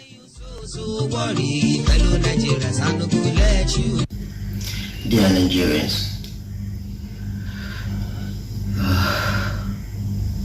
on behalf of myself and my teammates, we are really sorry for the disappointment of the game tonight. We know we made a very big mistake in the game, but there is nothing we can do. There is football. Sometimes we win, sometimes we lose. but we're gonna correct our own mistake in the next game. Inshallah, we are going there. We are doing all our best to see that we qualify to the AFCON, and we know that we can do it. On behalf of myself and my teammates, we are very, very sorry for the game tonight, but we're gonna make it up. Thank you very much. Let's listen to him again. Dear Nigerians, on behalf of myself and my teammates, we are really, really sorry for the disappointment of the game tonight. We know we made a very big mistake in the game, but there is nothing we can do. There is football. Sometimes we win, sometimes we lose, but we're gonna correct our own mistake in the next game. Inshallah, we are going there. We are doing all our best to see that we qualify to the AFCON, and we know that we can do it. On behalf of myself and my teammates, we are very, very sorry for the game tonight, but we're gonna make it up. Thank you very much. Super Eagles. All right, Osas, should we just forgive them? It was just a bad day in the office. Should we just? After all, they are still on top of the group, or should we just forgive them and just? I think what would be a bad day is when Belgium comes up against the GSS 3 team of Community Secondary School, Mpogo, and loses or draws 4-4. That would be a bewitched game. Now, if we talk about forgiving, I don't know if you understand what I'm trying to say here now. I'm struggling to understand. Same with me. Okay, you're struggling to understand. Because Belgium, now, if Belgium plays 4-4 with GS3 in Bogu, from the airport for their president, thank you. They should just go back to wherever they are coming. Both the coach, everybody should go. They are disbanded.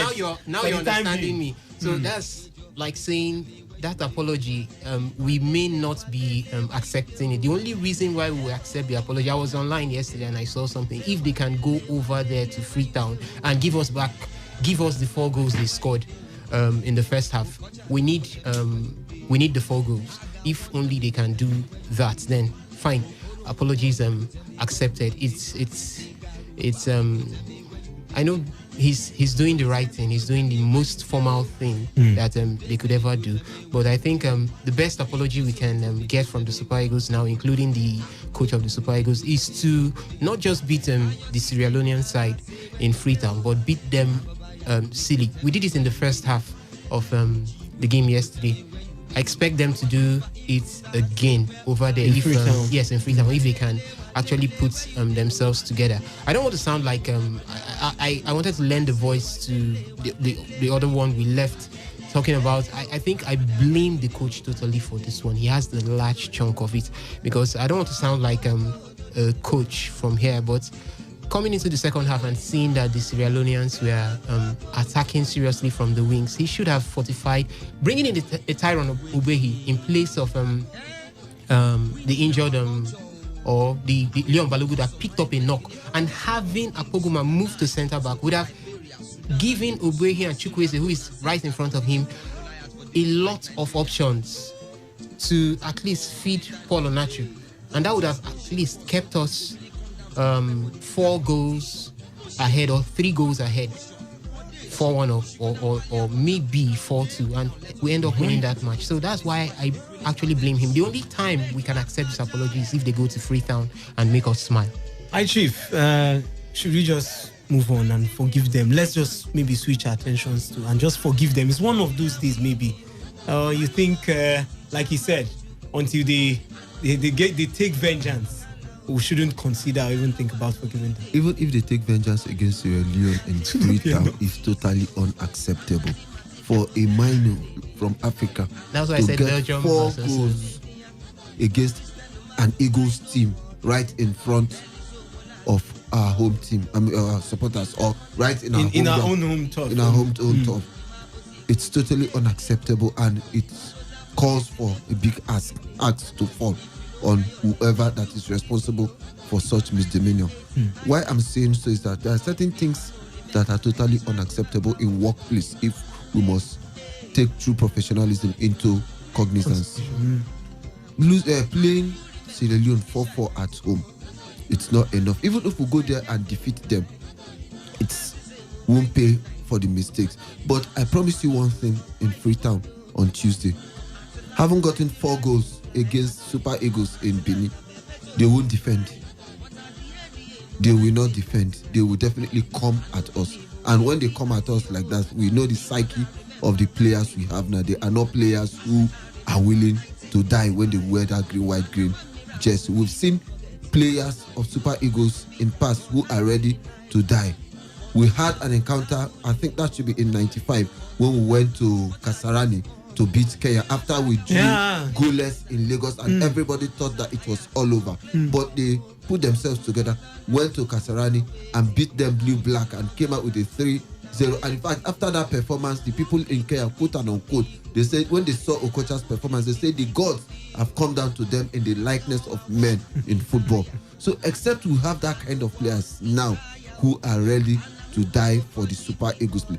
Otherwise, it's not enough. Even if we manage to qualify for the Nations Cup, which I think it's our right. We're going to. We will qualify, but what happens when we get to the Nations Cup proper? When we meet the North African teams, what will happen to us? We meet teams like from Democratic Congo, what will happen to us? We meet Ghana, our arch rivals, what will happen to us? Because they have this psychological edge over us, that whenever they are playing against the Eagles team, they have that psychological edge over us that one way or the other, we must capitulate and they'll get the winning goal. So what I'm saying in effect is that a whole lot of things has to be done. We will just manage and qualify for the Nations Cup. Then let him go immediately after the Nations Cup. We have 2 years to groom a new coach. A coach that, but first we have to go back to the basics. We have a dysfunctional league. The man finds himself in a totally helpless situation.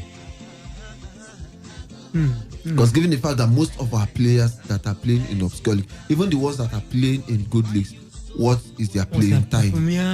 What are they even doing there? What are they doing there? Yeah. So the problem is Hydra-headed. We need to go back to the basics. All right. Well, Priye, before we turn our attentions to the game, they've already had a training session. And we'll talk about that and the players who are struggling with their fitness and what have you. But do you also toe the line that a 7-0 defeat in Freetown would be enough to appease the Nigerian fans? Which will not happen. I don't think it's possible. It's not possible. It's not visible. It's possible. It's not possible. It's not possible. With these Super Eagles players, but it's not possible. It might not happen, but it's possible. It's not about might not happen. It will not happen. Like, it's clear. Come on, we should not chase shadows. For me personally, I think 7-0 will not change anything. It will not change anything. Already the image is already there. People are asking questions right now. Asking questions of the tactical ability of the manager, asking questions of the average nature of the team when it comes to the players, asking questions about the league, because we all know our league was quite strong in the 90s. People are asking important questions right now, and we really need a proper reform in our football. That's when we should actually apologize. The Super Eagles and the NFF could actually apologize to the Super Eagles, where we see a proper standard program that calls for a reform of our football in Nigeria. Because right now we are heading nowhere. Right now we are heading to like a highest mountain, where definitely what leads to that is destruction. Because right now we cannot produce 5 players from our local league for the Super Eagles, and it doesn't make any sense. No same country in the world, when I'm talking about football nation, who have a national team of over 23 players, and you don't have up to 5 players from their homegrown league. It's not done anywhere. Even to the most obscure nations in the world, they find a way to get players from their league to participate for the national team. These are questions we really need to ask. These are important issues we really need to drop to the table of Amadio Mervic Pinnick, and also to the technical team of the Super Eagles, and also to the first vice president of the NFF, who doubles as the chairman of the LMC. These are important questions. Sheudiko. We really need to ask these important stakeholders in football, what are they doing? What are they putting in place for this nonsense to help to end? Because right now I think we are heading nowhere, because it's nonsense. Because you look at the Super Eagles and you ask yourself one question: Where is the Imba players? Where are the Rivers United players? Where is the Plateau United players? Where are the players from the league? And this was how it used to be in the past, in the good old days, who used to compete favorably with our other national teams and counterparts, like the likes of Ghana and all. Even go to the Ghanaian national team, you still see players from their national league setup playing for the Ghana national team. Go to Cameroon, the same thing. Even to Ivory Coast, who have a lot of grade A players in Europe, they still have players from their homegrown league. These are things we really need to ask. And right now, our football is heading nowhere if we still insist and still continue this I'll call it dangerous trend of actually killing our league and improving leagues of other nations. We really need to end this. That's when I think many Nigerians will actually forgive what the Super Eagles have done, forgive what the NFF is doing, forgive and I will not blame the coach of the national team. Come on, use what you have. You don't expect him to like I Chief said. Yes, you can't expect the national team manager to play a player that has not seen football for over 6 months, 7 months. Come on, just because he wants to be a league patronizer, patronizing our league. Come on, it doesn't make any sense. So I will actually understand the level of the manager. He has to play what he sees. And what does he see? Going to obscure league in Europe, going to Eastern Europe to pick players to play for our national team, going even down to even the Middle East to pick players for our national team. I think it's that bad. So right now for me, I think we really need to look at an holistic view of our national team. We need to go back, not to a drawing board this time around. We need to go back to an overhaul of our setup, of our league setup. Work properly. Remove government from government interference when it comes to football. We should leave this old political which word I'm even running out of words right now. We really need to leave politics out of our football totally, because that's the best way for us to grow our football. We need to put a private face to our football. Individuals need to invest in our football if we really need to move forward in improving the style of play of our Super Eagles. But right now, we are heading nowhere. All right, let's talk about. Let's begin to look forward now. Solutions. What do we do going forward? We are already here, like some people would say. The Super Eagles went straight back to business in the early part of this Saturday afternoon, following that disappointing 4-0 against Sierra Leone. Now, under the guidance of manager Gernot Roy, a recovery session was held at the Samuel Ogbemudia Stadium, the scene of the infamous draw yesterday. Apart from Napoli's Victor Osimhen, who suffered a shoulder-related injury versus the Leon Stars. And by the way, Osimhen is to undergo an MRI, that's a magnetic resonance imaging, to actually ascertain the level of that injury. Now, the German football tactician Rohr is also sweating on the fitness of Club Brugge striker Manuel Dennis and Villarreal winger Samuel Chukwueze.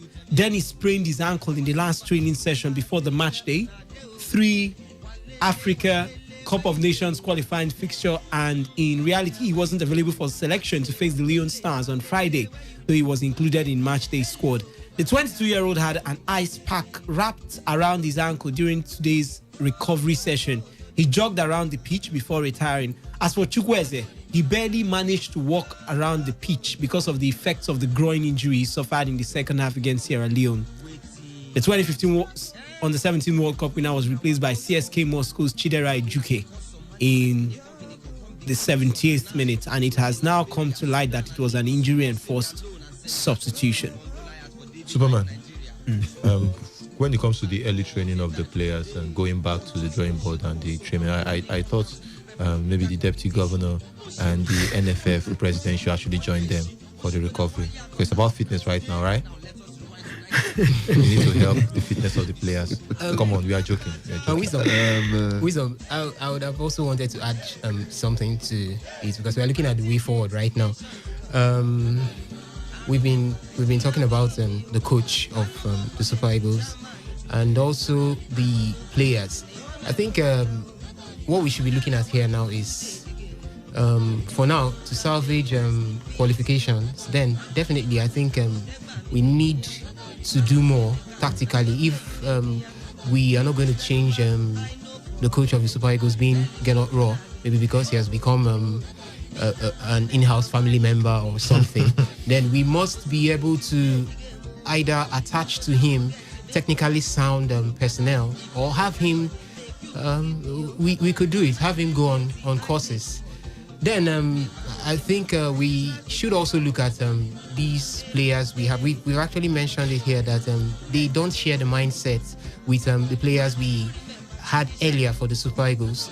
I remember watching the Super Eagles in 1994 at the Tunisia 94 Nations Cup, and I saw what they did against an informed Zambian side, where they had to fight with sweat and blood to make sure they win that one. I think I'm correct if I may quote that.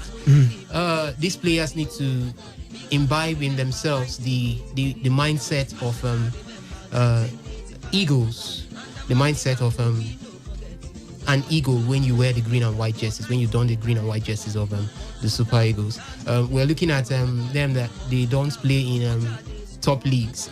Scotland that just qualified for the Euros ahead of England and Czech Republic. Just 4 players there play in top teams. Talking about Billy Gilmore, talking about Tierney of Arsenal, McTominay of Manchester United, and Robertson of Liverpool. The rest. Do we have anybody that is up to these people? But at least we have quality players right now. We have quality because they have players in Rangers, they have players in Celtic, Fulham. They have an organized league. They have an organized league. But Chukwueze, we can actually compare Villarreal to Manchester United, Manchester or Chelsea. Come on. No, let me say Manchester United. Come on. Manchester United are in the Champions League. But ask yourself a simple question. Look at the structure of the Scottish League. Okay. They may not be the biggest of leagues when it comes to top players. Jerry plays in the Scottish League. Yes, but what I'm trying to say, the organization is top notch. Yeah. What I'm trying to say is, if these players develop, understand that whenever they don the jerseys of the Super Eagles of Nigeria, they need to give their all to the extreme. At least it's going to go a long way to improve. In 1994, we didn't have players that played in Barcelona and the rest as early as 92-94. We had Amunike was as early as 92. No. It was after the 94 exploit in the World Cup that he joined. He moved from Zamalek. Yes, to Barcelona. But 1992, that team started from the 1990s and developed up until 1992. We didn't have when they went to the Nations Cup in Tunisia, we didn't have much players. But you know the difference. You know the difference, Osas. Yeah. The difference was that at that particular point in time, we have one of the most organized leagues in Africa, in West Africa, at least. Now, at that particular point in time, we have players coming out. Like, you can actually pick out any of our Super Eagles players playing for the Nigerian league, and you can actually compare them with the Zamalek, the likes of the Zamalek, the likes of one of the biggest clubs in Ivory Coast. I'm trying to get the name right now. You can compare. Ashanti is Ghana. ASEC Mimosa. Thank you. We had great players that can actually play for any national team. Look at the likes of Rashidi Yekini. He never played for the biggest of clubs in Europe, but he was quite good because he was playing good football here in Africa. But we're not having that right now. Look at our club football. Come on, you cannot even pick a player. We're struggling to pick a player for the Super Eagles. A player that will actually start for the Super Eagles. We are even struggling to qualify the preliminary round of the CAF Champions League and CAF Confederations Cup. We are not even sure if we will even scale through the first round. Is that bad? Is that bad for our football in the country? Today is a day of lamentation. So we will lament, but I think what we need to do now is to provide a solution to the already shambolic situation we find ourselves. We must tell ourselves the truth, and the truth is very bitter. Going forward as the Eagles, I think Genatua need to have a plan B. We have players like Onuachu, who is tall.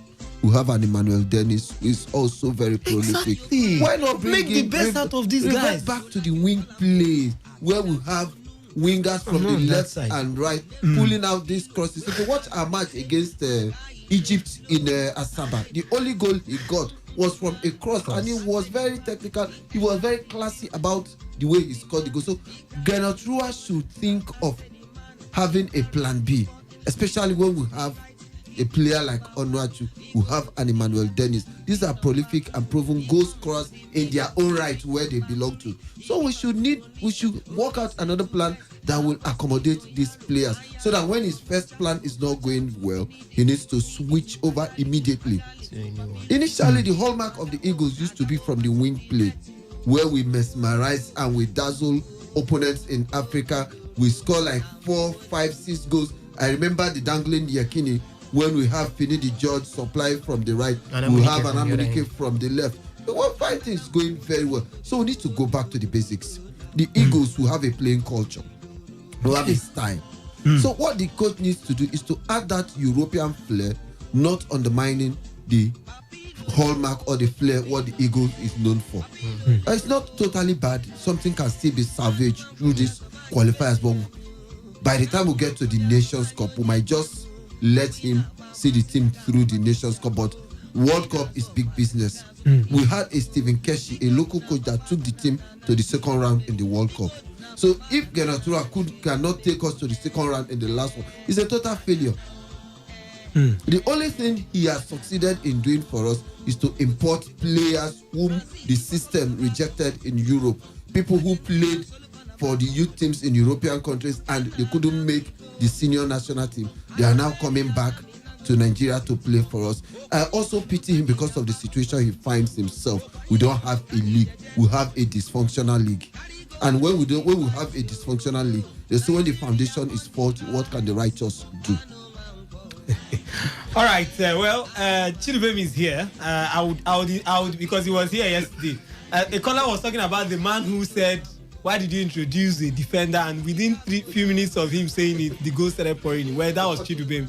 He's here. I'll get his thoughts too as to what he thinks. Before we'll get back to the phone line, so there's no problem. But let's deal with Osimhen a little bit. We are still waiting for the MRI results. Okay. But it's obvious he won't be part of the next game. Yeah. Should we be worried? No Osimhen in the next game.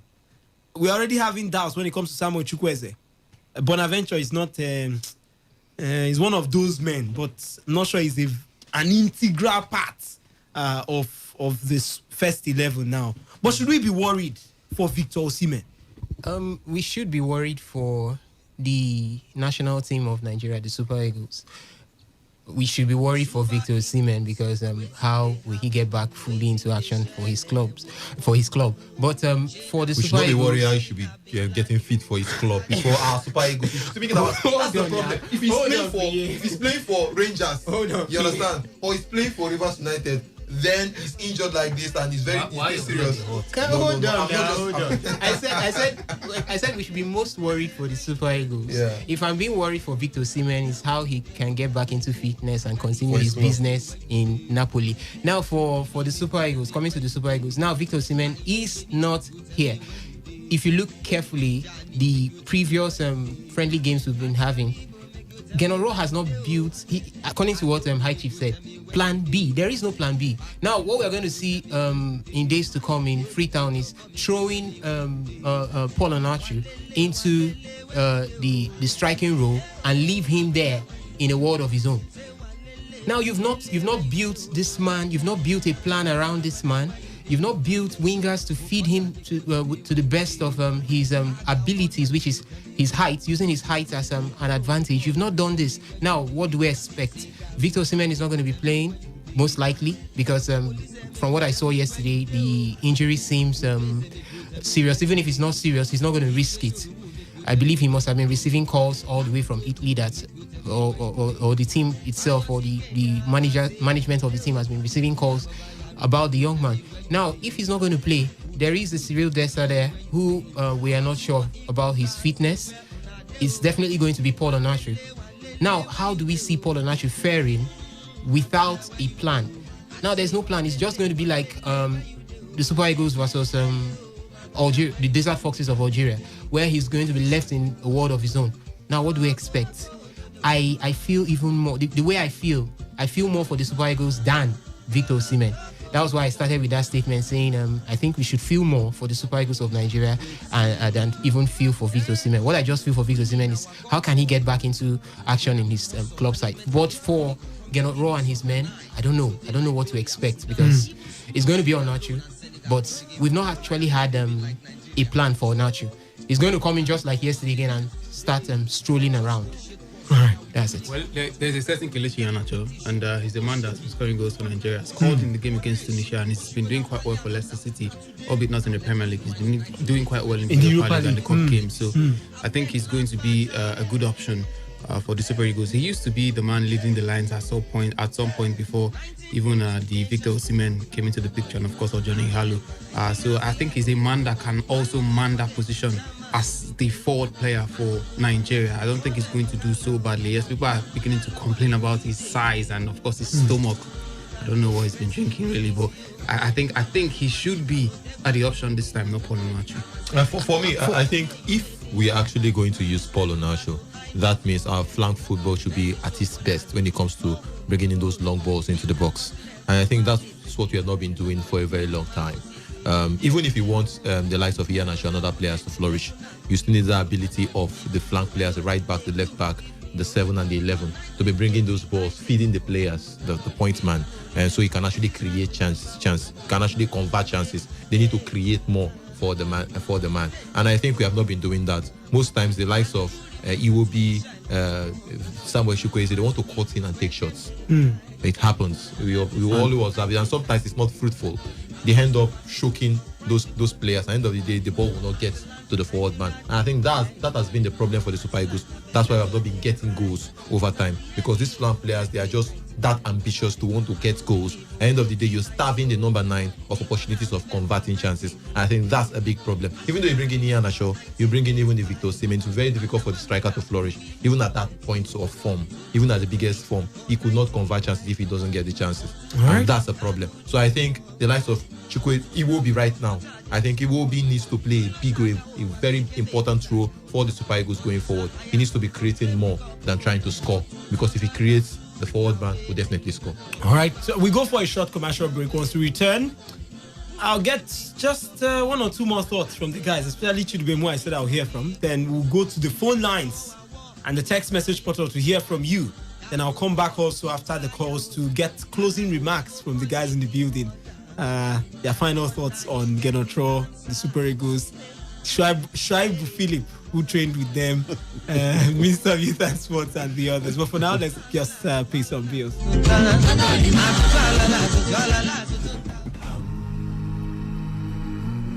Better planning they needed for this life. Make you know they use one kind eye. They look things where they happen for your life like that. Even to born picking self. Make I ask you, how many picking you want get? You sabi say you first control the number of picking you get and their age space itself through family planning. With the help of professional healthcare provider, you first get safe modern bed spacing method where they work weller and we go better for you, free of charge for any government-owned healthcare facility. And they advise say make you wait at least 2 years before the next belle. No carry your life dey blow. Take charge, control your life with small space after each pikin wey you born. E go make sense for you. Everybody deserve better life. Family planning go give you better life. Remember say COVID-19 still dey. Use your face mask properly. Wash your hands and use hand sanitizer plenty times. And minus yourself from places where plenty people dey. This message now from Saving 1 Million Lives program for result, Rivers State Ministry of Health.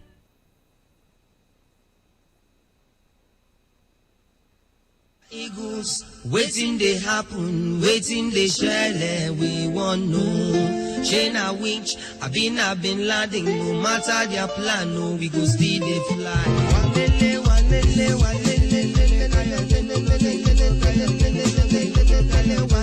Where you do? Where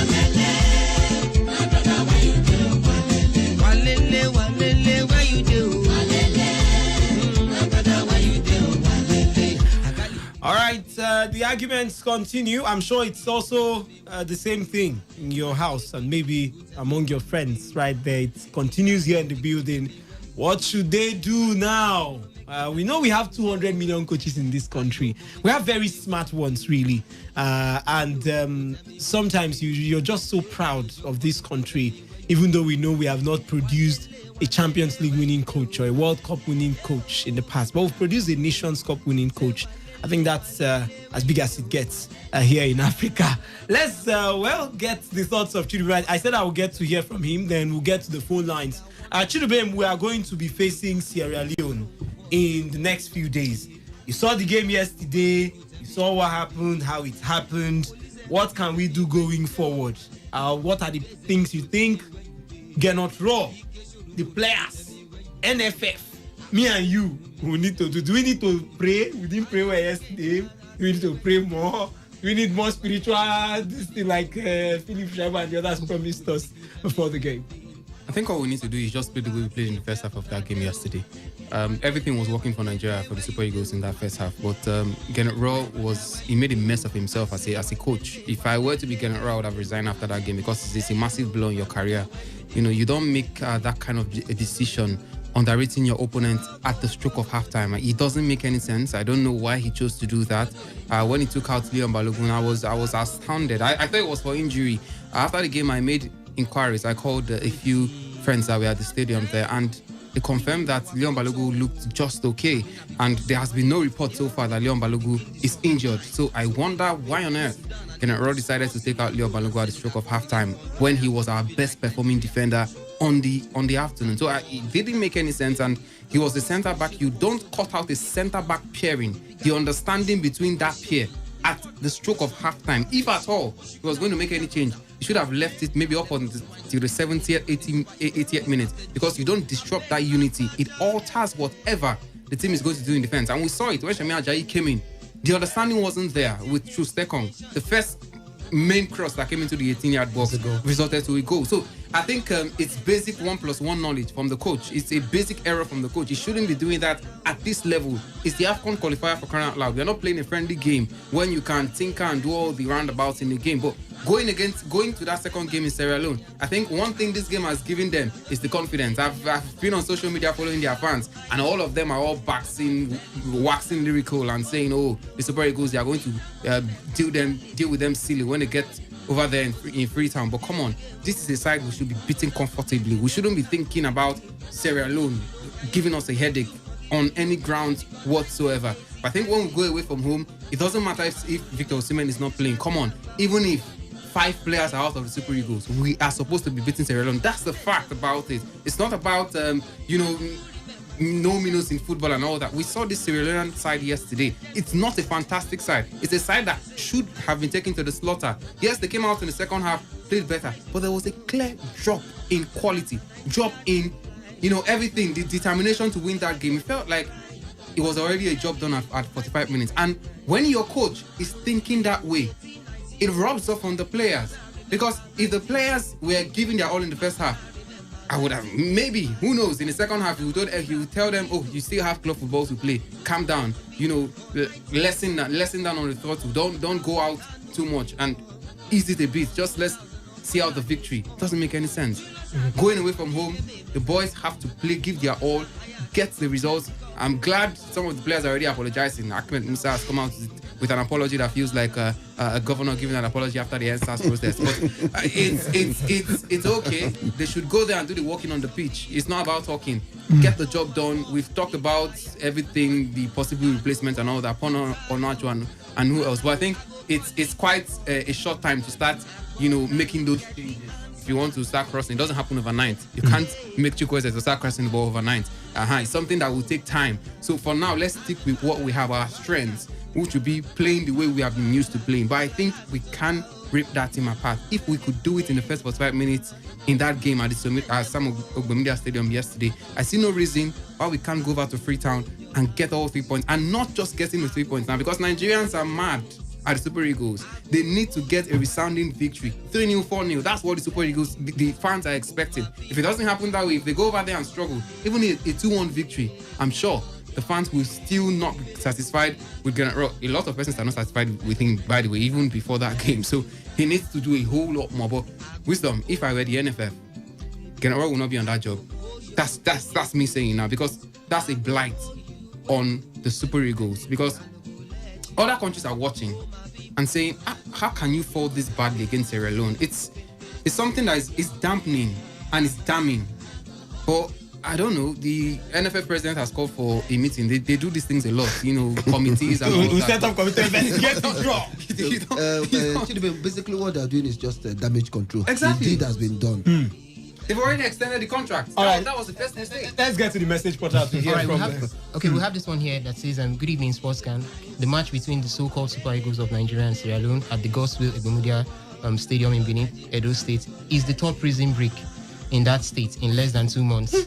Taking that match was ill-conceived, knowing fully well how volatile the place is. Relish. We have this one here that says, good day. Imagine how politics has killed our sports. If it were local coaches, if it were to be a local coach, he or she would have been fired. I think Raw is a machinery. He lacks technical edge. I stopped watching the Eagles when they lost to Argentina in the 2018 World Cup in Russia.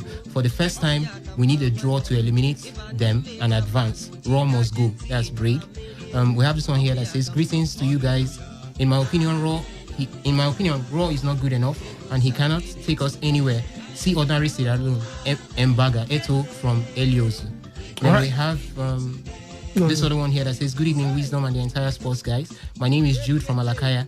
What is Gennaro Raw's pedigree to handle the Super Eagles? We respect foreigners a lot. That is why even a carpenter can be hired to coach the Eagles. He lacks the tactical ability to coach the Eagles. And the boys there, and for the boys, there is no passion like the Eagles of Omokachi, Amunike, and Uche Kichuku Uche Kichuku's days. Thank you. All right, quick look at the table now. For those who are asking for what the table looks like, Nigeria have got 7 points from 3 games played.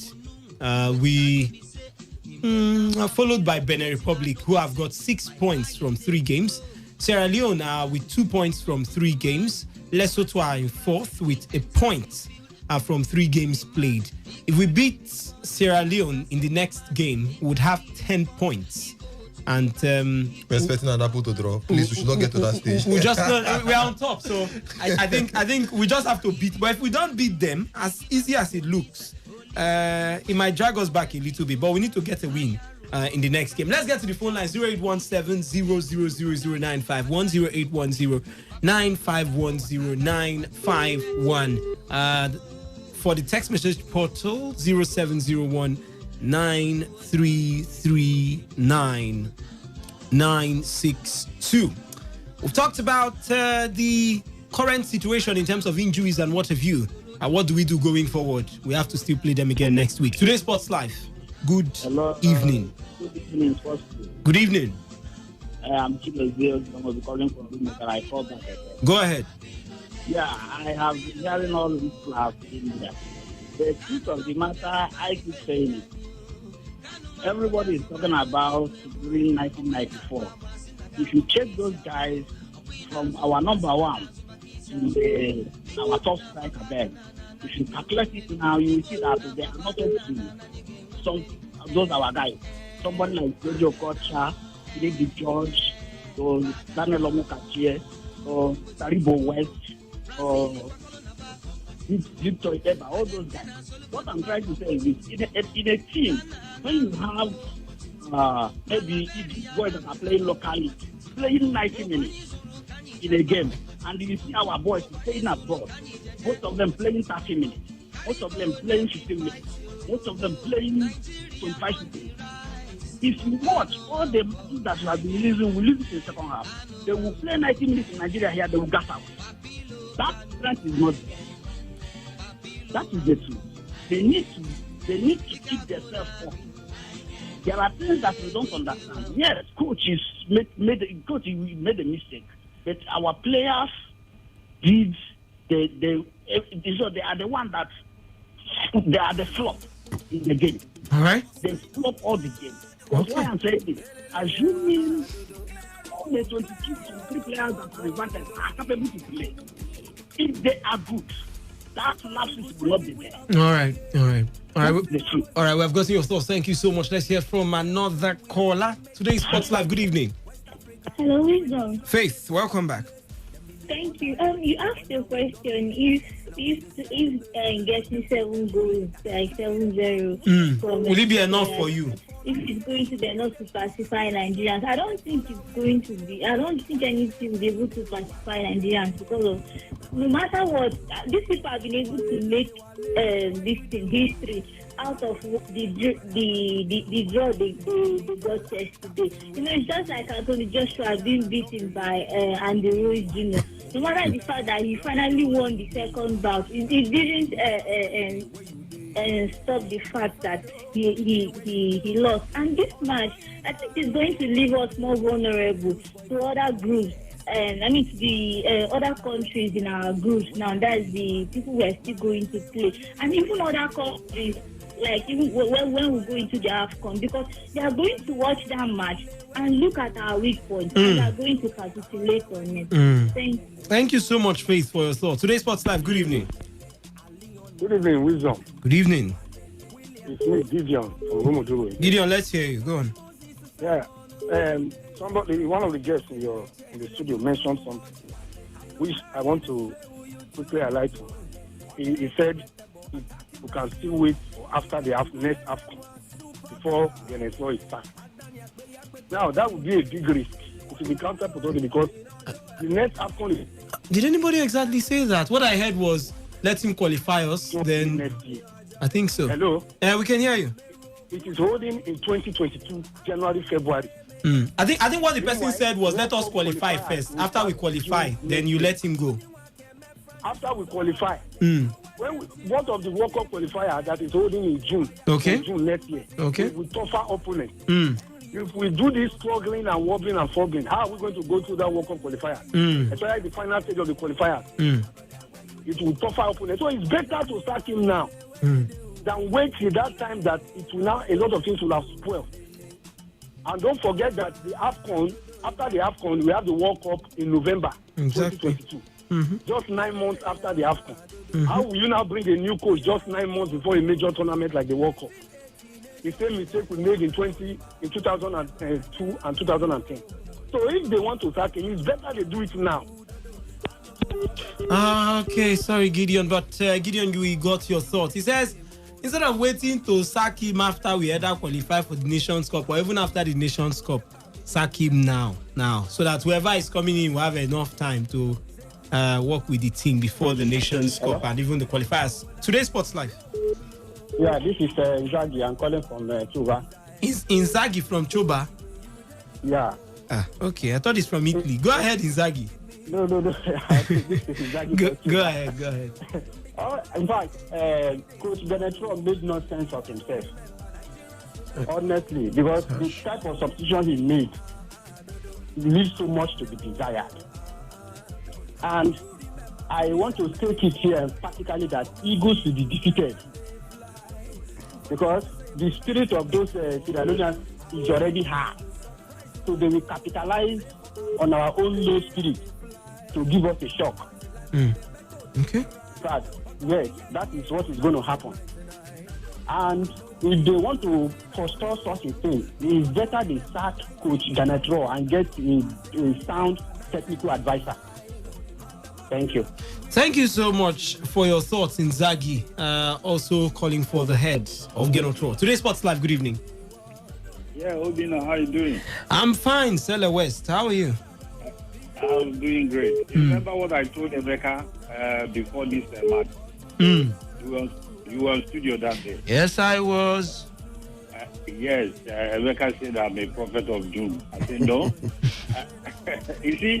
You see, General, that man is not good enough for our society. He's not good enough. The players he invited to execute this match, I just look at them one by one. They've not played together for them to, because football is a team game, not an individual game. You know.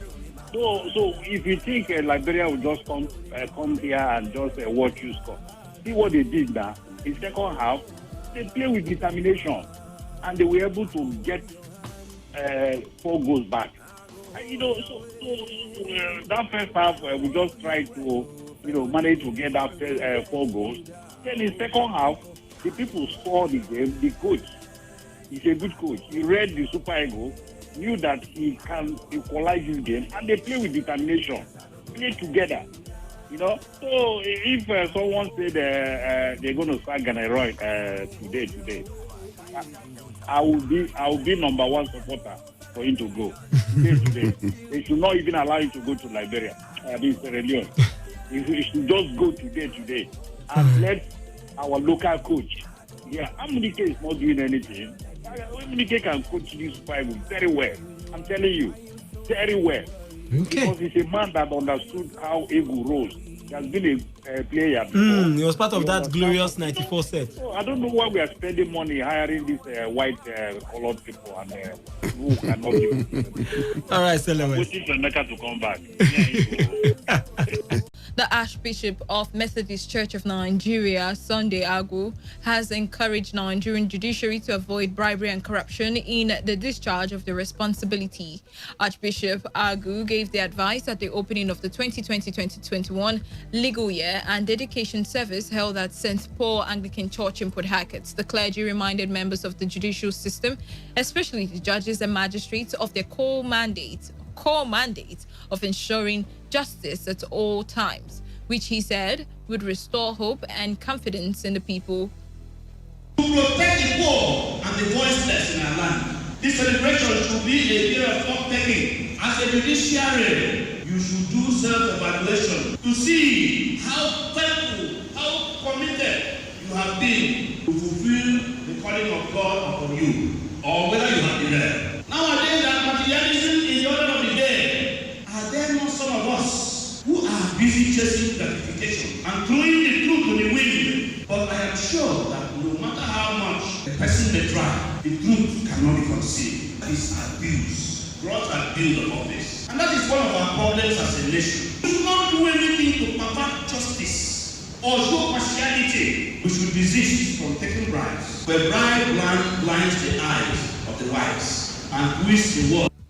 Meanwhile, the Chief Judge of Rivers State, Justice Adama Iyayi Lamikanra, has taken time to highlight the achievement of the judiciary in the last legal year in the state. Justice Iyayi also gave statistics of cases brought before the court in the state, including 8,494 brought forth and 4,373 disposed and 8,714 pending cases at the State High Court.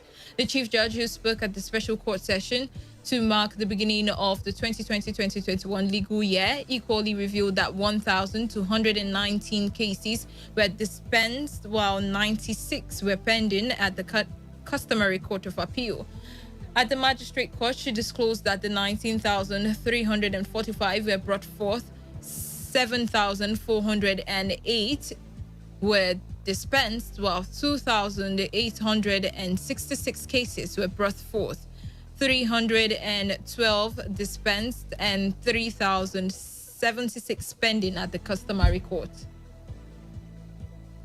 Justice Iyayi said the statistics revealed that the technology deployed and founded by the state government at the judicial system contributed in the improvement in speedy dispensation of their cases. Statistics of cases in the courts. In the High Court, number of cases brought forward on 1/10/2019, 8,494. Number of cases filed between 1/10/2019 to 30/9/2019, 4,373. Number of cases disposed of between 1/10/2019 and 30/9/2020, 4,155. Number of cases spent, 8,714. The customary Court of Appeal. Cases brought forward, 184. Number of cases filed between 1/10/2019 till date, 132. Cases disposed of, 1,209. Cases pending, 96. In the Magistrates Court, number of cases brought forward, 19,340. Justice Iyayi Lamikanra said one of the challenges faced by the judges and magistrates is the challenge of writing in longhand and appealed to the governor to consider the official provision of the verbatim reporting service in all the high court and magistrate courts to enable them achieve their vision for the state judiciary. At the last legal year ceremonies, we were well admonished by His Excellency, the Governor of Rivers State, to ensure speedy dispensation of justice, bearing in mind that justice delayed is justice denied. His Excellency's admonition was taken to heart, and we set out to consolidate on all the technologies that his administration has graciously funded for the judiciary in order to put them to good use. One area that remained a challenge in line with global best practices is writing in law iron hand by judges and magistrates. We passionately implore His Excellency to consider the official provision of the verbatim reporting service for all our high courts and magistrate courts. Our vision is to put Rivers State Judiciary on the world map of technology-driven judiciaries, eventually creating an enabling environment for investors, tourists, and international community to see Rivers State as a safe haven where the rule of law and access to justice are the norm. The People's Democratic Party, PDP, has urged President Muhammadu Buhari to reverse the increase in the pump price of fuel, which increased from 159 naira to 170 naira per litre. The party, in a statement issued by its National Publicity Secretary, Kola Olugbondion, in Abuja, rejected the increase, describing it as unbearable to Nigerians. Olugbondion said it was also unacceptable given the prevailing economic crunch already confronting Nigerians. He said the PDP insisted that the increase in the pump price would worsen the already suffocating economic situation in the country, adding that such hike would be an additional log tied on the economic neck of Nigerians. Olugbondion said the government had no justification to increase the cost of fuel to anything above 100 naira per litre, let alone 170 naira per litre, especially when there were practical options to maintain affordable prices given Nigeria's production capacity and potentials. He added that the government had yet to come clean on the parameters being used for the hike in prices vis-a-vis Nigeria's production, export and accruing revenue, saying that energy officials had withheld the facts regarding the status and volume of oil production, sales and accruing revenue. Petroleum Products Retail Outlets Owners Association of Nigeria, Petron, has expressed concern over the gradual percentage increase that comes with the increase in the price of petrol by PPMC.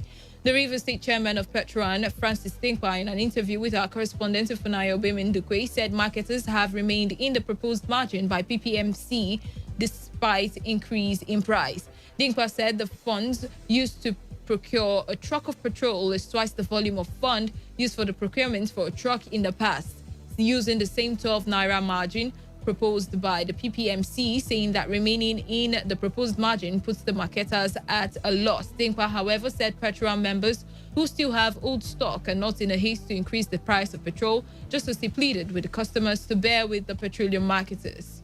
This increase have come to us again like a little shock, if I may say so. The price of fuel that was selling hitherto at 158 naira per litre or 160 naira per litre by the S-Depot price of PPM is now going to sell to the retailers by our own calculation and by the calculation of the PPMC at 170 naira for the upper limit and 168 naira for the lower limit. It is not by the making of the filling station owners in this state or in Nigeria, but it's by the calculation from the S-Depot price. But our concern is greatly on the percentage increase that is coming with this increment. We have consistently and constantly remained in the proposed margin or in the suggested margin by PPMC. But the cost of fund, the volume of fund that is involved now in the procurement of one truck of PMS is twice the volume of fund that is required long ago when 12 naira has been the margin.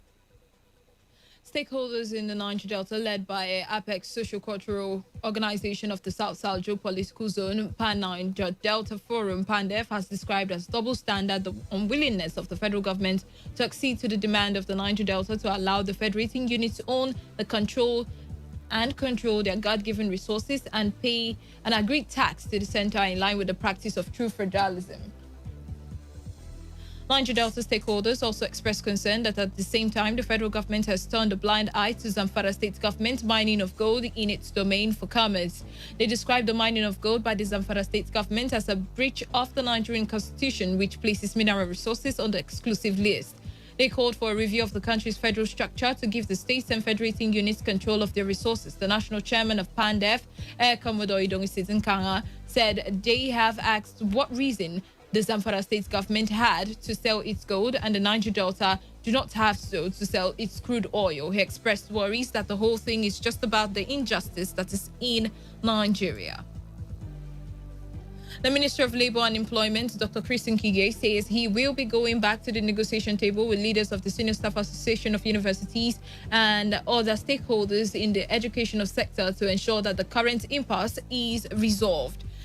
Senator Ngige, who spoke when he appeared on live television monitored from Port Harcourt, said he is optimistic that the disagreements with the lecturers will be resolved. He said even if countries go to war, at the end of the day, they come back to the negotiation table. Ngige further stated that he will not be inviting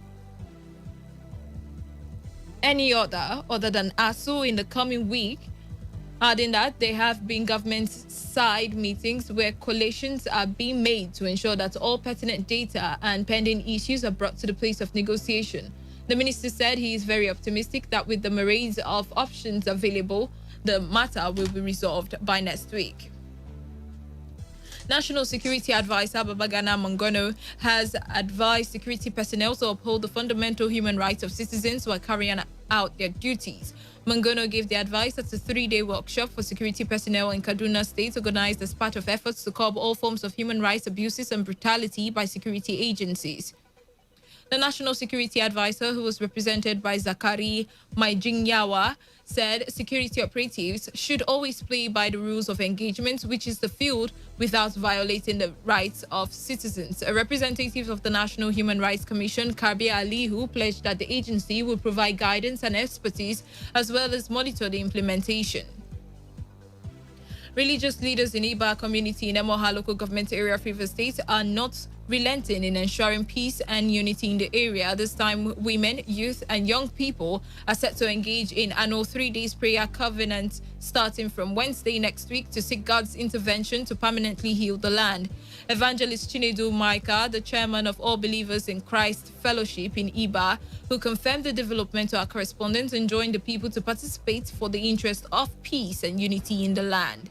On the foreign scene, U.S. media have reported that Democrat Joe Biden won the U.S. presidential race after he won Georgia and its 16 electoral college votes. It maintained that victory in Georgia is a first for Democrats since Bill Clinton did in 1992. According to CNN, ABC, and other U.S. networks, Biden's victory brings his tally of electoral college votes to 306 in the state-by-state electoral college that decides who wins the White House against the 232 for Donald Trump. Donald Trump claimed victory in North Carolina, CNN and NBC projected, putting his final tally to 232. Biden has been presumptive of the election since victory in Pennsylvania, which took him over 270 votes threshold on Saturday. And that's the news update on Today 95.1 FM. Thank you for listening. I am Wealth Wilson. Do stay tuned as HOR comes up next.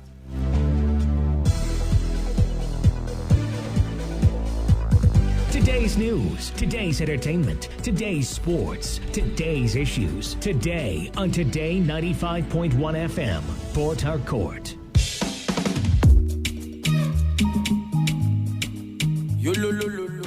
Government tell us say police now our friend. I remember what my papa tell me. He say make I mind who I dey call my friend.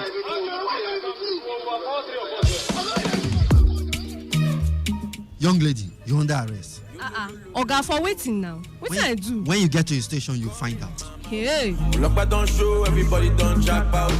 I say I know they follow you go anywhere. Hey, you know they go anywhere. Go and ask about Officer Mark. You see, if I deal with you, nothing will happen. Nobody will question me. I will deal with you. Oga, leave my clothes now. Wait. You won't naked me. Oga. Do you have 200,000? 200,000 for what now? What I do where you want to collect 200,000? If you get to the station, you pay more than that. 200K for waiting. I don't get that kind of money. I don't get that kind of money. Oga, remember, you were once like us before you got into force. You have brothers and sisters like us in this society. The law says protect lives and properties. But what do we see today? This life don't last forever. Please remember, we have just one life. Why can't we live for one another?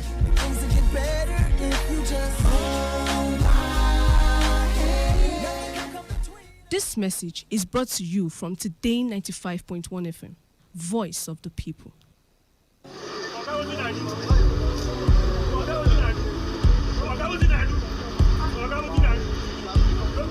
I am a proud Nigerian. I have been placed here by God for a time such as this. The degradation, challenges, and problems faced by Nigeria are the perfect backdrop for me to develop and utilize my God-given potential. I will not complain. I will not criticize. Rather, I will use my skills, gifts, relationships, and experience to find long-lasting and revolutionary solutions to the many challenges confronting Nigeria.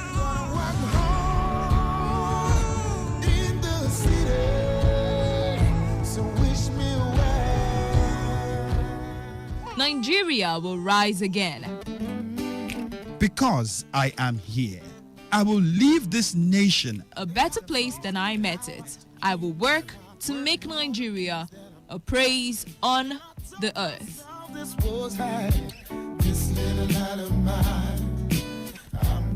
I will work to make Nigeria a praise on the earth. So help me God. Let me tell you how I got this far. This message is brought to you by Today 95.1 FM, Voice of the People. It's time. Time to meet with the Lord. It's time for Hour of Reconciliation. It's time for Hour of Reconciliation. A place to get the undiluted Word of God. Welcome to Throne of Grace Bible Church. And the set man is Pastor Ambrose Elechi Alum. Be blessed as you listen.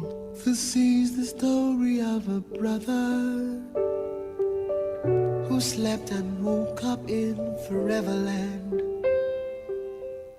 Greetings in the name of the Lord Jesus Christ. I appreciate God for you. It has been so wonderful. It has been so fantastic. The Lord had been merciful, and that's why He had brought us to this point where we are experiencing the hand of the Lord.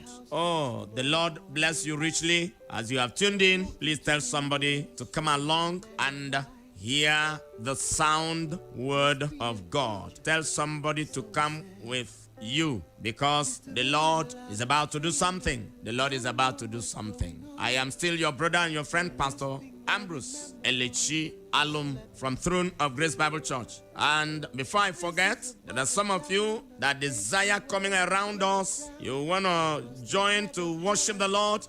You want to come and hear the truth of the word. And, but I'm very far.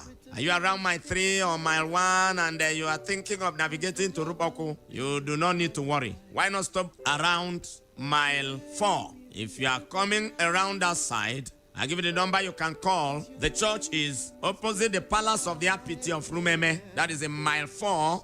You will see the signpost on the road, and it is just on that street. If you take like 5 steps, you are at the church. Yes, you could call the number 081 31 972657. That's the number of our pastor in mile 4. And you may be in Oyibo and you are imagining, how do I come? Oh, I would have loved to come. What you will hear in Rupoko is what you will hear in Oyibo. And give you the number of the pastor there. You can go there. If there is any matter you present and it needs the attention of the headquarters, that pastor can bring you or can arrange. 080-6326-8048. This church is also in Okehiche. If you are in Eche and you want to fellowship with us, you can go to Federal Road. If you are coming from inside Eche facing Port Harcourt, you go left at that junction. If you just walk, there is no point picking bike. It's trackable. You will see Throne of Grace Bible Church is at Umola, Federal Road. Go there. The Lord is going to show Himself to you. And in the headquarters, you can still worship with us. But be it as it may, we want to conclude what we started 3 weeks ago. Bow your heads. Let us pray. And dear Heavenly Father, we are grateful at this hour. Thank you for all that you have done for us. We look up to you now for us to be fed with the food convenient for us. Give us what our spirit man needs so that we can live and live our lives for you. In Jesus' name, amen. And just for your information, I want you to know that we go live most of the Sundays, early hours of Sunday by 8 a.m. Meet us on Facebook, Throne of Grace Bible Church. You can as well go to YouTube, Throne of Grace Bible Church. We will be there live. If you are somewhere, the Lord can bless you richly as you tune in. God bless you. The pillar and the ground of the truth. The pillar and the foundation. The fortification and the foundation of the truth. If you remove pillar and remove foundation, is there a house? There is no house. The roof cannot carry itself. You cannot suspend the roof in the air. It must sit on something. In other words, the truth is the truth himself. If you allow me to reframe this topic, I will say the truth of the truth, because Jesus is the pillar. Jesus is the foundation. Yet he is the truth himself. And our text had been 1 Timothy chapter 3, verses 15 and 16. But if I tarry long, that thou mayest know, if I do not come immediately. I know you have been looking up to me as a model, but you have seen something that you should display. You're supposed to have learned something. And I'm adding to what I've told you before, that you may know how you ought to behave. And you remember as he went further in chapter 4, he actually began to tell him, and in chapter 4 verse 12, he told him that he is supposed to be a model. Don't allow anybody to look down on you because you are young. But you must be an example unto believers, not to unbelievers. Because some of you will say, well, am I not better than this drunkard? Am I not better than this womanizer? Am I not better than this cheat? You are still comparing yourself with yourself, and the Bible says you are not wise. But the Bible says you must be an example to believers, example to those that are going to heaven. Let them look up to you and see the access and see the route through which they can get there. Yes, 2 or 3 are gathered in my name. There I am in their midst, which is not your own. Please, except you have a business outfit, then it is your own. But if it is church, leave it for the owner. Leave the church for the owner. Because you didn't die for anybody. You didn't die for anybody. You preach it, you enforce it. You don't only preach it, as you declare it, they see it in your life. And then others are blind. It was a mystery. Hey, this my brother, this my sister. Have you come to Christ? If you have not come to Christ, you need to come to Christ. If you have not come to Christ, you need to take the step. If you have not come to Christ, you need to. I am not mincing words. You need to come to Christ now that I am talking. If you have not done that, please do it now. Believe, be not troubled. He said you should not worry. You are being bothered because you don't have Christ. If you have Christ, he will stabilize your heart. If you have Christ, he will give you peace, because he's the Prince of Peace. If you have Christ, the joy of salvation will be overflowing in your heart. And those things that are troubling you will not trouble you. Can I invite you? Because he says, come unto me, all ye that labor and are heavy laden. What are you laboring under? What is the burden on you? What is that thing holding your life? Come unto me, all ye that labor and are heavy laden, and I'll give you rest. That is his promise. He promised rest, and I will give you rest. Take my yoke upon you. Come, let me disciple you. Follow me so that I will make you. That is Jesus. That is the Master. That is my Lord. You know, he is inviting you. He's inviting you. Come, let me give you rest. You are laboring. Anytime you sin, you are laboring. Anytime you are there and the devil is buffeting you, beating you like a baseball, you are laboring. But Jesus says he will give you rest. And he had overloaded you. He had overburdened you. And you are breaking under that burden. The Lord says you should come. The Lord says you should come. Today, we are going to look at the attitude of the wicked toward the truth. The reason we want to look at it is so that if you discover that that is how you are, then you make amends, then you change. If you discover that that is you, then you adjust and come back. How are you taking the truth? How do you see the truth? How? In 2 Timothy chapter 3 from verse 7, ever learning and never able to come to the knowledge of the truth. Ever learning. Some people study Men, if you see their outline, they can study and study and study, but they don't know the truth. How do you say I do not know? Because the truth says, if you are still living in sin, you have neither seen him nor known him. So I will tell you that you don't know the truth. You that you are ever learning, but you are still swimming in sin. You that you are ever learning, and you have made lie your stock. You that you are ever learning, and you are giving yourself excuse why you should live with a man that has not paid your bride price. You are ever learning, and you give yourself excuse why you should be raising children with that woman. And after all, I will marry her, but you have not married her. Two of you are still committing sin. Ever learning, but you have never come to the knowledge of the truth. Are you not among those people that are baptized saints? And we are dating. We are dating, my brother. It is called fornication. There is nothing like dating. There is nothing like dating. I know date palm. I know date palm, but you are not a tree. You are not date. Why not stop that rubbish? Stop that nonsense. Stop calling it that name. Yes, because you are a sinner. That's what you are. We better call a spade a spade. You are a sinner. What about you cheat? You cheat. You tell lies in your business, don't you? And you are a smart man. You are not smart. You are crafty. You are crafty. Why not change? Why not change? Are you cheating on your spouse? Why not change? He gives you money. You know, a woman lost her marriage because the husband discovered that she inflates the school fees.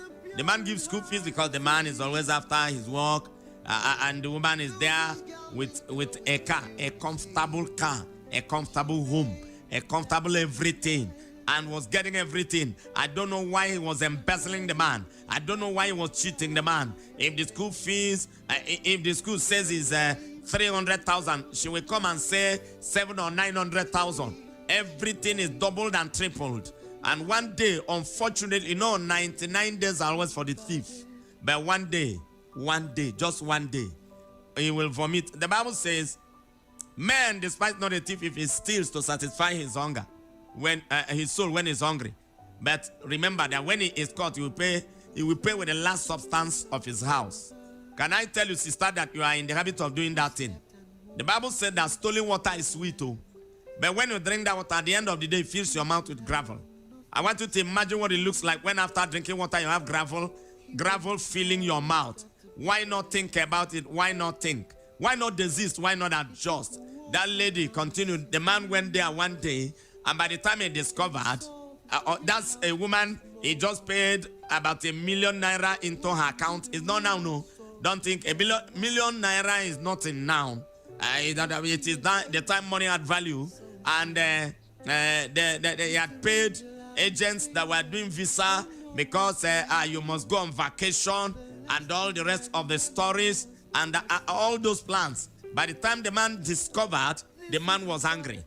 There and then, the man went to the bank and went to the account officer and froze his wife's account, and then called the agent and said, suspend action. That trip is not to be made again. Then the woman got to the school. The first one he knew was that school. By the time he got to the school, and they say, madam, your husband had come to pay. The woman nearly collapsed. She started sweating under AC. How? What? When? She started asking many questions at a time. They say he just drove in, and we gave him the teller car. She knew what had happened. She went back to the car, trembling. The AC was fully on, but she was sweating. And then she had not finished thinking about the discovery of her husband, about a fraudulent act. Her phone rang. The account officer said, madam, what is going on? Your husband just came and froze your account. Is anything the matter? And the woman tried to contain herself. Then it was not quite 30 minutes. The visa agent called. Madam, what's happening? Your husband said the trip, you are not going to make the trip again. What's going on? Are you not going on vacation again? And all that and all that. The woman was still on the way. She has not got to home. She only managed to go home. Tell me if it is you, will you eat that day? I was not in her house, but I'm not sure she ate. But lo and behold, by the time the husband was coming back, he came back with a sack letter. I'm not saying it is good, though. Don't sack your wife no matter what has happened. The Bible does not permit it, though. But I'm only warning you. I'm only warning you that you are ever learning and you never come to the knowledge of the truth. Everything the pastor is preaching does not enter your head. You are still doing your own way. Pastor preaches, say, Pastor, that one is your own. I bet you do your own. I am begging you and I am warning you. Can you adjust? Can you change? Because as the man came, the man said, today marriage has finished. I beg Entamuto. Carried her to her father's house and abandoned her there. And that was the end of it. That's what an unbeliever can do. Somebody that is not born again. You don't touch the tiger by the tail. Be honest. Honesty pays. Integrity pays. Be honest. Politician, be honest. Because, can I tell you, senator, House of Rep member, commissioner, minister, governor, even you, president, you are our steward. You are our steward. You are like a wife to us. Yes, you are not greater than the nation. Yes, you may be president, the first citizen. You are staff number one. Staff number one. And you are working for us. You are working for us.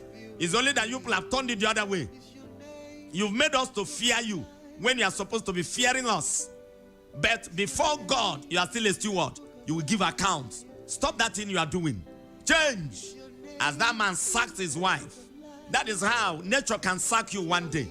If you do not change. Can you change? Can you adjust? Ever learning, but they never come to the knowledge of the truth. In Isaiah chapter 59, from verse 4, none calleth for justice. The attitude of the wicked towards the truth. None calleth for justice, nor any pleaded for truth. They trust in vanity. That is what is going on. They trust in their social connection. They trust in the crowd they have. That's why politicians are not doing well. Because they do not depend on your vote again. They trust in vanity. That crowd you gather, that talks you have, the Bible calls them vanity. They trust in vanity and speak lies. As you tell us lie. You tell us you will do this, you don't do it. Thank God for the few that are doing it. Some of you, your campaign promises, you promised 10 things. You did not finish one till you leave the seat. Not as if you don't have the capacity to do it. But you are greedy and you are a thief. Yes, that's what you are doing. And can I also tell you that in the church, you say you will do this, you don't do it. The money is there, you don't do it. What about your house? What did you promise your wife? Have you given it to her? Don't promise what you think you cannot do. Don't promise that thing to her because you wanted her to do one thing or the other.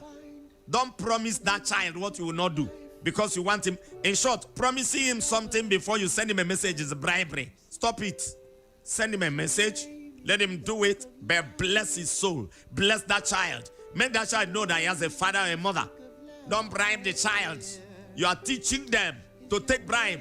When you must promise him, I will buy you candy. Okay, go and wash the dishes. You are killing the child. That is what is going on in the society. Because we teach them that they must take bribe before they do something.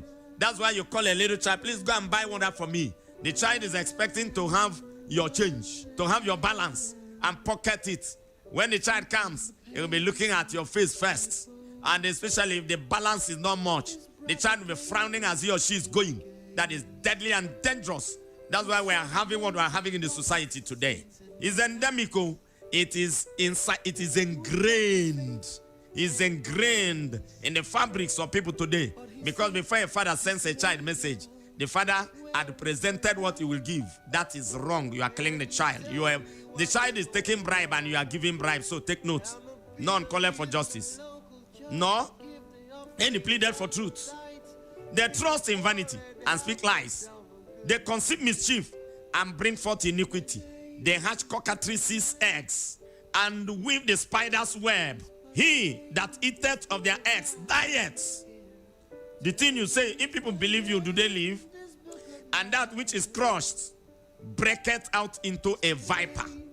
That is the attitude of the wicked towards the truth. Instead of taking the truth, they have decided to take lies. and therefore inside them they have the venom of the vipers, of the viper. Verse 6, their webs shall not become garments, neither shall they cover themselves with their works. Their works are works of iniquity, and the act of violence is in their hands. Their feet run to evil, and they make haste to shed blood, innocent blood. Their thoughts are thoughts of iniquity. Wasting and destruction are in their path. The way of peace they know not, and there is no judgment in their goings. They have made them crooked path. Whosoever goeth therein shall not know peace. That is the attitude of the wicked. They oppose it. They oppose it. They oppose the truth. They are ever learning, and they never come to the knowledge of the truth. That is 2 Timothy chapter 3 and verse 7. Go further to 8. Go further to verse 8. Now as Jannes and Jambres withstood Moses, so do these also resist the truth. They resist the truth. When they are speaking it, they are running it down. But they shall proceed no further. By the power of God, they shall proceed no further. For their folly shall be manifest unto all men, as theirs also was. Again they reject it. Jeremiah chapter 9 from verse 5. And they will deceive everyone his neighbor, and will not speak the truth. They have taught their tongue to speak lies, and weary themselves to commit iniquity. Thine habitation is in the midst of this seat. Through this seat they refuse to know me. That is God speaking. Saith the Lord. They reject the truth. That's why in 2 Timothy chapter 4 from verse 3, see the reason God says we should preach the truth in season and out of season. For the time will come, it has come, when they will not endure sound doctrine, but after their own lusts shall heap to themselves teachers having itching ears, and they shall turn away their ears from the truth, and shall be turned unto fables. That is the matter now. They shall be turned unto fables. They turn away from the truth, because their ears, itching ears, have been waiting for those that will tell them what they want to hear, not what they need to hear. In Jeremiah chapter 5, look at verse 30. A wonderful and horrible thing is committed in the land. That is when they reject the truth. When they oppose the truth, they commit something wonderful and horrible. Yes. And why does it happen? Because the prophet prophesied falsely. Somebody was telling me about a place that the moment you come with your money, they see for you. They prophesy for you. And that they see clearly. They see clearly. The woman sees clearly, but you must have your money. Tell me what it is. Tell me what it is. Somebody that is serving mammon, and they're telling me that he or she is seeing clearly. Are you telling me it's the Spirit of God? When did God begin to charge money? Somebody called me and asked, when is your counseling day? I told him. He had called the call. He called me back and said, please, sir, how much do I come with? I said, I don't get you. How much do you charge? For what? Freely you are given. Freely you shall give. Possibly he had gone to other places and he was told to pay this or pay that. Brethren, it is not godly. They prophesy falsely. And priests bear rule by their means. Means. That's what they do now. You use means to run the work of God. And my people love to have it so. Is that not the reason? They love to have it so. They told you. You say, well, so long as I get what I want, you may get what you want, but you may not like what you will get. My people love to have it so. Those that tell you lies, they only prophesy and they prophesy lies. You know, one man one day, his pastor, he told his pastor his business is not moving. He said, cool down, let's be praying. The Lord will do. He thought that pastor was slow. Another person said, come, let me take you. Took him to a Babalawo. The Babalawo said 200,000. And the man had only, I think, 60,000 naira in his account. He borrowed 140,000 because the Babalawo said, the moment you bring it, your problem will be ended. As he gave the man 200,000, you know, he will first of all go and keep it before his shrine. and will threaten you that if you go to the shrine, you will die. Then his 20,000 had gone, and then the man told him, do you know your problem? Your problem is your elder brother. If you kill him, your problem is solved. The man ran from there to his pastor, said, Pastor, the man is an Igbo man. He said, Pastor, Eriela Hamugu. Pastor said, which one is this? Eriela Mugu, yes. Eriela Hamugu. What is the Mugu? He said, Pastor, that thing you told me, I felt it is so slow. And I started looking for another one. And somebody took me to a Babalawo. And the Babalawo charged me 200,000. The pastor was surprised. This is somebody that cannot give offering of 50 naira. And you, do you not go to ministry? And they tell you to sow seed. You sow seed. What do you sow for? Do you see it? You are being fooled. Anything that is not from your heart is not God. And then, but the young man said, Pastor, he told me that my problem is my elder brother. But Pastor, where it is paining me is that I'm an only son. I don't have a brother. And he said it's my elder brother that is causing my trouble. Pastor, they don't finish me. That's how they will be finishing you if you continue to reject the truth. My people love to have it so. They love to have it so. But look at 2 Timothy chapter 1 from 13. Hold fast the form of sound words. That's what I'm advising you now. Have you seen where they teach the truth and you are running away? Hold fast the form of sound words, which thou hast heard of me in faith and love which is in Christ. That good thing which was committed unto thee, keep by the Holy Ghost. Keep it. Don't reject it. Others are down telling you to go naked as a young girl, that if you don't go naked, you will not see husband. Keep the truth. Don't play with it. Don't play with it. If you must be on the side of Jesus, you must have the word of the truth. In John chapter 18:37, Pilate therefore said unto him, art thou a king then? Jesus answered, thou sayest that I'm a king. To this end was I born. And for this cause came I into the world, that I should bear witness unto the truth. Everyone that is of the truth heareth my voice. Bow your heads. Father, we have heard your voice. Lord Jesus, it is you and only you.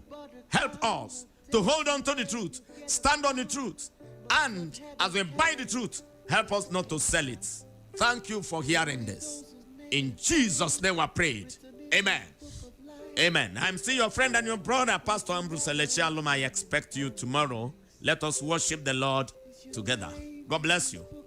And just for your information, I want you to know that we go live most of the Sundays, early hours of Sunday by 8 a.m. Meet us on Facebook, Throne of Grace Bible Church. You can as well go to YouTube, Throne of Grace Bible Church. We will be there live. If you are somewhere, the Lord can bless you richly as you tune in. God bless you.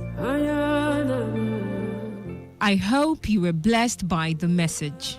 Feel free to worship with us at Throne of Grace Bible Church, behind Vonderich School, Mike Amadi Street, opposite Quick Save Supermarket, Airport Road, Rukboku. Our church activities are Sunday service, superlative worship, 9 a.m. Monday, counseling, 3 p.m. Tuesday, Bible study, 6 p.m. and Thursday, solution hour, 6 p.m. For counseling or prayers, you can call 0902 415 9478 or 0803 339 6368 or 0803 259 5002. God bless you. I'll put you in front of my melody. You are all that matters. You are all that matters. Ladies and gentlemen, may I have your attention, please? This president's failed. It's about the future of this country. We're going to take it back. We're going to take it back. You asked us to vote you into that position so you can bring about that solution. So when you vote me, then you sleep. Let me see if I can take another phone call. Hello, Today 95.1fm. Good morning. What makes a policeman to be able to feed is the gun he's holding. They use their gun to extort money from people. Good morning. What's your name and where are you calling from? No longer news that we are truly the voice of the people. Am I not a slave in Nigeria? I refuse if you are. If You're a you slave. You're a slave. Let's not get to that now. So the Nigerian Prof is philosophizing. You spot the difference now? 95.1 FM, voice of the people. And we're back. Big booty squeezer, teaser, looking for a diva for sheezer. What you need is a geezer, cool like a freezer, rule like a Caesar. Until I say I'm the girl pleaser. Big booty squeezer, teaser, looking for a diva for sheezer. What you need is a geezer, cool like a freezer, rule like a Caesar. Until I say I'm the girl pleaser. Big booty squeezer, teaser, looking for a diva for sheezer. What you need is a geezer, cool like a freezer, rule like a Caesar. Until I say I'm the girl pleaser, big booty squeezer, teaser, looking for a diva for sheezer. What you need is a geezer, cool like a freezer, rule like a Caesar. Until I say hello, mamacita, you a sexy chica. I'm a girl teaser, so baby let me please her. Far from a church mouse, but love a lot of cheese. Me loving your features, can you move your feet? I'm a loopy president, you can be my Evita. If a girl don't wanna flow me, always delete her, and me never repeat her. Me look for something sweeter. Tell me girl, can you make it hard like a heater? Man, no juvenile, very versatile. No dig, no promote, chillin' with the genuine. Love them, the solid the bride, and just wiggling the wine. Several star general in my fresh wine. Me a flip it on it, and the girl them love I. We no knife on them, mic me 9 to 5. Love the girl them pretty head it out. Another younger banner, me a singer. Me tell I say I'm the girl pleaser, big booty squeezer, teaser, looking for a diva for sheezer. What you need is a geezer, cool like a freezer, rule like a Caesar. Me tell I say I'm the girl pleaser, big booty squeezer, teaser.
know better.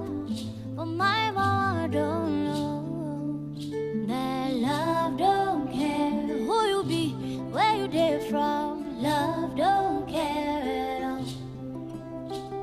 Love don't care who you know, where till you get to. Love don't care at all.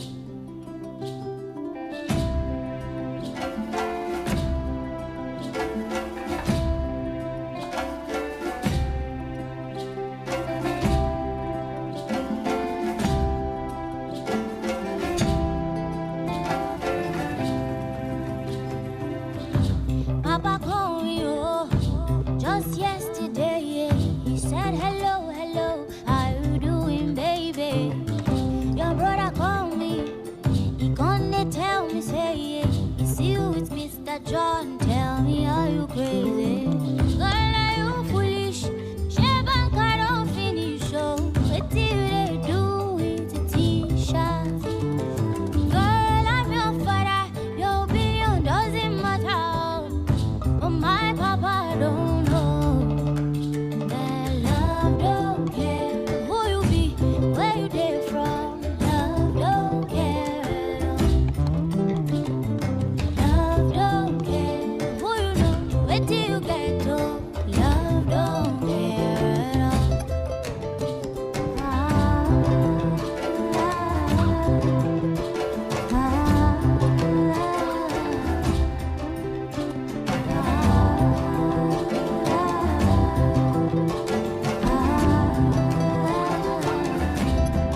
If I love you, if I love you, no be waiting you be, baby. No more me woo, no more me love, make I see your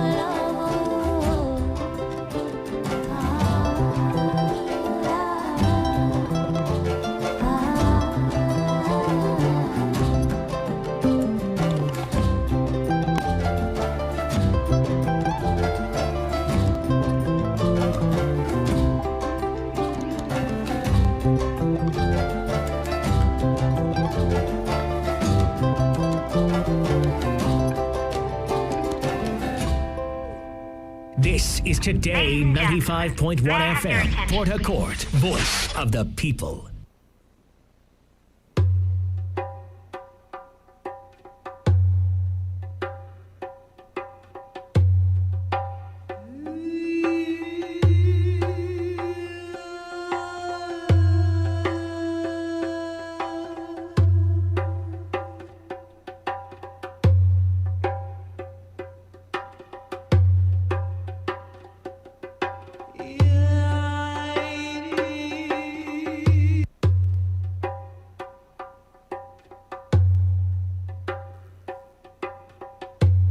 Okay, a beautiful evening to everybody listening. You are welcome to the Oasis, and this is your premium talk radio station, Today 95.1 FM. It's usually not just me on the show. Last week I had with me Jonathan and the great Sam. This week I still have with me the great Sam and Jonathan, but with an extra. I have with me Wendy, the producer. So you officially welcome, and then welcome to everybody here as well. Good evening to you guys. Good evening. Good evening. Good evening. Good evening and welcome. I hope you all had a nice last week. Is that even a thing? I mean, we're almost in the new week, so that's why I asked. But anyway, now that we're all here, I'm pretty sure that some persons who followed the program last week, you remember that what we talked about was marriage. We're having a marriage class. It was really, really interesting. We asked lots of very interesting questions, but we neglected a lot of calls and text messages, which of course will not happen again today. Because today, as I promised, we're going to be talking about the downside of marriage. We are going to be talking about divorce, we're going to be talking about separation, and we're going to be talking about the necessitation of either of both, right? And then we would open the phone lines, throw open the phone lines so that anybody who is interested can call in and ask their questions as pertaining to marriage, as pertaining to how to stay in love, and how to make a good marriage work and all of that. So now, not to draw us back to what we talked about last week, right? Let's move on now and talk about separation and divorce. Last week we were talking about the possibilities of, someone falling out of love in marriage. And then I'm pretty sure that you all remember that the great Sam was trying to make us understand that if you said there's no such thing as falling out of love. Even though I feel a lot of persons use that word a lot, especially in their marriages. Some persons say that, we just drifted apart. I mean, it was no longer working. I mean, the love or the spark, that spunk wasn't there anymore. Now, the possibility of either making a mistake for that long, mistaking what you felt for love, how slim or how big is that possibility? Now, when we say that somebody no longer has or feels what they felt some years back, and then you want to ask yourself, they've been in a marriage for so long or for quite some time. Now, you want to ask the question, is it that they did not or were not really in love, or they actually did fall out of love, if there's a thing like that? First and foremost, I want to say good evening to everybody. Good evening. Nice to have you, Wendy. It's been a while. And that means the conversation today is going to be great. Okay, and that's why she was introduced as Wendy, the producer. Yeah. Okay, so Jonathan, welcome also. Thank you so much, sir. Good. This thing about love, contextually has been changing over time. The definition of words, if you study hermeneutics or the interpretation of words and language, you'll find that words, languages change over time, and meaning also seems to change or try to follow the societal or social norm per time. The word love is quite a very strong word to be used. You don't just use the word love anyhow, per se, because that's one attribute, for example, in the Christian faith, God attributes himself to, equals himself to. God is love. He says, for God is love, not God loves. He says, for God is love. That means wearing the whole thing about love, not just to become a thing, but almost like a personality. So, and but today we've seen should I use the word, the abuse of the word love through a lot of media, movies, and the rest of them. So the word love has just been thrown into the ear to the point that even sexual intercourse has also been being substituted also for love making.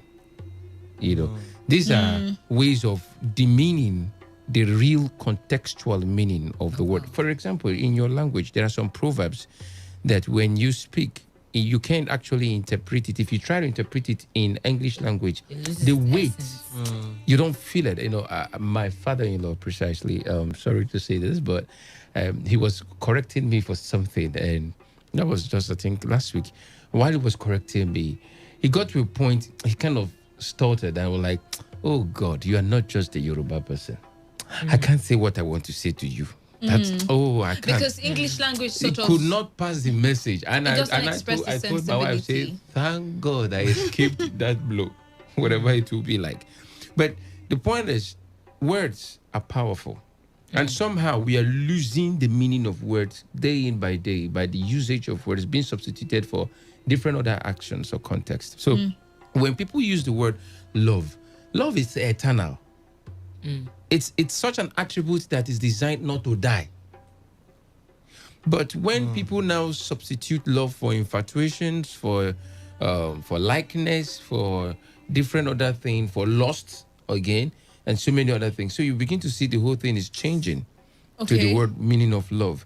Love is eternal. So when you love someone, it transcends the physical. That means, when I mean physical, it moves away from the person's physical appearance.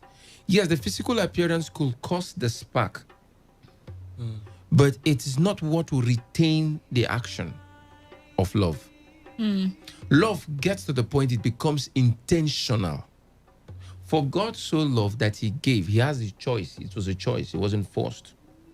So love is in you to keep the fire or flame of love. Two things comes into play. Number one, attention and intention. You must be intentional in the action, and then you also must pay attention to that thing. Just when people say they've drifted apart, that's the right word. They've drifted apart simply means what? We're no longer paying attention to each other anymore. I no longer care about however you feel, so just stay. And you know, one thing about human mind is there is naturally no vacancy. If you give if your heart is open, another fills it up, and you start paying attention to another person, and this other person goes away. You know, so is it safe to up. say that we don't have the complete ability to love? We have. It's the choice. Okay. It's the choice. Man is blessed with that gift called free will. And it's your decision to love. You walk love out.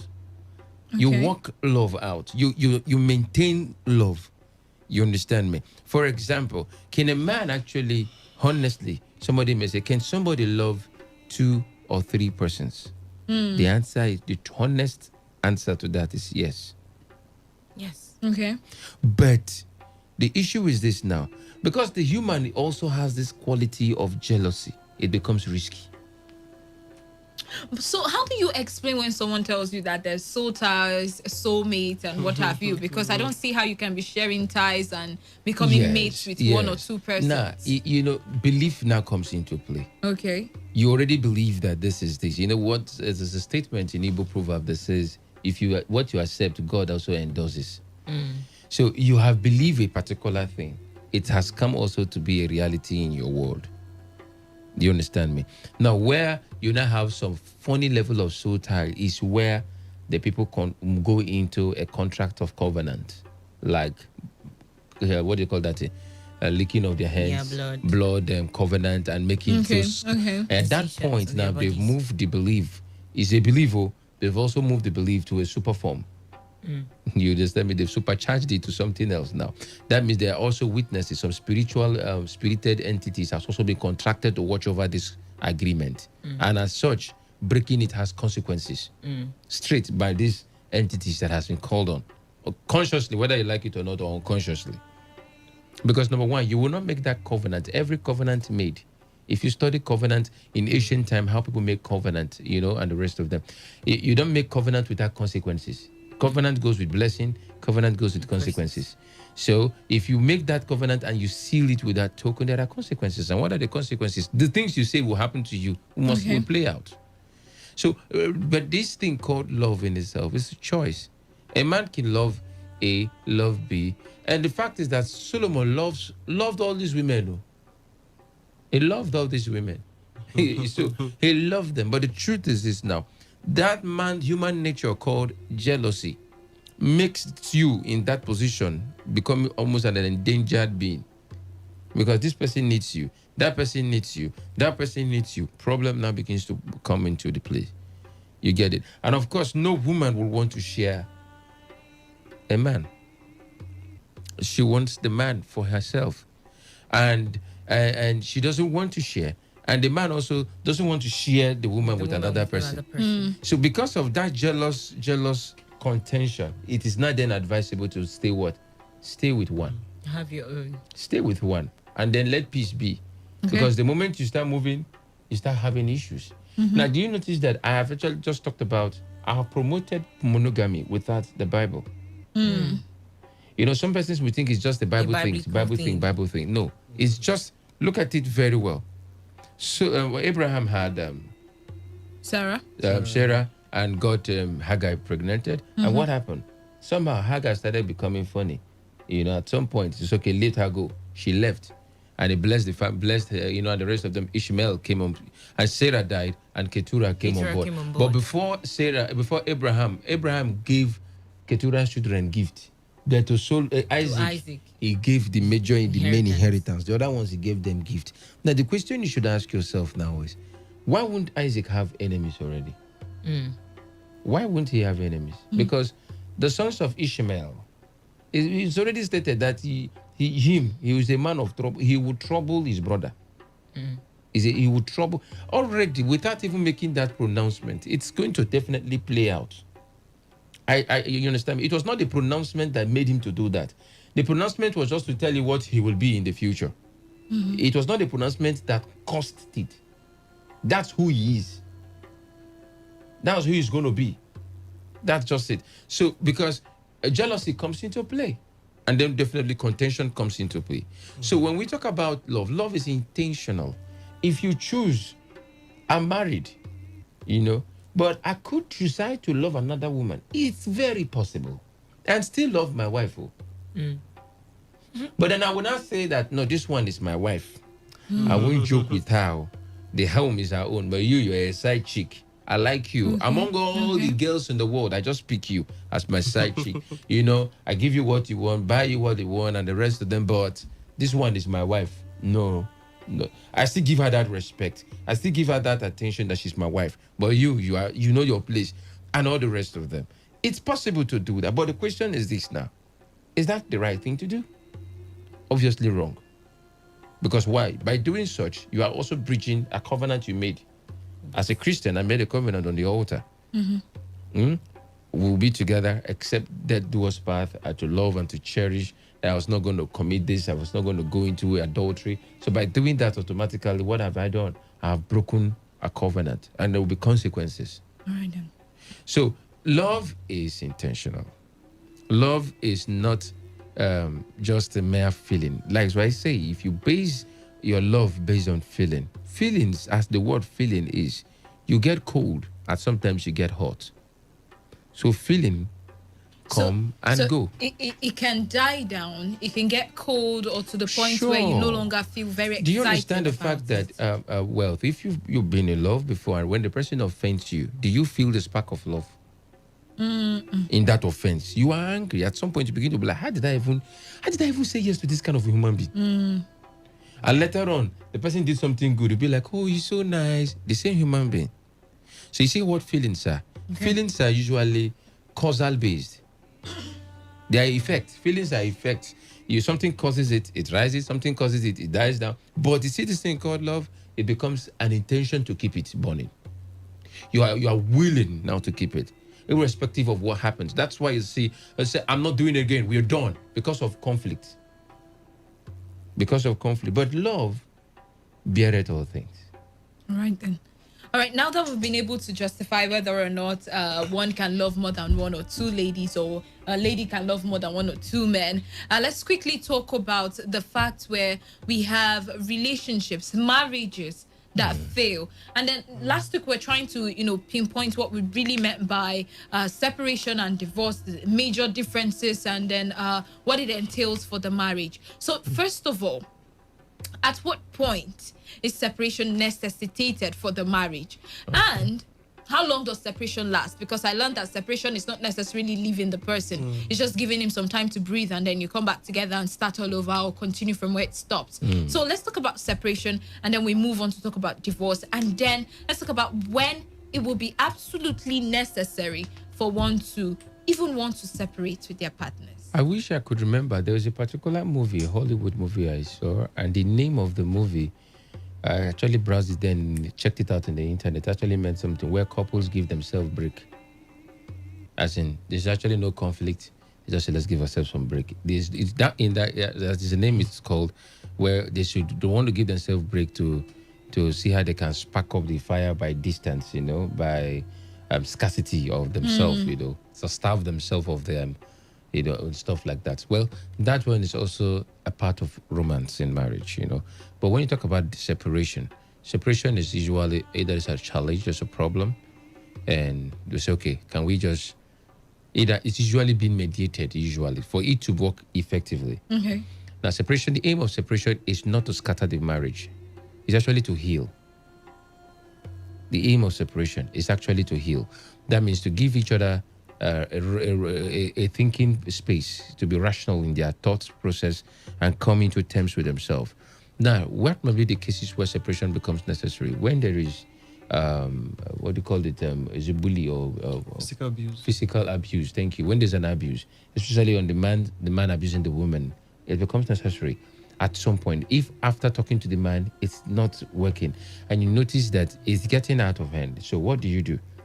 The church or the family could what? Engineer a separation, could mandate a separation, so that why? But it's usually good for it to be mediated, like I said. Because if it's not mediated, if you move out on your own, for example, as a woman or as a man, you know, it can cause another thing. You might not be able to come back to that family again. That marriage might not work. But when it is mediated, there is already some witnesses, you know. So when this is go, can we go, Oga, Madam, you people cannot stay like this now. Then separation is done. Separation is done. If a woman can get a house or the man will get a place and they give themselves a space of time. And sometimes separation can also be mediated by some judges. Very good judges who usually don't really like divorce, especially when they see kids are involved. Will give the family, it's okay. It's okay. So does it really work? Yes, it has separating worked. this. It has worked for some persons. It has worked for some persons because, you know, they say you don't know what you have until you lose it. At such a point, you know, value also comes by scarcity. When you now begin to notice and realize that, wow, I think this my wife is, this thing I overreacted, or the woman is saying I overreacted, or, you know, good advice are coming, and the rest of them. So she begins to see, okay, these are the areas I did wrong. Like I said, when it is mediated, once in a while they can be called on to talk. Let them have talk when it is mediated. But when it's not mediated, it's risky. Because sorry to say, there's a lot of desperate ladies out there. As also there's a lot of desperate men now. Because men too, there are men who don't desire single ladies. They just desire the one that are married. You know, they just desire that. So you can imagine when such kind of persons fill in that gap. Because already there's a wound. You know what happens now? That person will be all the things this other person is not, is what this person is going to be. You know, and this person will not become like the perfect one. Hey, this is what I was telling my wife. That person is going to play, but her own bad side is yet to come out. Will still show up later. So when it is mediated, it becomes a very good one. When there's a physical abuse, one, or when there is a situation whereby a high level of trust has been breached, and you find out that you being around, you could actually worsen the situation. Like some women would tell me, I caught my husband having affair. I because of my children, I don't want to leave, but I don't want to see him now. I need a break. I don't want to. Because if I stay, I don't know what I would do. At that point, it's okay. Give space. All right. And let him also. Like I said, when it's mediated, when it's not mediated, it's operation. Carry on with your action. It's gone. All right. So then that's what separation is all about. But, and then when you not talk about divorce is when it becomes legal, not legal separation now, just separation, not also separation. That is legal annulment of the marriage ideal or covenant. The union is automatically broken. Say, okay, everybody go your separate ways, and according to the law, you are now free to marry any other person. But based on your own belief system, you now ask, is your belief system okay with it? Because we are not Europeans who place high emphasis to legal structure. We will play high emphasis to religious beliefs and tradition. So that means it's a traditional hold to this whole thing, and there is also a religious hold to this whole thing. Like the Western guys, it's legal for them. It's their legal system. And that's why you could even see even a pastor telling you, this is my third husband. Wow. What happened to the first and second? You're married. I moved on. And it's like nothing, you know. But here, we are not like them. And they are not the standard. Because we have a lot of factors that played on when we were getting married that did not play in their own. So you can't use that as the standard. You get it?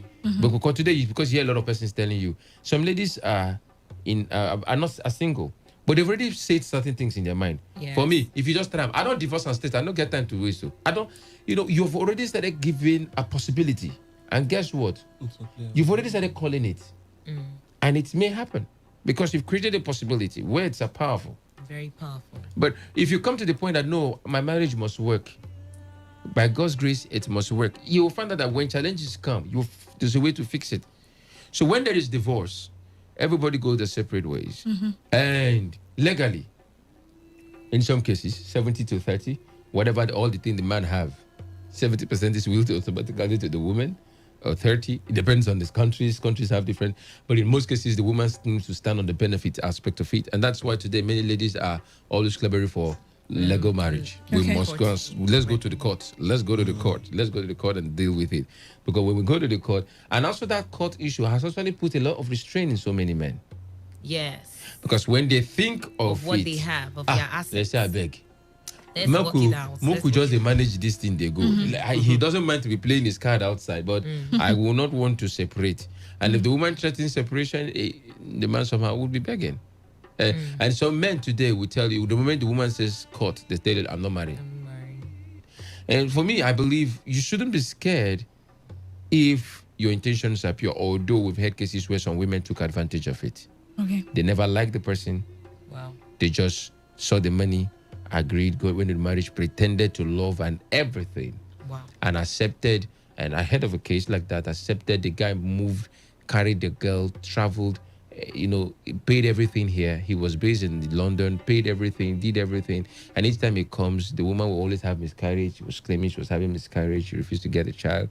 And then when it made all the papers, traveled to London. Within about 3 to 6 months, she filed when she was already a citizen, everything, she filed for a divorce.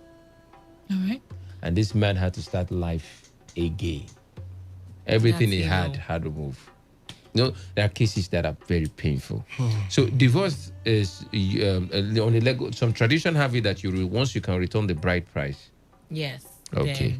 Now some other traditions will tell you no. Some other traditions will tell you that even in the course of marriage, we don't take bride price. As you bring the bride price, they return it back to you. Like in the Yoruba culture, my wife is Yoruba. When we pay the bride price, the particular amount stated as bride price, I think was about equivalent naira today was 10,000 naira. My father-in-law packed it and said, "This is how you do. So take it back. We don't give our daughters, we don't sell our daughters for money, and therefore take it. She is still our daughter, but your wife, as also you, also are his son." Do you get it now? So they give you back the bride price.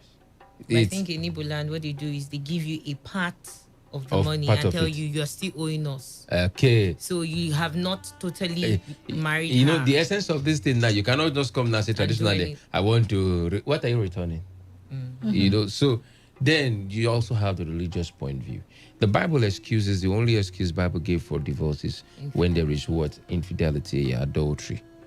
But the case now is this now. 1 Corinthians chapter 11 says, if you must separate, if you want to go,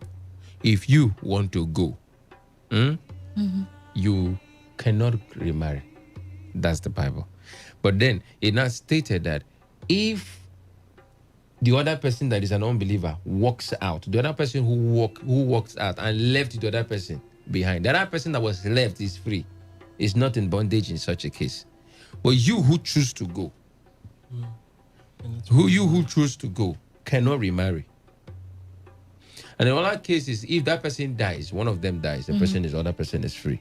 So if you check it, Paul in that scripture made it with such a complex web that makes it so difficult to start thinking about it. What becomes of the spouse that may likely not want to, toe the line of forgiveness, especially when you find when you're posed with a case of infidelity? So what happens to that particular person? The point is, when there is infidelity, the Bible also stated there that the person is not actually under any bondage in that case if the person wants to separate. But then it was not still advised against. Still, Paul still said that the unbelieving husband is sanctified by the believing wife. That means you who is a Christian, who is a believer, should learn to forgive if God will forgive us everything. Do you know what adultery is? Actually idolatry. Adultery is for humans. Idolatry is for gods. Okay, so a situation where you have forgiven the person but do not want to continue in the marriage because you feel a bit disappointed, not by the personality now, understanding that yes, to err is human and you're forgiven, right? But do not want to continue in that situation. Yeah, yes, it happens. But if you will, by the stand of the scripture, and you want to divorce, that means you've got to be single, according to the Bible. There, okay, you've got to be single. So are you willing for that? sacrifice. Okay, but that's especially just for Christians. Yes, that's especially for Christians, of which that's the one I know more of. You know, but then one of the things we talk about or tell people is that do as much as possible not to give divorce an option. Why? Especially when kids are involved. Children who come out from broken families have always proven to be a problem into the society when they grow. And these kids have not experienced love. They can't give love. Oh, okay. You understand me? Like I said to us earlier, that you learn marriage actually from your family. Your family, your parents are your first tutors to marriage. And they contribute to 70% of what you know about marriage or what you do in marriage. It's these people. So it's important for you as a person, you know, when you consider the children, you consider them, they had, you know, I've counseled quite a number of persons when they start telling you that my dad is with another woman, you know, and my mom is here. You see the pain. You hear the other one telling you that my father suffered my mother too much, and I've told my mother before. And I know she when the lady was telling me this thing, she told me the girl is doing very well, successful. She said, I take care of my mom because she overstressed herself. And I wonder why she has to spend time with that kind of a man. And when she's talking, and I like, how about in any relationship? She said, what will I use relationship to do? Well, for what? Me and men. I beg. Make your money, be successful, get your life. If you want to have children, go and get one. All right, Wendy, let me hear from you, your position. I mean, you've heard all that he explained, right? Okay. Talk about separation and divorce. Now, and you saw that he came from a religious perspective, right? So now let's talk about you as a young person. Do you think that there is that possibility of letting divorce become an option when you get married? Is there any kind of possibility at all? Okay. For me, I would say when it comes to one, domestic violence. Okay. That's a very delicate issue because if you decide to say divorce is not an option, yes, it's stupid. I would say it's foolish for you to be going into marriage with the expectation of a divorce. I think you shouldn't. I don't think anybody goes into marriage thinking that way. Really, some people actually have it in their mind that if this man or if this woman behaves anyhow, it's over. It's over. So there are some people with this kind of ideology. I know someone that used to say, if someone I marry cheats on me, I'll go ahead and cheat on him back. We become even, then we can forgive each other. Oh, too wrong. That's a very weird way to put it. Very, very, very weird way. So when domestic violence comes in, you begin to hit me and before you kill me, please, I would usually carry myself and my family, because if I have kids, even though you are their father, I really can't trust any other woman to raise my kids. Okay. They wouldn't love them and care for them the way I would. I don't know if you get me. So when I look at all of these things, okay, no, I can't die for you. Jesus already died for us, so it's more than enough, I tell you.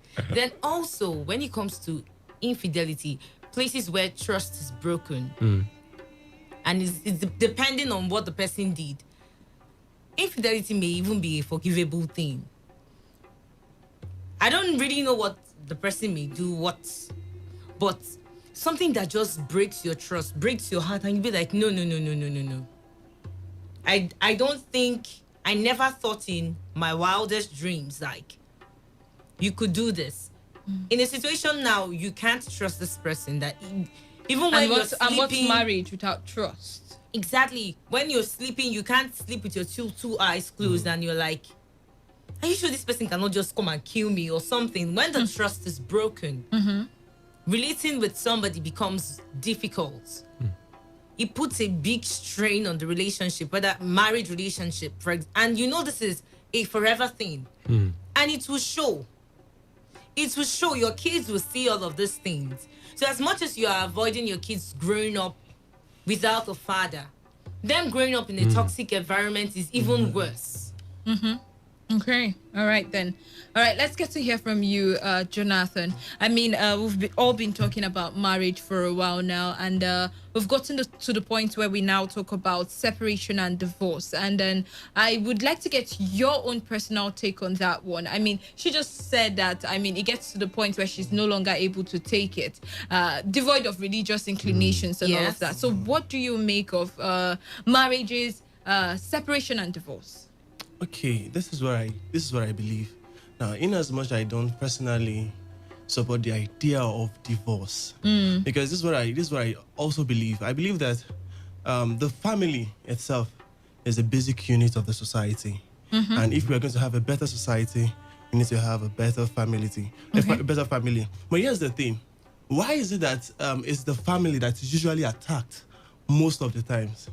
Okay, you see people go into marriage and they believe that, okay, this is going to be the best thing of their life, they're going to have the best moments of their lives. And at the end of the day, something will come up and, they start thinking of divorce. But this is what I believe now. Instead of divorce, because someone has actually asked me this question before that, what do you think, even in the place of physical abuse and even mental abuse too as well? Yes. Yeah, mental abuse, body Very, shaming, very and probably reducing someone whose self-esteem is actually 0 before you're raising it to minus 0.5 or something like that. Okay. Now, what will you advise them to do? I said, okay, separation is the best idea. Separation in terms of go take some time out, the both of you, and then come back together. And come back together. Walk yourself out. Fix yourself. Probably look into yourself. Instead of pointing fingers at the other person, think about yourself. Probably it might be from you. It might not be from the other person. So take your time, then come back. And while you're coming back, state out your problems. Like, talk. Have heart-to-heart talk. Be logical about it. But you all know sort it out. That communication with somebody that you feel your relationship has been severed with or by sometimes doesn't work. I mean, if I feel a certain way, a disdain, all of a sudden, with Wendy, right, asking me to go back and talk about whatever it is may not likely be very reachable. I mean, for certain individuals, especially when you consider the personality traits of people. Okay, this is what I would advise now. Instead of looking at the dark side of the other person and fixing your gaze on that part, why you think you guys can't come back, why not just for a moment share the good memories you've had before?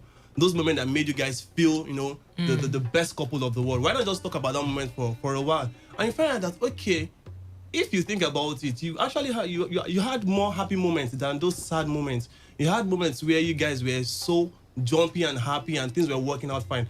Why not just talk about those moments before you concentrate or fix your mind on the dark whether part? To walk away. Yeah, whether to walk away. And you find that probably at the end of the day, you guys will be like, okay, instead of us talking about our weaknesses, let us celebrate our strength and let us think of how we are going to fix this other part. Okay, what if the other party is not interested in all these things that you're saying now? Yeah, that's it another happens. thing. It happens. That was why earlier on I said you don't just do separation like that. It should be mediated. When there is a person of whom at least both person have come to respect somehow, if there's a conflict between myself and you, Jonathan, and of course the truth is when we say we should talk about it, I'm going to be coming with a biased mind. I'm going to be coming with a defensive mind, and all of us will be ready to attack each other at some point, But if Wendy is going to be the person to mediate, she's going to regulate the entire thing. For example, the difference between a street fight and a coordinated fight of kickboxing fight or whatever fight you watch is that there's a referee that regulates activities. But the street fight, no rules, no regulation, just fight till you drop. Keep hitting anyhow, everything is allowed. But so when there's someone mediating, we say, okay, hold on. What happened? But sir, you shouldn't have acted this way. You should have. Okay, why not make an apology? Why not say this? Why not say that? I think you should do this. You should do this. And then after everything you've listened, you call them one after the other, talk sense to this person, talk to this person. And that's why the Bible says he has given us a ministry of what? Reconciliation. Because there's going to be conflict between parties. So you're not coming to mediate it, to sort it out, to sort things out. And this should be done with somebody who is unbiased. Okay. Do you understand me? Okay, I'll give you a practical example now. A couple contracted me, for me to handle their case. They had issues in their marriage, and it was a very serious case. And the husband had to travel down for us to sort things out. Now, when we sat down to talk, already the wife has told me many things. I'm not going to go into details. She told me a lot of things about what's going on in the family, and somehow, the major fault, seems to be on the side of the man. And I was like, okay, how are we going to sort this out? So, okay, let's talk. When we started talking, meanwhile, I had to tell her, to say, whatever he's going to say right now, I need you to be on the side of apology. Don't claim your rights now. We want to make peace. Because one of the ways is this. You need to, for men sometimes, you need to praise their ego before you can correct the person. Do you understand me? Okay. You just say, if you want to kill a dog easily, give it a bone to eat. Give it what it likes. As soon as you drop the bone, it comes to you. Then you do whatever you want to do with it. So the first thing is to when we started talking, the man started talking. To the point that he started crying. It's funny. He was crying and he was like cleaning his eyes. And I told the woman, the woman was like, I'm so sorry for causing you pain. She needed marriage to work. And after much drama, I had to mediate that conversation. If not, both of them, whenever they sit down to talk, quarrel. But really, for how long can that happen? Because honestly, I know why I'm asking. I have seen a situation where there was somebody who could mediate between both of them, and you're able to get them to meet at the common ground at that point in time, and then they are able to navigate together on that common ground for say 5 to 2 years, and then the previous behavior, the past behavior that both of them saw in each other that seemed to drive them apart or drive them adrift starts to surface again. No, so how long do we have like a continuous? Yes, thank you. Professionally, you don't mediate. It's just like conflict resolution. If you study about mediation, you don't mediate between warring parties just by that day of coming. No, there are rules of. There will be rules, conditions that you have to place. You need to place them on an assignment, something that they will have to do on daily basis for a period of time. Doesn't that translate to what people say as some people endure their marriage? No, at this case now, you're not just enduring. At this case, you're trying to solve an issue. You understand? You're trying to solve an issue. That you yourself, you're correcting your own self, and the other person is correcting themselves. If you watch this movie, Fireproof, yes. If you watch that movie, I can recommend it to people. Just go watch that movie. It's strictly on relationship, on marriage. The man and his wife was about living, and somehow, her mind was already drifting towards another guy. So, but this guy now needed the wife back at all costs. Now he's a changed person, but this time around, he used to be very funny, but now he's a changed person, and the wife now has already seen that since he's a changed person, the wife has already tried to move on. But now he's changed, and he wants the wife to see that he's changed, and the woman now is not paying attention to him because another person is there. So the father had to give him a book and say, do this every day for the next, I can't remember the duration, is it 30 days or 60 days?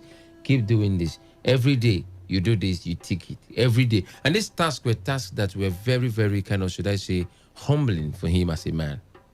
It was so humbling. Something he would not do normally. Something he would not do.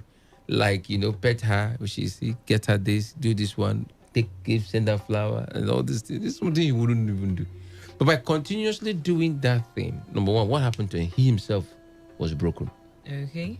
And the woman in turn too was broken. Okay, I want to say something because yes, we know when it comes religiously, if you're a Christian or whatever religion or religious beliefs you have, divorce really is not an option. They do not encourage divorce. But truth be told, in some cases, divorce is actually the best thing that can happen to the both parties. In some cases, because I know there are some people who are listening and we don't know how bad the situation is. But good. Sorry.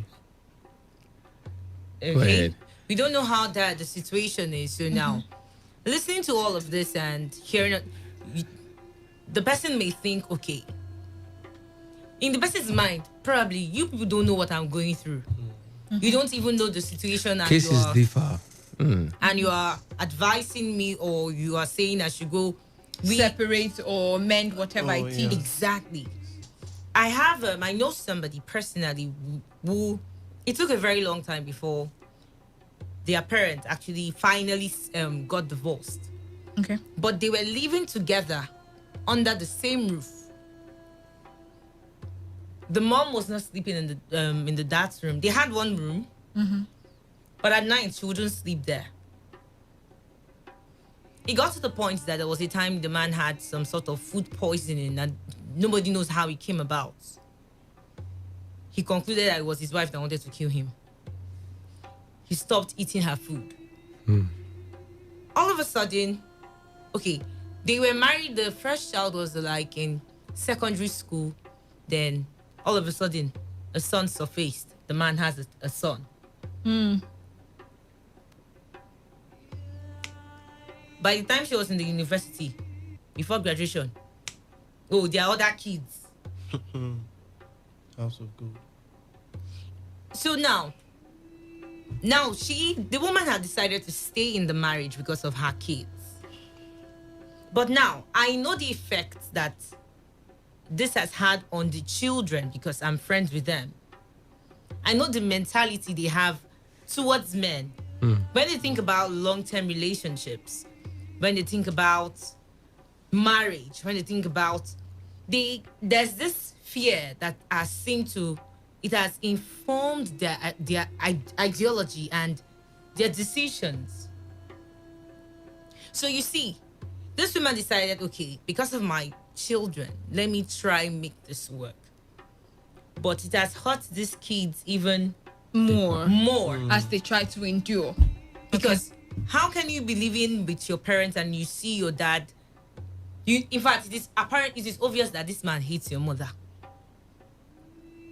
So the only conversation they have is, okay, your child needs this. He gives her the money, okay, take care of it. And that's all. Under the same roof. It hurts a lot, I know. Under the same roof. So now, this is the kind of tensed environment these children grew up in. How do you think they'll be able to handle their own relationships in the future? So really, there are some cases that separation or divorce just happens to be the option. Not because you are giving up on the person, but because of the sanity. Because of of your own sanity to start with, then the sanity of your children. Okay. And their future. All right, so we're going to throw open the phone lines now so that anybody who has any contributions or questions so far can call in, ask and contribute as well. We're talking about marriages. We've been talking about love. We've been talking about staying in your marriage, communicating in your marriage, how to have a long-lasting marriage. And then now we're talking about separation and divorce. So let me know what you think about all of this in the long run. Do you think that people fall out of love? Do you think that one should have the option of divorce once in a while, at least in the marriage? Once in a while. Or do you think it's a no for you? As long as you're married, it is a lifelong commitment and you have to live with it. 0817 0000951 or 0810 9510 951. Do send in your text messages or WhatsApp messages to the number 0701 9339 962. Those are the numbers to reach us with, and we're here to take your calls anytime it comes in, and your messages as well. So keep those ones coming in, and we'll try and read those before we call it a wrap on the show. Oh dear, I lost that one. Let's move on to the next person. 95.1 FM. Yeah, good evening. Easy on the line. You're welcome. All right. Well, actually, I'm enjoying the program. Thank you very much. Questions or contributions? Yes.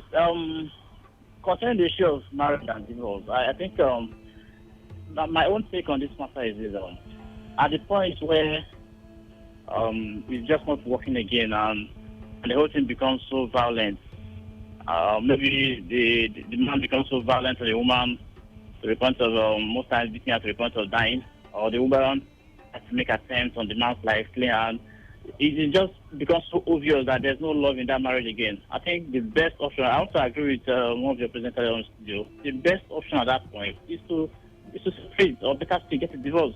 Because for me, I think I would rather prefer to get divorced than to end up in jail or to get sentenced to life imprisonment. Seriously. Do you plan on doing something terrible? No.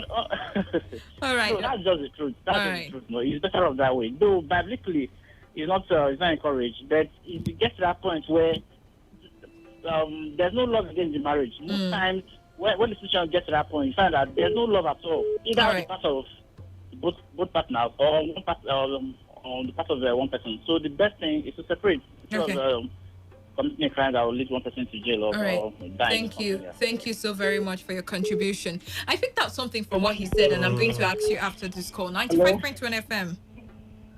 Bolu, good evening. Wealth, not Bolu. Oh, sorry. Well, both of you have similar voice. Sorry. Yeah, what's your name? Okay, you're welcome.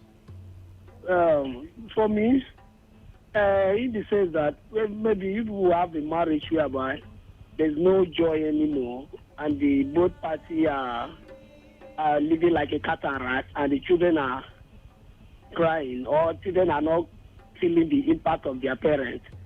As for me, I would have said that the separate way will have been the right thing, because you can't keep on living in the same roof. You don't talk to each other. You guys are living like a cat and rat, and children does not have the sense of the parental.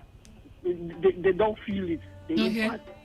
So the best way is to part way. Part way. When you part your way, you may meet the right person. All right. Thank you. Thank you very much, Eto, for your contribution. Very nice one. Then 95.1 FM. Good afternoon. Good evening. Good evening, Buti. Wealth. How are you? Very well. What's your name and where you're calling from? I'm Chief Eba, calling from Ahoda. All right. Please go on. In fact, I'm very, very interested in your program this evening. Because what you are discussing on air is what is affecting me seriously, badly. I have my wife since 1981 to date. 1981. When daughters, about three female daughters, children. Now, for no reason, maybe best known to her, or she has not disclosed it, our ladies, my sisters who married outside came, touched this matter with me, and I said she should say her problem to you so that we finalize everything. And these children are growing up, seeing us the way we live like cat and rat in the house, just like the other caller said. I cannot understand the way to move with this baby. Of no problem. That's done to me, no problem. I have no problem with her. But why from that time till now? And we have children. They are growing up. Some are in secondary school now. So I don't know the best option. Did you marry her? Instead of somebody living like this, it's better the divorce. And this Hello, sir. To go. Yes. Your marriage has been since 1981. Yes. Yes. And you did every traditional thing and everything. At what point would you say she changed? Everything according to our tradition. They escorted her according to our tradition. Okay. At what point would you say she changed? From 1995 to date. 1995 was when she changed. Yeah, and we are living the same roof. So what would have happened? Do you have an idea of what you did that happened? I cannot understand because I've told the two pastors that came in to discuss this matter all to no avail. I've gone to their family to report because people are tired. People are tired talking about this thing. Okay, let me ask. Whenever you go and they talk, what does she say? What does she say is the reason? She lives up to my parents. She sees greeting everybody. I don't know. She what? She sees greeting all my parents.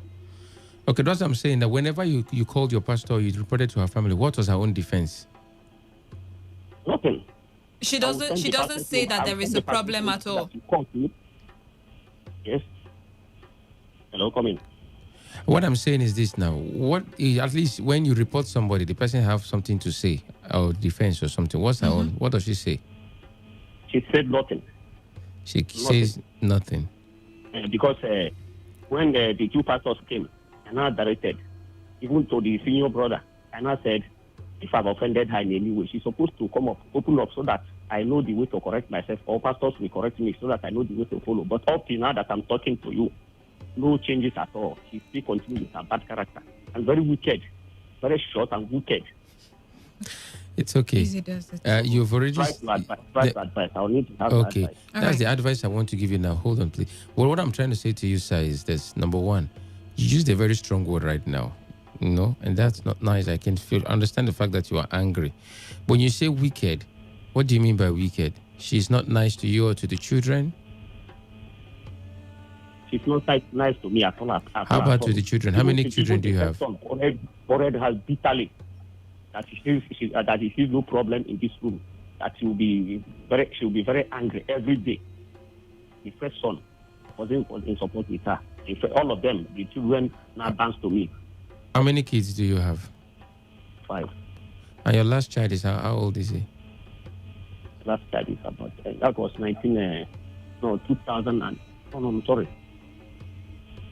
Yes, 1989. Your last child? 1989. Your last child, though? I said 1989. Okay. All right. Now, but what I'm trying, or the other question that we have for you is this now. Are you people still intimate? Do you people still, maybe once in a while, have an affair sexually? I mean, I don't care. Do you people still have affair once in a while? No. For how long now? It has been long. You can't even remember. It's not up to maybe a year, 2 years, or. Okay. All right. At this point, we'll cut the call, and then I'm going to just say one or two things, and then we'll give out a particular number where you can contact me with. Is that okay, sir? All right. All right. Thank you. Thank you very much. We still have lots of calls coming in. Just go on. Okay. It's a painful thing. It's a painful thing, and religious. Some people say, "Nah, this is the devil." Somebody has done something, and the rest of them. But when you see someone has grown that cold and numb completely, something triggered it. Even if it is the devil uses a particular trait, event, or character to trigger a thing. So I cannot be in a position right now to say precisely what to do. 1981 is quite long. That's how many years in marriage? And this 30. Is it? Yes, 39. 39. Yes. 39 years in marriage, and he's been holding on to that point, and it's quite painful. I think the first thing I was just going to say is simple. I cannot stand on air here now and just pass my own counsel. Well, we're going to have a chat. I'm going to have a chat with him and possibly discuss alongside with his pastor. All right. Because of time, let's give out that number now. Okay. The number you can reach us with is 0907 989 0904. 0907 989 0904. You can call or send WhatsApp, not SMS, or WhatsApp message to the number 0907 989 0904. All right, thank you very much, all of you. Wendy, thank you so much for joining the show. Jonathan, same thing to you. And the great Sam, of course, thank you so much. Thank you. Hopefully, we will be back Saturday next week, and we would have more conversations more that calls. would, engage a lot of you. All right, but until then, do stay safe. Stay tuned. As Burden Bearer comes up next. Thank you once again.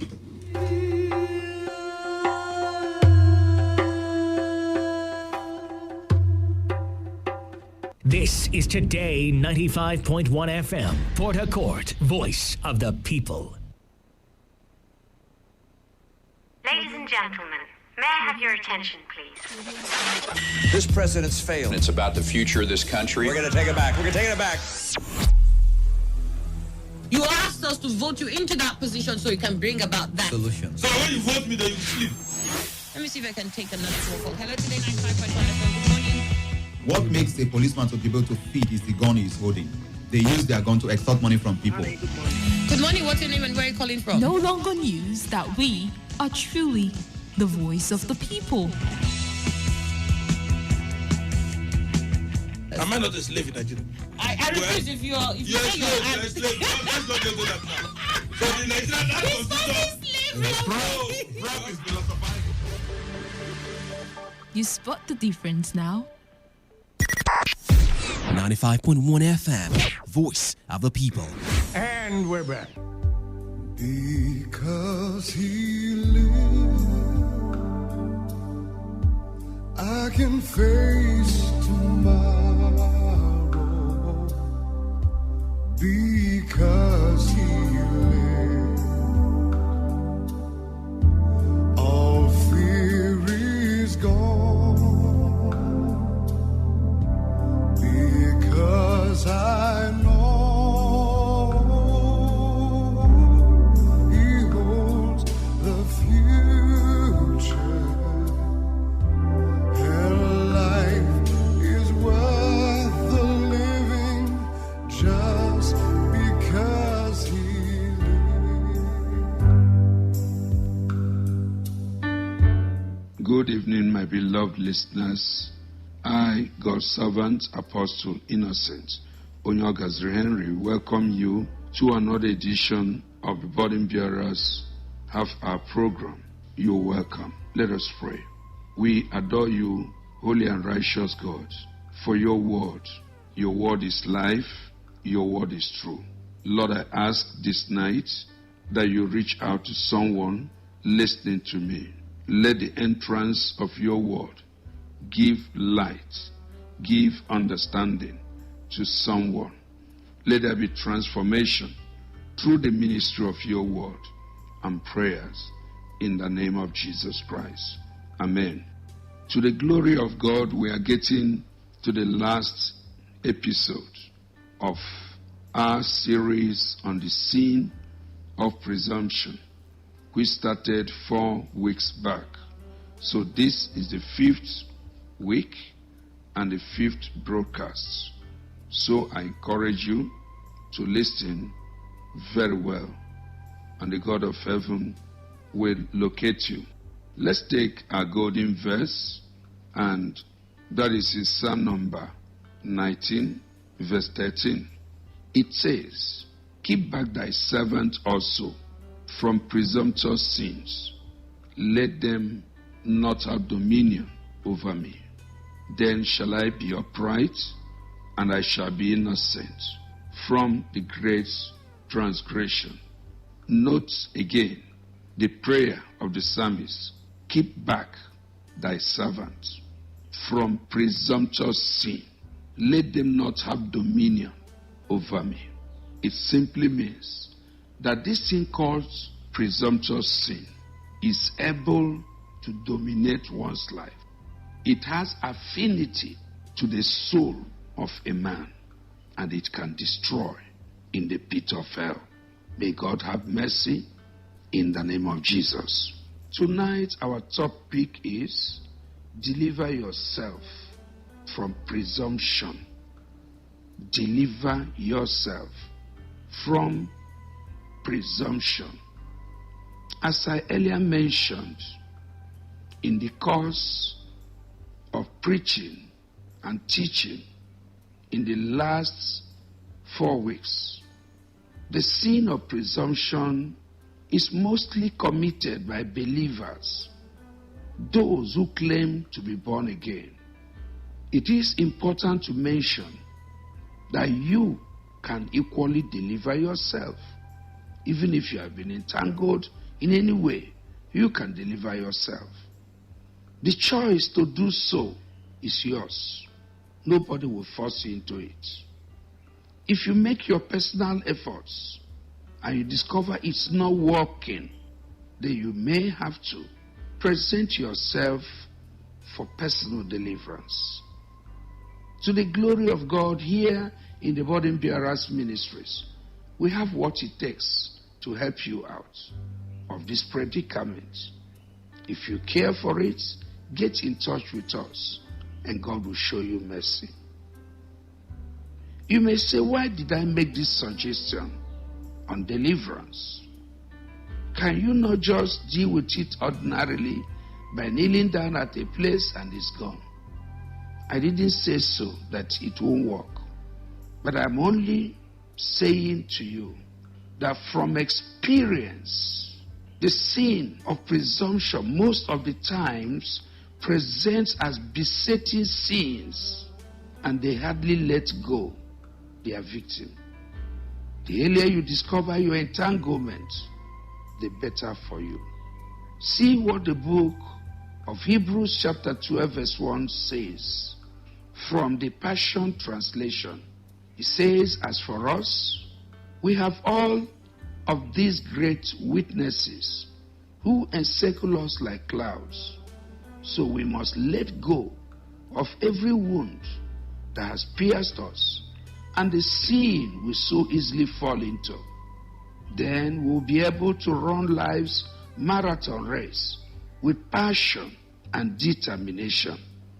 For the paths have been already marked out before us. Your race is already marked out for you. And you must identify your track and run. Then you must first of all remove those sins that weigh you down, that drag you backwards. You must allow God to heal those wounds that reduce your speed. That's what the Word of God has said to us. So, let's move on with the Word of God. First, this night, considering that this is the last episode, most of the things that I will be saying to you are more of admonitions from the Word of God. And the first admonition is that you should not take God for granted. Don't take God for granted. Let's read the book of Hebrews chapter 10, verse 26 to 29. Hebrews 10:26. For if we sin willfully, after that we have received the knowledge of the truth, there remaineth no more sacrifice for sins, but a certain fearful looking for of judgment and fiery indignation, which shall devour the adversaries. He that despised Moses' law died without mercy under 2 or 3 witnesses. And of how much sorrow punishment, suppose you, shall be thought worthy, who had trodden underfoot the Son of God, and accounted the blood of the covenant wherewith he was sanctified an unholy thing, and had done despised unto the Spirit of grace. Don't take God for granted. The Bible is saying that if you and I decide to take God for granted and go in and out of sin, even after we have received salvation, even after we have testified that we are born again, we are told that such a step is a step unto perdition. For a time will come when God will no longer condone you and your sinful practices. A time will come when God will release the sledgehammer of his judgment upon you. And God is saying, be careful. Don't take God for granted. Second advice I give to you tonight, don't abuse grace. Don't abuse grace. What is grace? Unmerited favor. Something you do not deserve, but it is given to you. Just like you and I today can claim to be Christians, born again. It's not a right, but it's a divine privilege that is built around grace. God decided to forgive not because we merited it. But today we know there is so much abuse of this thing called grace. Somebody willfully gets involved in a sinful practice and he tells you, I am under grace, that grace covers me. Grace covers me to go. Grace covers you to go and sleep with another man's wife. Grace covers you to eat God's money. Grace covers you to tell lies, to cheat, to do wickedness. No, that cannot be grace. Let's look at the word of God in 2 Corinthians chapter 6, verse 1 to 3. We then, as workers together with him, beseech you also that you receive not the grace of God in vain. For he saith, I have heard thee, in a moment accepted, and in the day of salvation have I succored thee. Behold, now is the accepted time. Behold, now is the day of salvation. Giving no offense in anything, that the ministry be not blamed. Here we are told clearly that we should not receive the grace of God in vain. The grace has been given to us, but we should not joke with it. We should not abuse it. We should not take it for granted in any way. God has had us at the time accepted. He has given us salvation. He has given, some of us have received healing. Some have received deliverances. Some have received favor in diverse ways. And God is saying, don't take my grace in vain. Don't abuse grace. Because if you abuse grace, you'll be bringing yourself to trouble, and you may not be able to get out of that trouble. Don't abuse grace. Now, there is a question before us. And what is that question? When grace expires, what next? When grace expires, what next? Of course, what next will be judgment. Without meditating on it, the answer is judgment. But someone may still want to know, can grace actually expire? This thing called grace, can it be withdrawn by God? Is it not supposed to run throughout life? Should it not be that once you are saved forever, no matter what you do tomorrow? It is not so. The scriptures cannot be broken. Let's take an example from God's word. In Matthew chapter 22, the gospel according to St. Matthew, chapter 22, from verse 10 to 14. So those servants went out into the highways and gathered together all, as many as they found, both bad and good. And the wedding was furnished with guests. And when the king came in to see the guests, he saw there a man which had not on him a wedding garment. And he said to him, my friend, how did you come in here without a wedding garment? And he was speechless. Then said the king to the servants, bind him hand and foot, and take him away, and cast him into outer darkness. There shall be weeping and gnashing of teeth. For many are called, but few are chosen. Let us break at this point for an interlude of music and promo.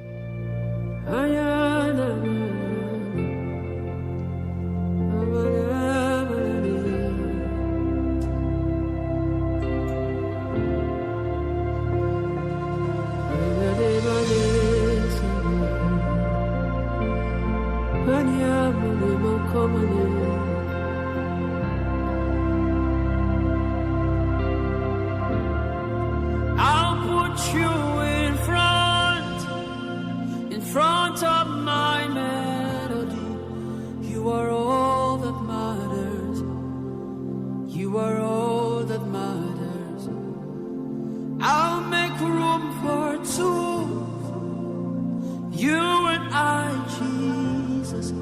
You are all that matters. You are all that matters. Oh, way, oh, way. You are all that matters. Oh, way, oh, way. You are all that matters. Oh, way, oh, way. You are all that matters. Oh, way, oh, way. Anano kanyamano. What would I live for if I don't have you? If I don't have you, Lord. What would I gain if you take the Holy Ghost? What would have become of me if I didn't see your light? What would have been said of me? You are welcome back. The message you are listening to is coming to you on the views of the Burden Bearers Ministries Incorporated. And it is I, God's servant, Apostle Innocent Onyogazri Henry, bringing to you God's undiluted word. We are located at number 6 BBM Close, off kilometer 1.5 Ibueche Road, Trueleme Junction. And our office is open Mondays to Fridays, 9 a.m. to 4 p.m. This Monday, we invite you to our weekly devotional program, 60 Minutes with Jesus. It's a program that will bless your life and give you unprecedented transformation in every area of your life. Be with us, 6 a.m. this Monday. It's a non-denominational program, and that simply means you can attend irrespective of your denomination. And my God will do you good. So I look forward to seeing you this Monday with your whole family, and God will do you good in the name of Jesus Christ. Now I'd like to bring to you some announcements that you need to take hold on. We have a great program coming in a couple of days, and that is the Burden Bearers Ministries 3 days dry fasts, prayer and word conference with the title Bring Back the King. Bring Back the King is the title of our last retreat or conference in the year 2020. To the glory of God, I, Apostle Innocent Onyogazri Henry, your radio pastor, and some other anointed vessels of the Lord, shall bring the word of God to you from different angles. This program is a non-denominational program. You can be part of it. Remember, it is a camping program. When you leave your house, decide to stay in all through. But remember, children are not permitted. Babies are not permitted. So don't come and beg us that please, you manage these children or babies with you. It is not permitted. We'll definitely turn you back. It's a program for adults. And it is 3 days without food, no eating, and no drinking for 3 days. Starting from Thursday night into Friday, and then all through. The date is Friday 27th. Friday 27th of November. And takes you through to Sunday 29th of November in the afternoon, when the program will be concluded. There is no registration money, no accommodation money. Everything is provided free. But remember, as a child of God, coming with your offering means a lot in your service to God. Don't miss this program because it means so much for you at this end of the year. Tell someone else about it, and God will bless you without measure in the name of Jesus Christ. Amen. So let's go back to the program if you are just tuning in. However, before we get back to the program, I'd like to remind you that we have a branch of our ministry at Ogoni Junction at Miniwai, Afam Road. Our office is open 10 a.m. to 4 p.m. every weekday. Join us there for your counseling, your prayers, and for fellowship on Mondays and Fridays. God bless you. I'd like for you to take our telephone numbers. 0803 741 6604. That is 0803 741 6604 and 0803 33 933. That is 0803 33 933. Now let's continue with the message. I read the scripture to us in Matthew chapter 22, 10 to 14. And that story is about a man, a king, that had a wedding feast for his son. And at the dying minutes, all the guests that matter, that were earlier invited for this feast, had one excuse or the other. So the man didn't know what to do with himself anymore.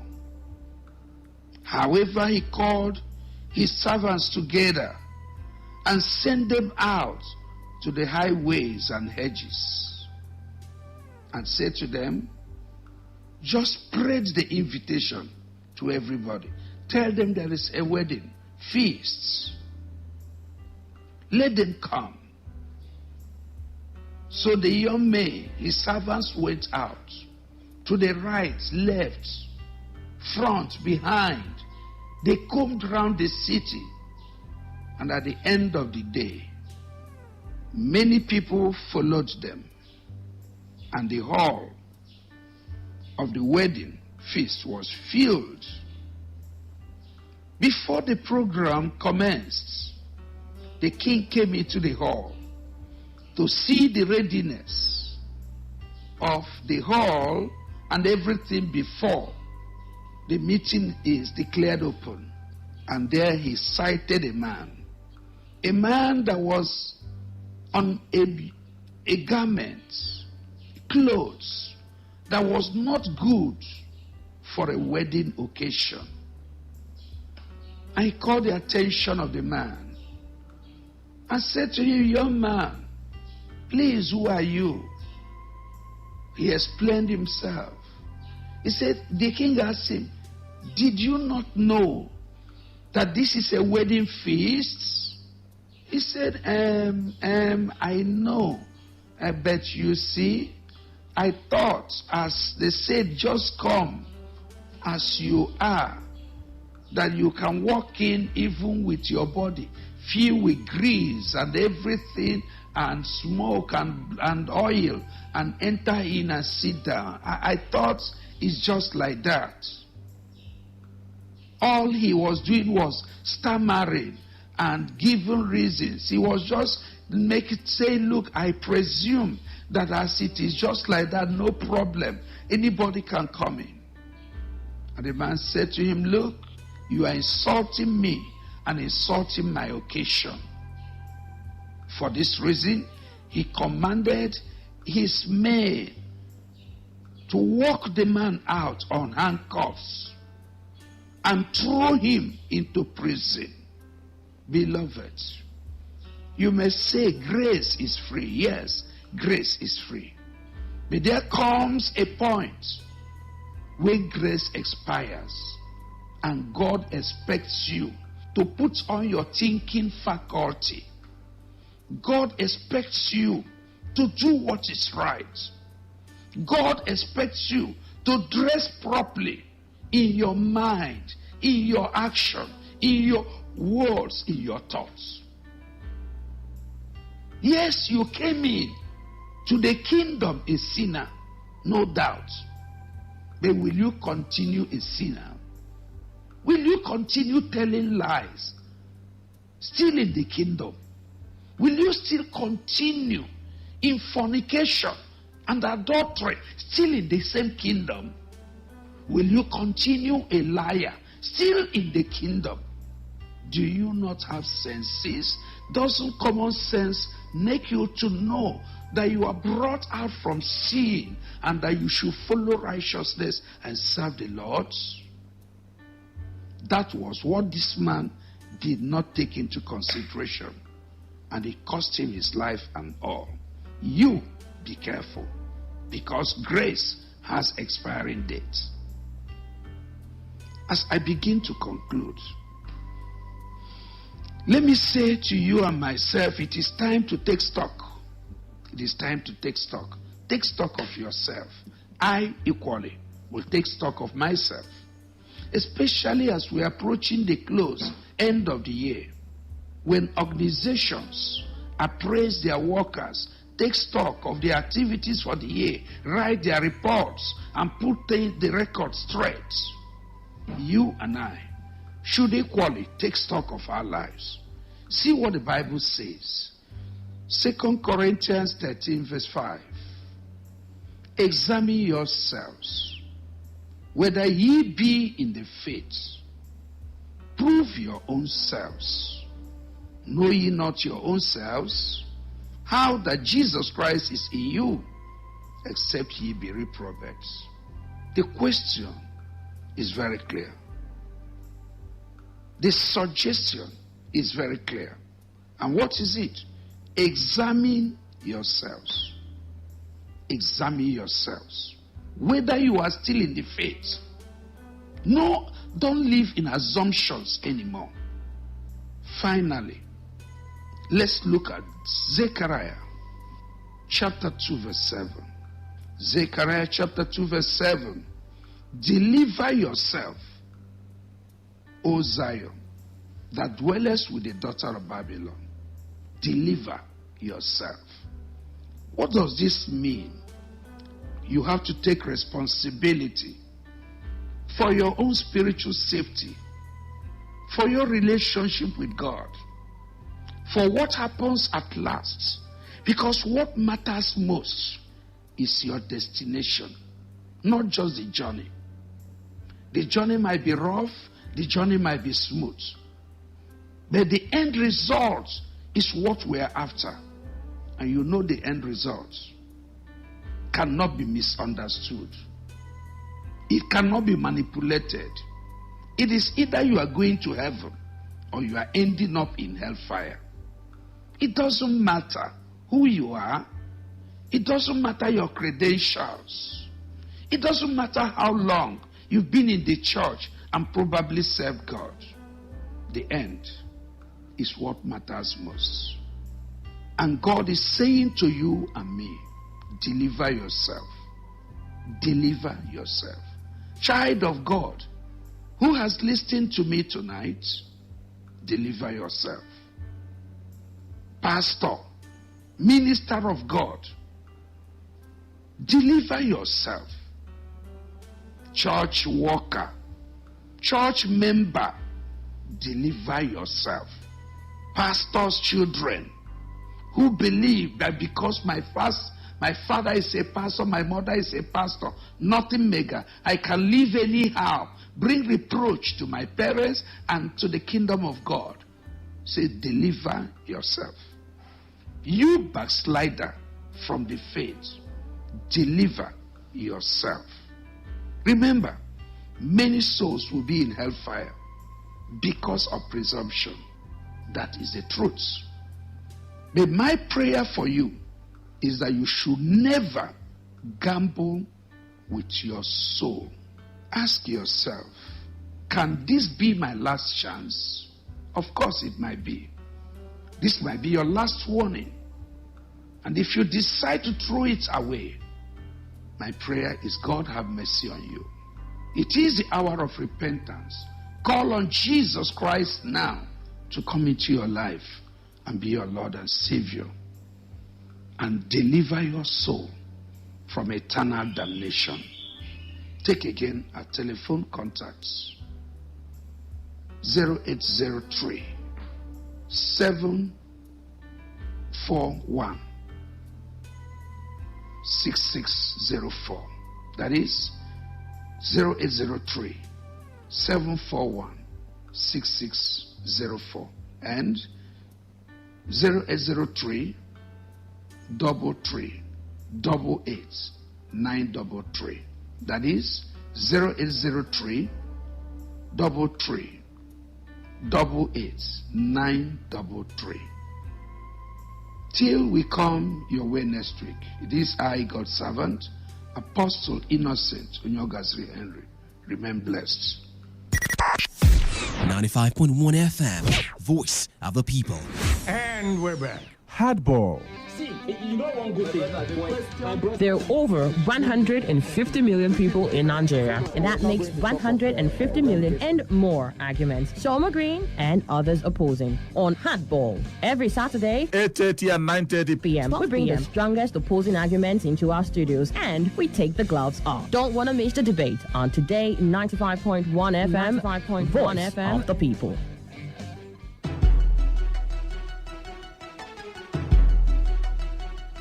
Good evening, listeners, and you're officially welcome to Hardball this week. Today, we are certainly going to talk about a form of government. We have two analysts already who are seated in this studio, very ready to fire, but we are holding them back and telling them until we're back on a short break and come back, that they don't have to fire, so that they will fire before the right time.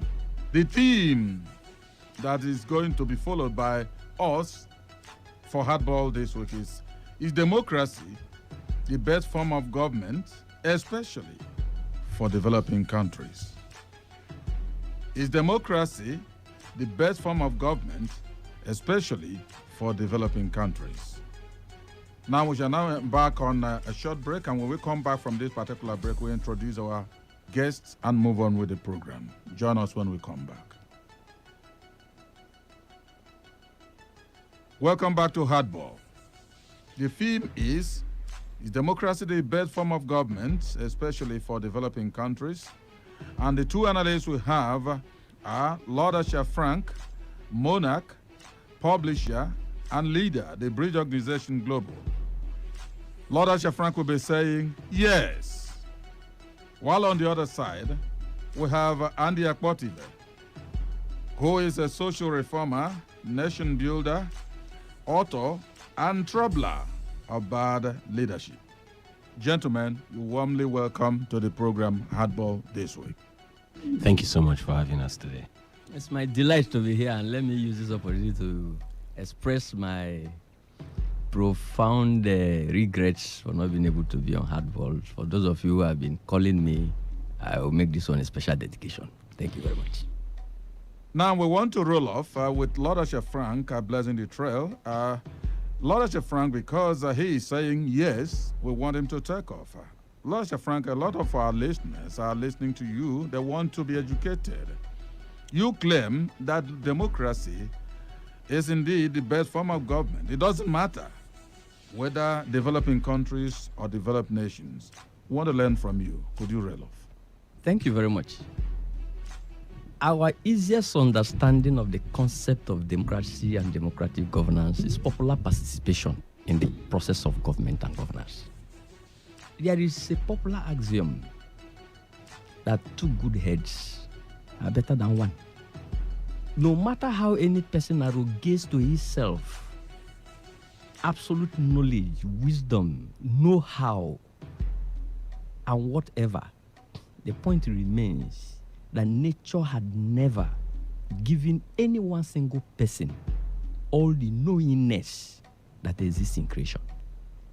So, the very essence of people coming together to form a society in the first instance is because they want to pool their intellectual, their nuisance, their capacity, personal and material, their stupidity and their idiocy, in order to build an environment where all of them can cohabit peacefully and make progress. Which form of government guarantees that? In all its forms, whether the social democratic principle, the persuasive democratic principle, the communist democratic principle, or in all its variations, the concept of mass participation in government and governance remains the only option that brings the best out of the participants in that milieu, such that they can be able to advance.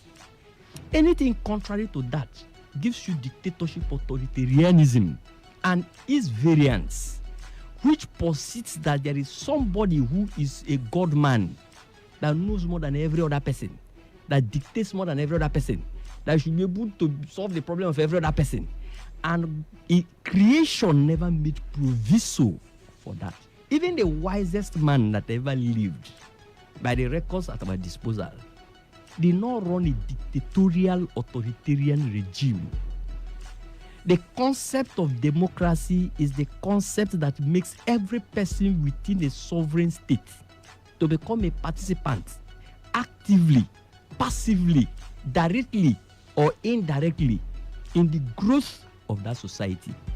The nonsensical ideas of the fools are as important as the critical ideas of the wise to building an egalitarian society where everybody can have a way of life, the freedom to live, and the conscious mind to be able to feel a sense of belonging within that society. So, as far as I am concerned, slow as it is, because critical opinion of all opinion holders and stakeholders must be taken into consideration in formation of policies within a democratic state. Slow as that might be, it is better in protecting the 5 freedoms of the human spirit to have that slowness and thoroughness than to have that abrashness that comes with dictatorship and authoritarianism. Therefore, at all times and in all circumstances, Lord Asha Frank will always be for a system of governance where every individual within that system, within that geographical milieu, must have a sense of belonging within that milieu. They should be able to choose who governs them. They should be able to decide what they want for themselves. I don't want a situation where we have one god man nominating people, arrogating themselves authority, shooting themselves into power, perpetuating themselves in governance, and dictating for people what they think the people want, because nobody can know it all. Nobody does knows it all, and nobody can know it all. So the more, the merrier. Okay, so thank you so much again for having me. I would quickly like to say that this topic is really very dear to me because of the fact that it is important that clarifications regarding what we think democracy really is made and is driven down the consciousness of the people. So the topic today is about whether or not democracy is the best form of government, particularly for developing countries.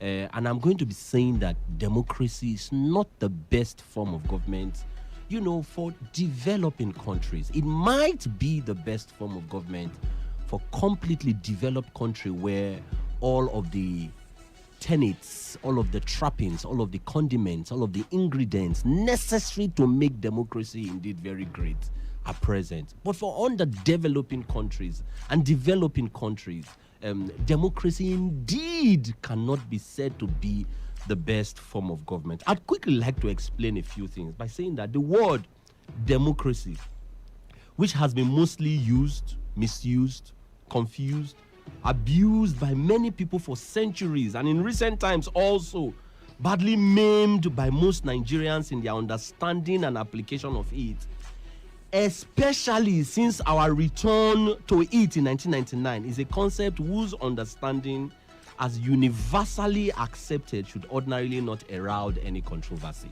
Yeah, but you see, today in our country, most people, particularly our ruling leaders, and not leaders that were chosen by the people. I'm using the word very deliberately. Our ruling leaders in Nigeria, and I dare say in Africa, use it in some ways only to fit their realms, to fit their idiosyncrasies and their selfish parochial ends that imagined they can achieve through its practices. They shove it down the throat of their people as if to say, you asked for it, and here it is, discountenancing the fact that it takes preparation and information massaged by quality institutions to make democracy and its practices possible and seamless in any country. Democracy is not an orphan child, nor a toddler that was born yesterday. Like with most other concepts and human realities, it has its own history and parentage, hatched in known and universally acceptable minimum standards. Even though still evolving, some of these standards are sacrosanct and are characteristics of what constitutes a democracy or what constitutes a perfect democracy. Democracy originated over 2,400 years ago in ancient Greek. The word democracy comes from two separate Greek words. Demos, meaning people, and krasha, meaning rule, which, if you put them together, means rule by the people. Leadership that takes authority and legitimacy from the people. Citizens of a democracy govern their nation through a proxy, selected or chosen by them in the presence of adequate information and working institutions to lead them. Democracy is simply people's powers to make a choice and determine who should lead or govern them for the attainment of certain fundamentals like the protections and promotion of their rights, as well as the protection of their interests and provisions of welfare for them. Democracy is about the people, and for democracy to function properly in any country, it must ask certain questions and it must answer those questions.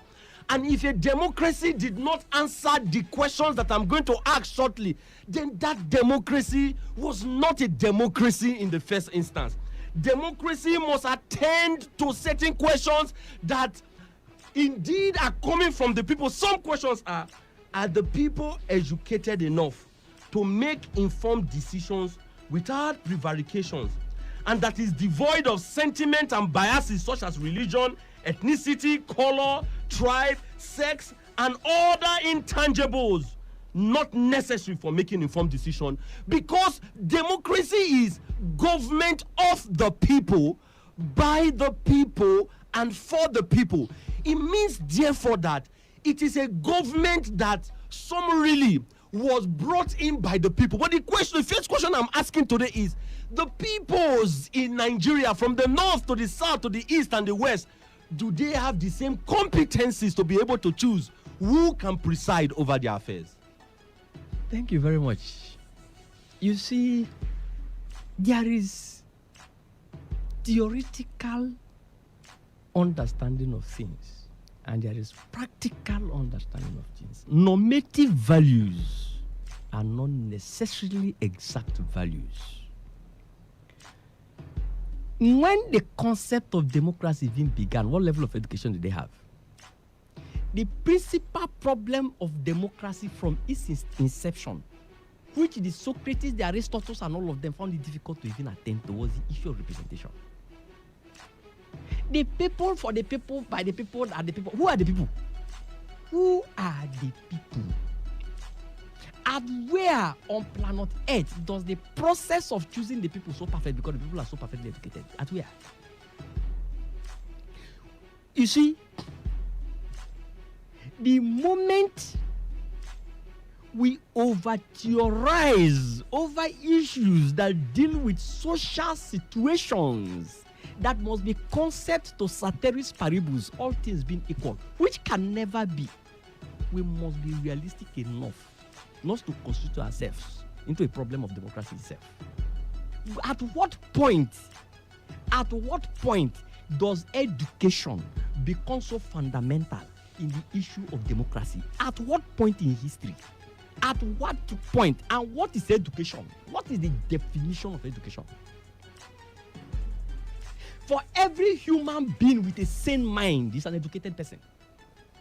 Every human being with a sane mind. I will be very shocked if a professor comes and tells me that he knows more than those people in the villages that govern their villages. Some of them could not even govern their universities where they are professors. Their departments, they cannot. Their faculty, they cannot. They are nuisance. Who told anybody that the graduation and degree is the basis of rulership? The best rulers in this whole world, by all known historical facts, never went to university, never had any degree. No, they didn't. Not one. So, what is education? And what is the role of education in democracy? The moment the man and the woman has a sane mind, is educated. You can call it informal. You can call it formal. People who are professors are eating. People who are non-professors are eating. People who don't go to school at all, don't know the 4 walls of the university are eating. I know a professor in Nigeria that never went to school any day. It is through his handicrafts. He's a professor. University of Ibadan. Give it to him by recognition of his talent. So what is education? We over-pontificate over issues that are not necessary. The point here is that people come together to build a society. Because of what? Principally collective security. Because the man that was living like an ape man in the bush was susceptible to attack by those who are brutally more superior to him or her. People decide to come together to leave the Hobbesian state of nature to become organized societies. For what purpose? First and foremost, to secure themselves. Most of the so-called ethnic groups, we are just people that assemble themselves over time for the purpose of security. And they are culturalized. They were not so from the very beginning. And for what purpose? Security. And when people have come together, somebody must lead them.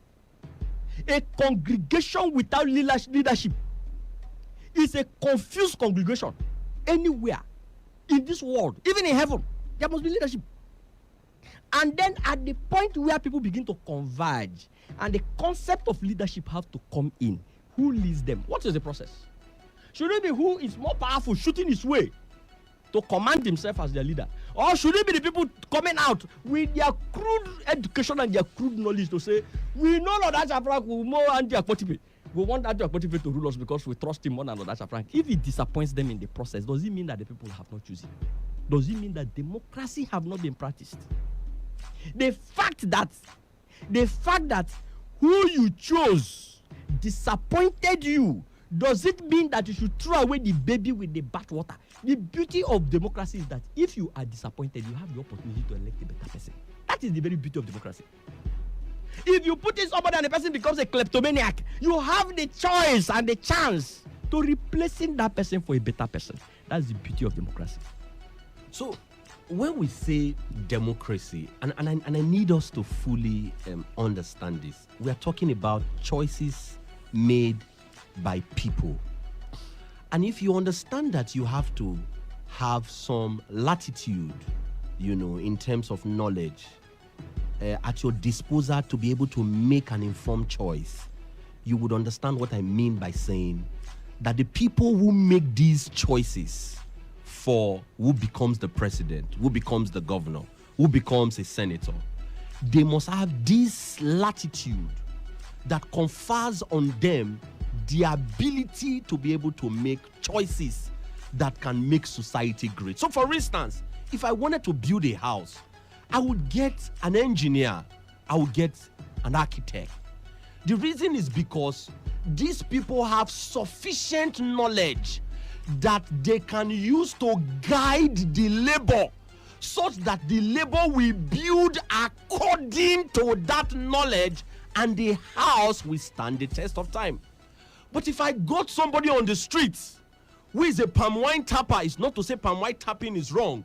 and I said to the person to come and build my house, that person did not have the requisite knowledge and leverage with which to use to galvanize the people to build the house that can stand the test of time. If we understand that governance therefore is as important as a house, we must then take very important the people that would then select the building of this house, whether it's the house called Nigeria, or it's the house called Africa, or it's the house called Europe. Where you neglect that and you jump into the fray, picking people who do not have capacity, picking people who do not have knowledge, who are not adequately tutored to know who would best fit that role, you stand a chance and you run a risk of getting a misfit to becoming the leader that you elected. Like we have seen across Africa, like we have seen in Nigeria, where certain people would vote in certain people because of tribal sentiment, where certain people will vote in certain people because of religious sentiment, where certain people will vote certain people because of the fact that somebody else told them that that person was good. They did not have ab initio the best pH for measuring standard, for measuring what it should take to have those people go in those positions. There must be objective ways of measuring capacity and competence as compared to subjective ways, where the population is largely illiterate, where the population is largely unaware, where the population is largely uneducated. What you would have is that they will use subjective measures and subjective instruments to throw up people into leadership position. What I am saying is that since democracy is government of the people, it is not what we need now in Africa, given the fact that the people are not equally educated. They are not equally aware. If you went to the north, you will see what I'm talking about. If you go to the east, certain part of the east, certain part of the west, or even the south, you will find that the population is not so even regarding those who are educated, those who are aware, those who are informed, and those who are uneducated, those who are not as aware, those who are not informed. So, for instance, a Lord Asha Frank and an Andy Akpotive is standing election. Trust me, if a Lord Asha Frank was able to pull the wool over the eyes of the people in his community, even though he might not have the competencies, even though he may not have the temperament, even though he may not have the best disposition for that office, given the fact that the people that want to vote either of Lord Asha Frank and Andy are not educated enough to be able to objectively assess them, chances are that they may vote a Lord Asha Frank who may not have the competencies, and they may not vote Andy. I'm saying that because Africa is nothing compared to the Western world, where there is education and the people make take decisions based on objectivity. Africa today cannot say that best of government, that government that throws people up out of the total number of people, that government that people decide that government can be the best, because in the first instance they don't have the capacity. I'm going to explain several other things that we will need to use to measure or to accept or disagree whether or not democracy is the best form of government for Africa and for Nigeria. I am actually agitated. I'm agitated because I'm seeing something now. And what I'm seeing now surprises me. I am seeing what, for a want of a better language, I'm seeing something that looks like academic arrogance. And the governance of society is not based on academic arrogance. I am seeing a scenario here where it looks like the more school you go, the better you can practice democracy. And I don't know if there is any sector of the Nigerian society that is as decayed as the Nigerian university system. We all pass through there. If we want to mirror the Nigerian university system properly, there is no part of the Nigerian state that is as rotten as that place. And that is where we have professors, doctors. In fact, I don't know if there is any organization in Nigeria that is so insensitive like the association of, how do they call it? The association of ASU, how do they call it? Academic Staff Union of Universities. I don't know. Because even their children that are in the school, they are ready to keep them at home. for flimsy reasons. And we have seen a member of ASU as a president in this country. An ASU member have ruled Nigeria. ASU have become Minister of Education. ASU have become Minister of Petroleum. ASU have ruled Aso Rock for years. Who were the people that are governing Nigeria? Were they the palm wine tappers? No, those people that have been governing Nigeria, those unfit people that were thrown up by uneducated people, were they uneducated people? Is there any governor in Nigeria that is not an educated person? Is there any local government chairman in Nigeria that is not an educated person? So how do you now determine a fit and unfit person? Until a woman is given an opportunity, you can never know how dubious it could be. The man who is on the street will tell you, he will preach the best gospels. Just give him a slight opportunity where he'll be able to manage 100 million naira and you see what will happen. We are seeing it in the NDDC here. We are seeing it. Until you entrust a man with responsibility, you cannot know how criminal he can be. We can only clap hand for those who have served and served meritoriously. I don't clap hand for those who aspire to serve.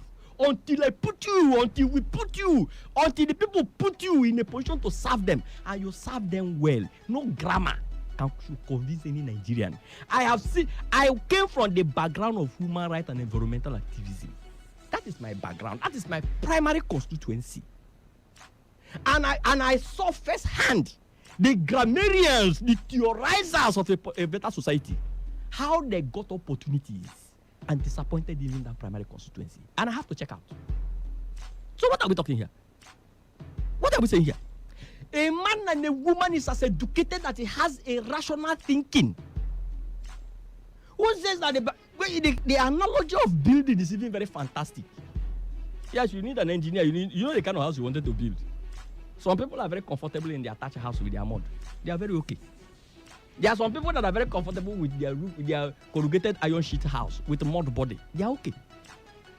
There are those who want to be skyscrapers like Donald Trump, even when their fathers were not millionaires like Donald Trump's father.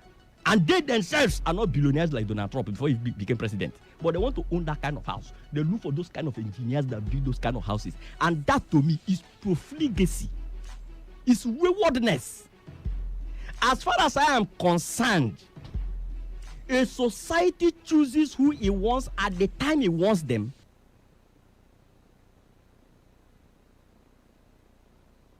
.1 FM, Port Harcourt, voice of the people. This is Today 95.1 FM, Port Harcourt, voice of the people. This is Today 95.1 FM, Port Harcourt, voice of the people. This is Today 95.1 FM, Port Harcourt. News.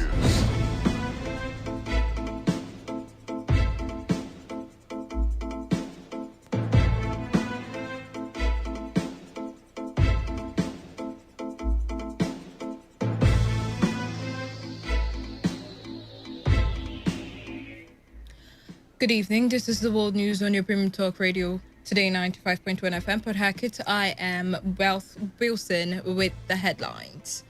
More security personnel are being deployed in and around residential home of Governor Nyesom Wike along Ada George Road in Obiakpo local government area following an explosion within the building fence. Nigerian Army insists that only blank bullets containing gunpowder were fired at Lekki Tollgate area of Lagos State on October 20. Magistrate Court in Abuja orders the Commission of Police in charge of Federal Capital Territory to investigate 50 people who allegedly promoted the hashtag #EndSARS movement. On the foreign scene, thousands of supporters of President Donald Trump stages rally in Washington, D.C. to back his unsubstantiated claims of voter fraud in the U.S. elections. Now the details. More security personnel have been deployed in and around the residential home of Rivers State Governor Nyesom Wike along Ada George in Obiakpo local government area of the state following an explosion from outside the building of the governor's house. Our correspondent gathered that the deployment follows an alleged attack by suspected hoodlums on the fence of the residential home of the governor. The yet to be identified individuals or groups of persons who are reported to have thrown an explosion material on the fence of the building, which resulted to a crack on the fence and thereby causing panic before the arrival of security personnel. When contacted, the spokesman of Rivers State Police Command, SP Namdiomoni, promised that the police are on top of the matter and will clarify on the incident. In the meantime, personnel have been deployed to the area. The Chief Judge of Rivers State, Justice Adama Iyayi Lamikara, has taken time to highlight the achievements of the judiciary in the last legal year in the state. Justice Iyayi Lamikara also gave statistics of cases brought before the court in the state, following 8,494 cases brought forward, 4,373 disposed, and 8,714 pending cases at the State High Court. The Chief Judge, who spoke at the special court session to mark the beginning of the 2020-2021 legal year, equally revealed that 1,299 cases were dispensed, while 96 are pending at the customary Court of Appeal. At the Magistrate Court, she disclosed that 19,345 were brought forth, 7,482 were dispensed, while 2,866 cases were brought forth, 312 dispensed, and 3,066 cases pending at the customary court. Justice Iyayi Lamikara said the statistics revealed that technology deployed and founded by the state government and the judicial system contributed to the improvement in the speedy dispensation of the cases. Justice Iyayi said one of the challenges faced by the judges and magistrates is the challenge of writing in longhand, and appealed to the governor to consider the official provision of verbatim reporting service in all the high court and magistrate to enable them achieve their vision for the state judiciary.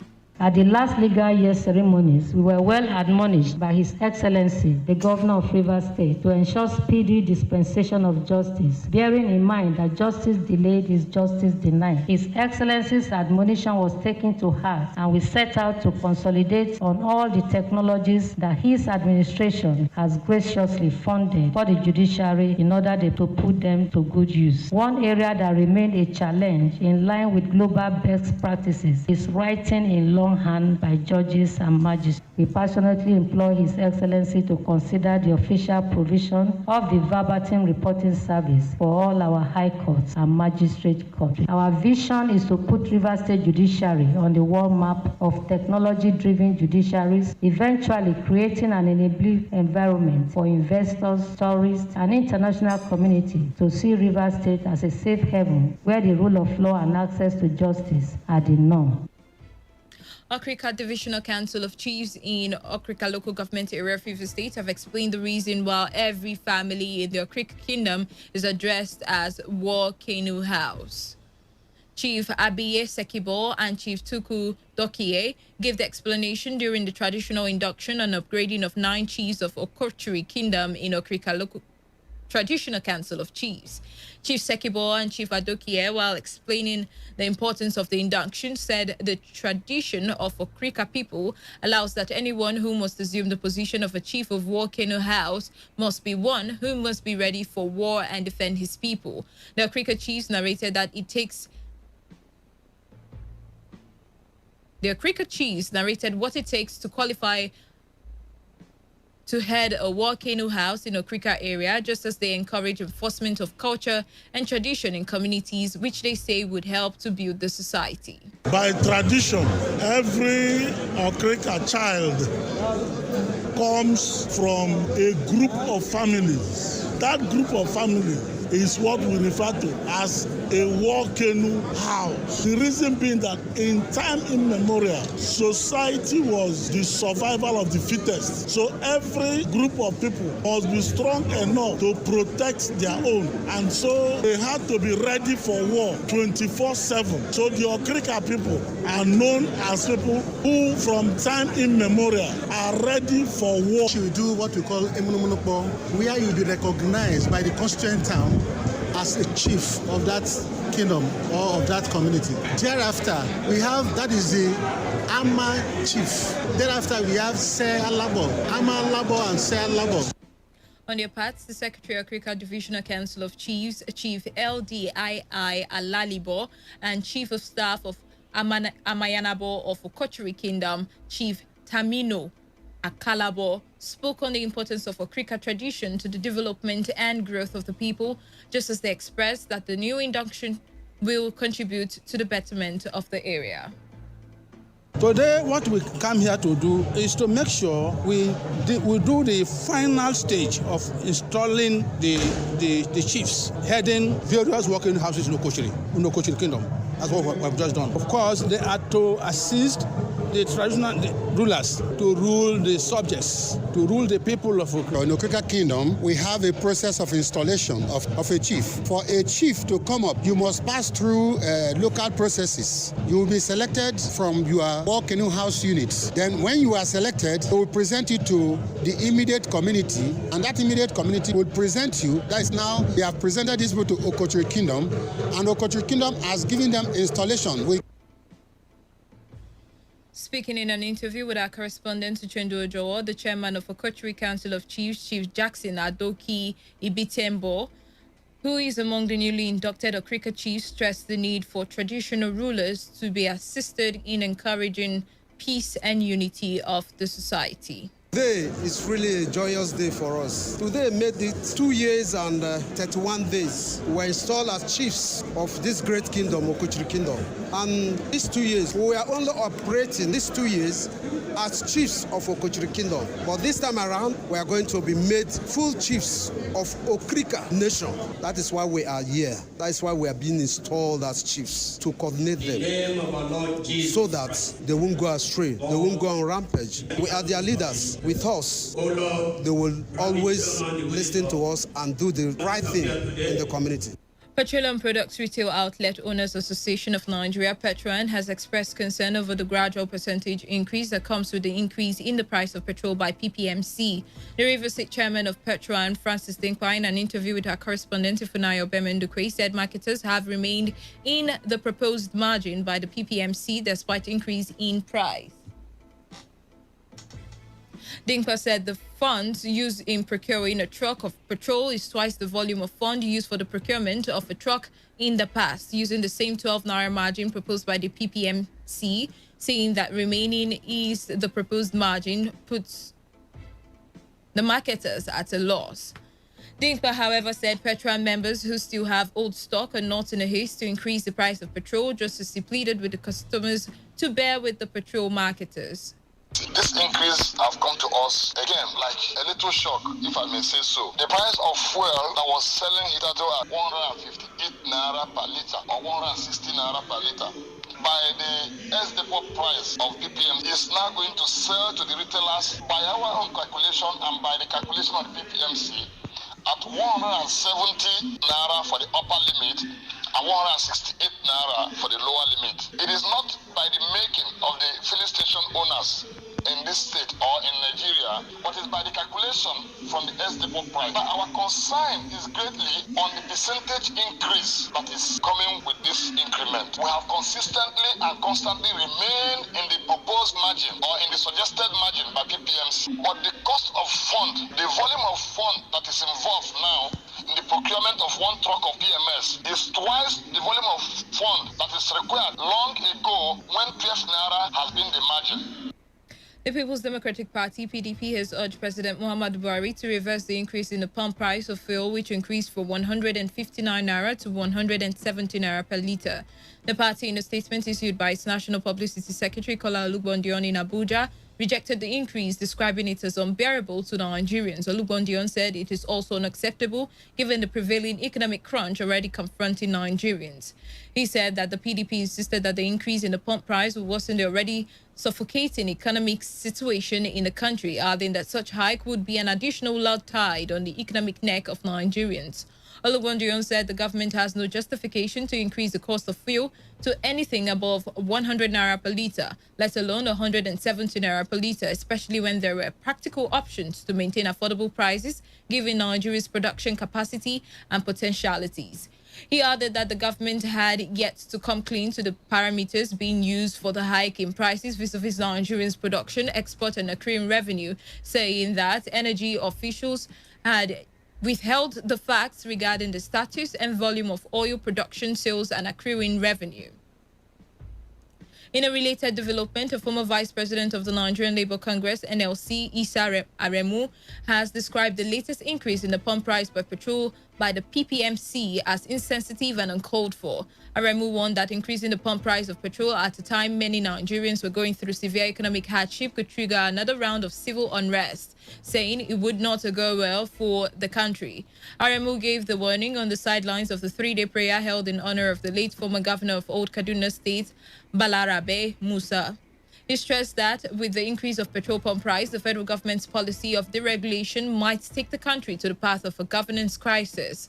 The Labour leader stated that creating a new template for price increase at a moment when the country was coming out of a protest and crisis of economic hardship would amount to the highest point of insensitivity on the part of the government. The Nigerian Army has insisted that only blank bullets containing gunpowder were fired at the Lekki Toll Gate area of Lagos State on October 20. Commander of the 81 Military Intelligence Brigade, Brigadier Ahmed Taiwo, made this known when he appeared before the judicial panel of inquiry set up by the state government to investigate cases of police brutality. Brigadier Taiwo also insisted that the military also fired into the air, not directly at the #EndSARS protesters. While explaining that the blank bullets used cannot cause any damage to the flesh, Brigadier Taiwo said if real bullets were indeed fired, one bullet had the potential to kill 3 persons at one shot. He reiterated the Army's positions that they were deployed to the scene on the orders of the state government, while a curfew had been put in place to contain the violence that has broken out in parts of the state by the persons who hijacked the peaceful protest. The Army said it did not get the update that the time in which had initially been set to commence at 4 p.m. was shifted to 9 p.m., insisting that the troops were not only deployed to the Lekki Toll Gate, but also to other areas like Badagry, Ikorodu, Apapa, Ali Moshun, Ekpe, Lagos Island, and the entire Lagos State to restore normalcy. Furthermore, he claimed that after the soldiers left the area, hoodlums went on to destroy the toll gate plaza.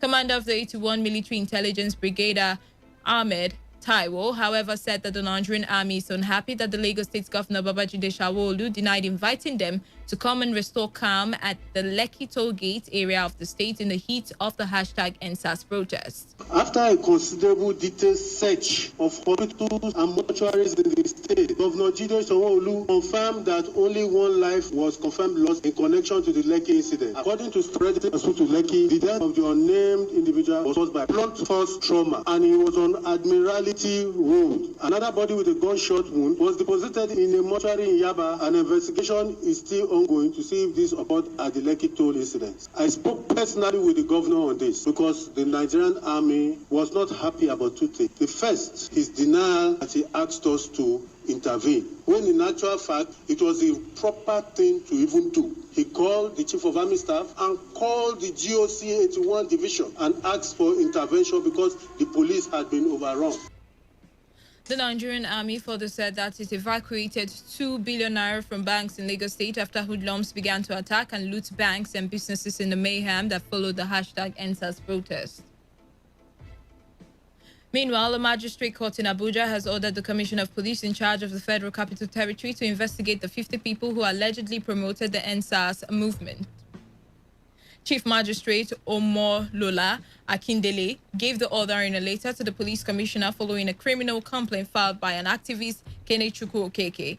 Okeke had alleged that during the riots, his properties were destroyed and the defendants who promoted the #EndSARS protest must be brought to justice. In the letter, Magistrate Akindele gave the police 2 weeks to investigate the matter and report back to the court for proper adjudication. Those listed as defendants include the senior pastor of Daystar Christian Center, Sam Adeyemi, musicians Damini Ogulu, popularly known as Burna Boy, David Adeleke, also known as Davido, Folarin Falana, popularly known as Fowls, and well-known social media comedians Debo Adebayo, otherwise known as Mr. Macaroni, and others. You are listening to the World News on Today 95.1 FM, Voice of the People. After the break, more news, foreign and sports stories, to stay tuned.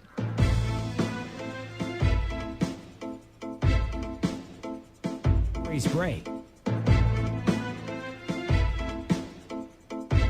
Every hour, when the big stories break, depend on our 24-hour news team to bring you the latest. Today, 95.1 FM.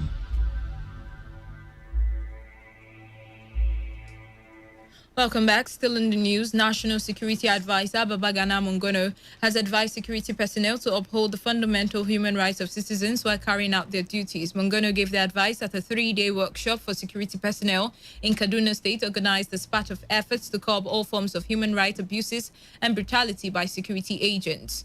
The National Security Advisor, who was represented by Zakari Minjinyawa, said security operatives should always play by the rules of engagement while in the field without violating the rights of citizens. A representative of the National Human Rights Commission, Kabir Alihu, pledged that the agency would provide guidance and expertise as well as monitor the implementation. The Senate has commended the President, Muhammadu Buhari, for signing the Banking and Other Financial Institutions Act, Bill 2020, earlier passed by the National Assembly into law. Chairman, Senate Committee on Media and Public Affairs, Senator Ajibola Basiru, in a statement said that the President's assent to the legislation would rejuvenate Nigeria's financial system and enhance the development of the economy. The statement quoted the Senate as noting with satisfaction on the assent of President Muhammadu Buhari to the Banks and Other Financial Institutions Act 2020 following the passage of the bill. The statement explained that Buhari's assent effectively repeals the 1999 edition of the law and is expected to rejuvenate the financial system and enhance the development of the economy. Bayelsa State government has commenced distribution of relief materials to victims of flood-ravaged communities in the 8 local government areas of the state. Secretary to the state government, Kombowe Benson, has represented Governor Doyediri during the distribution, noted that the distribution was the government's own way of cushioning the negative effect of flooding on the people. He said the government was unaware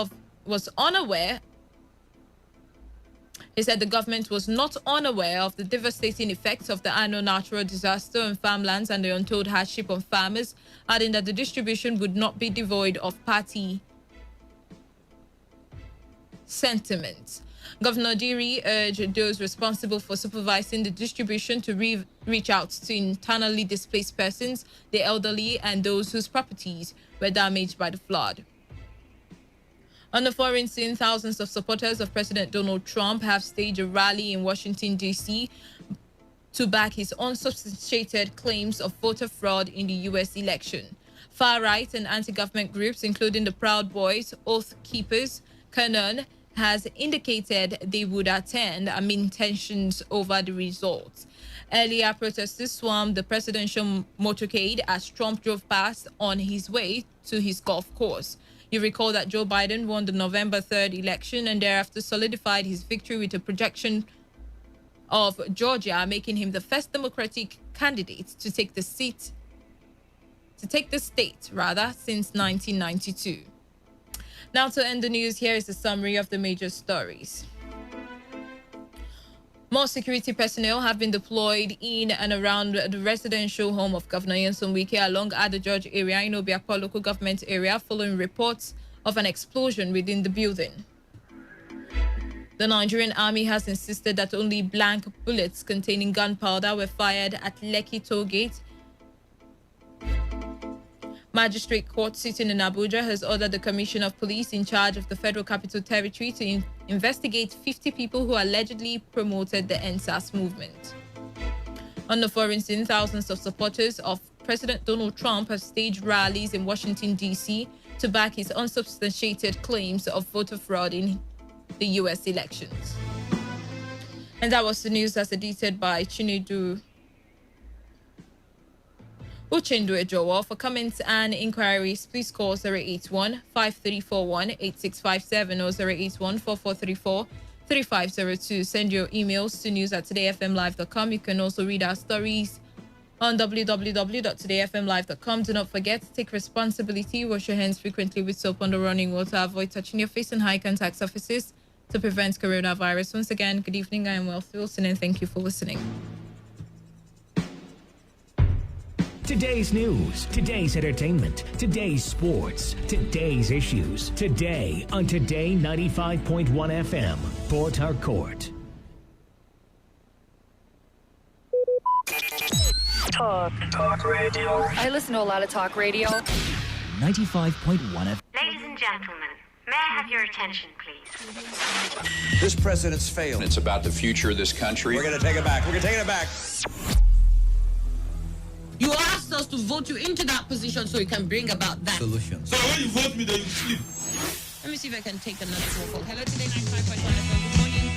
What makes a policeman to be able to feed is the gun he's holding. They use their gun to extort money from people. Good morning. What's your name and where are you calling from? No longer news that we are truly the voice of the people. Am I not a slave in Nigeria? I refuse if you're you're a slave. Let's not get to that now. So the Nigerian constitution. 95.1 FM, voice of the people. And we're back.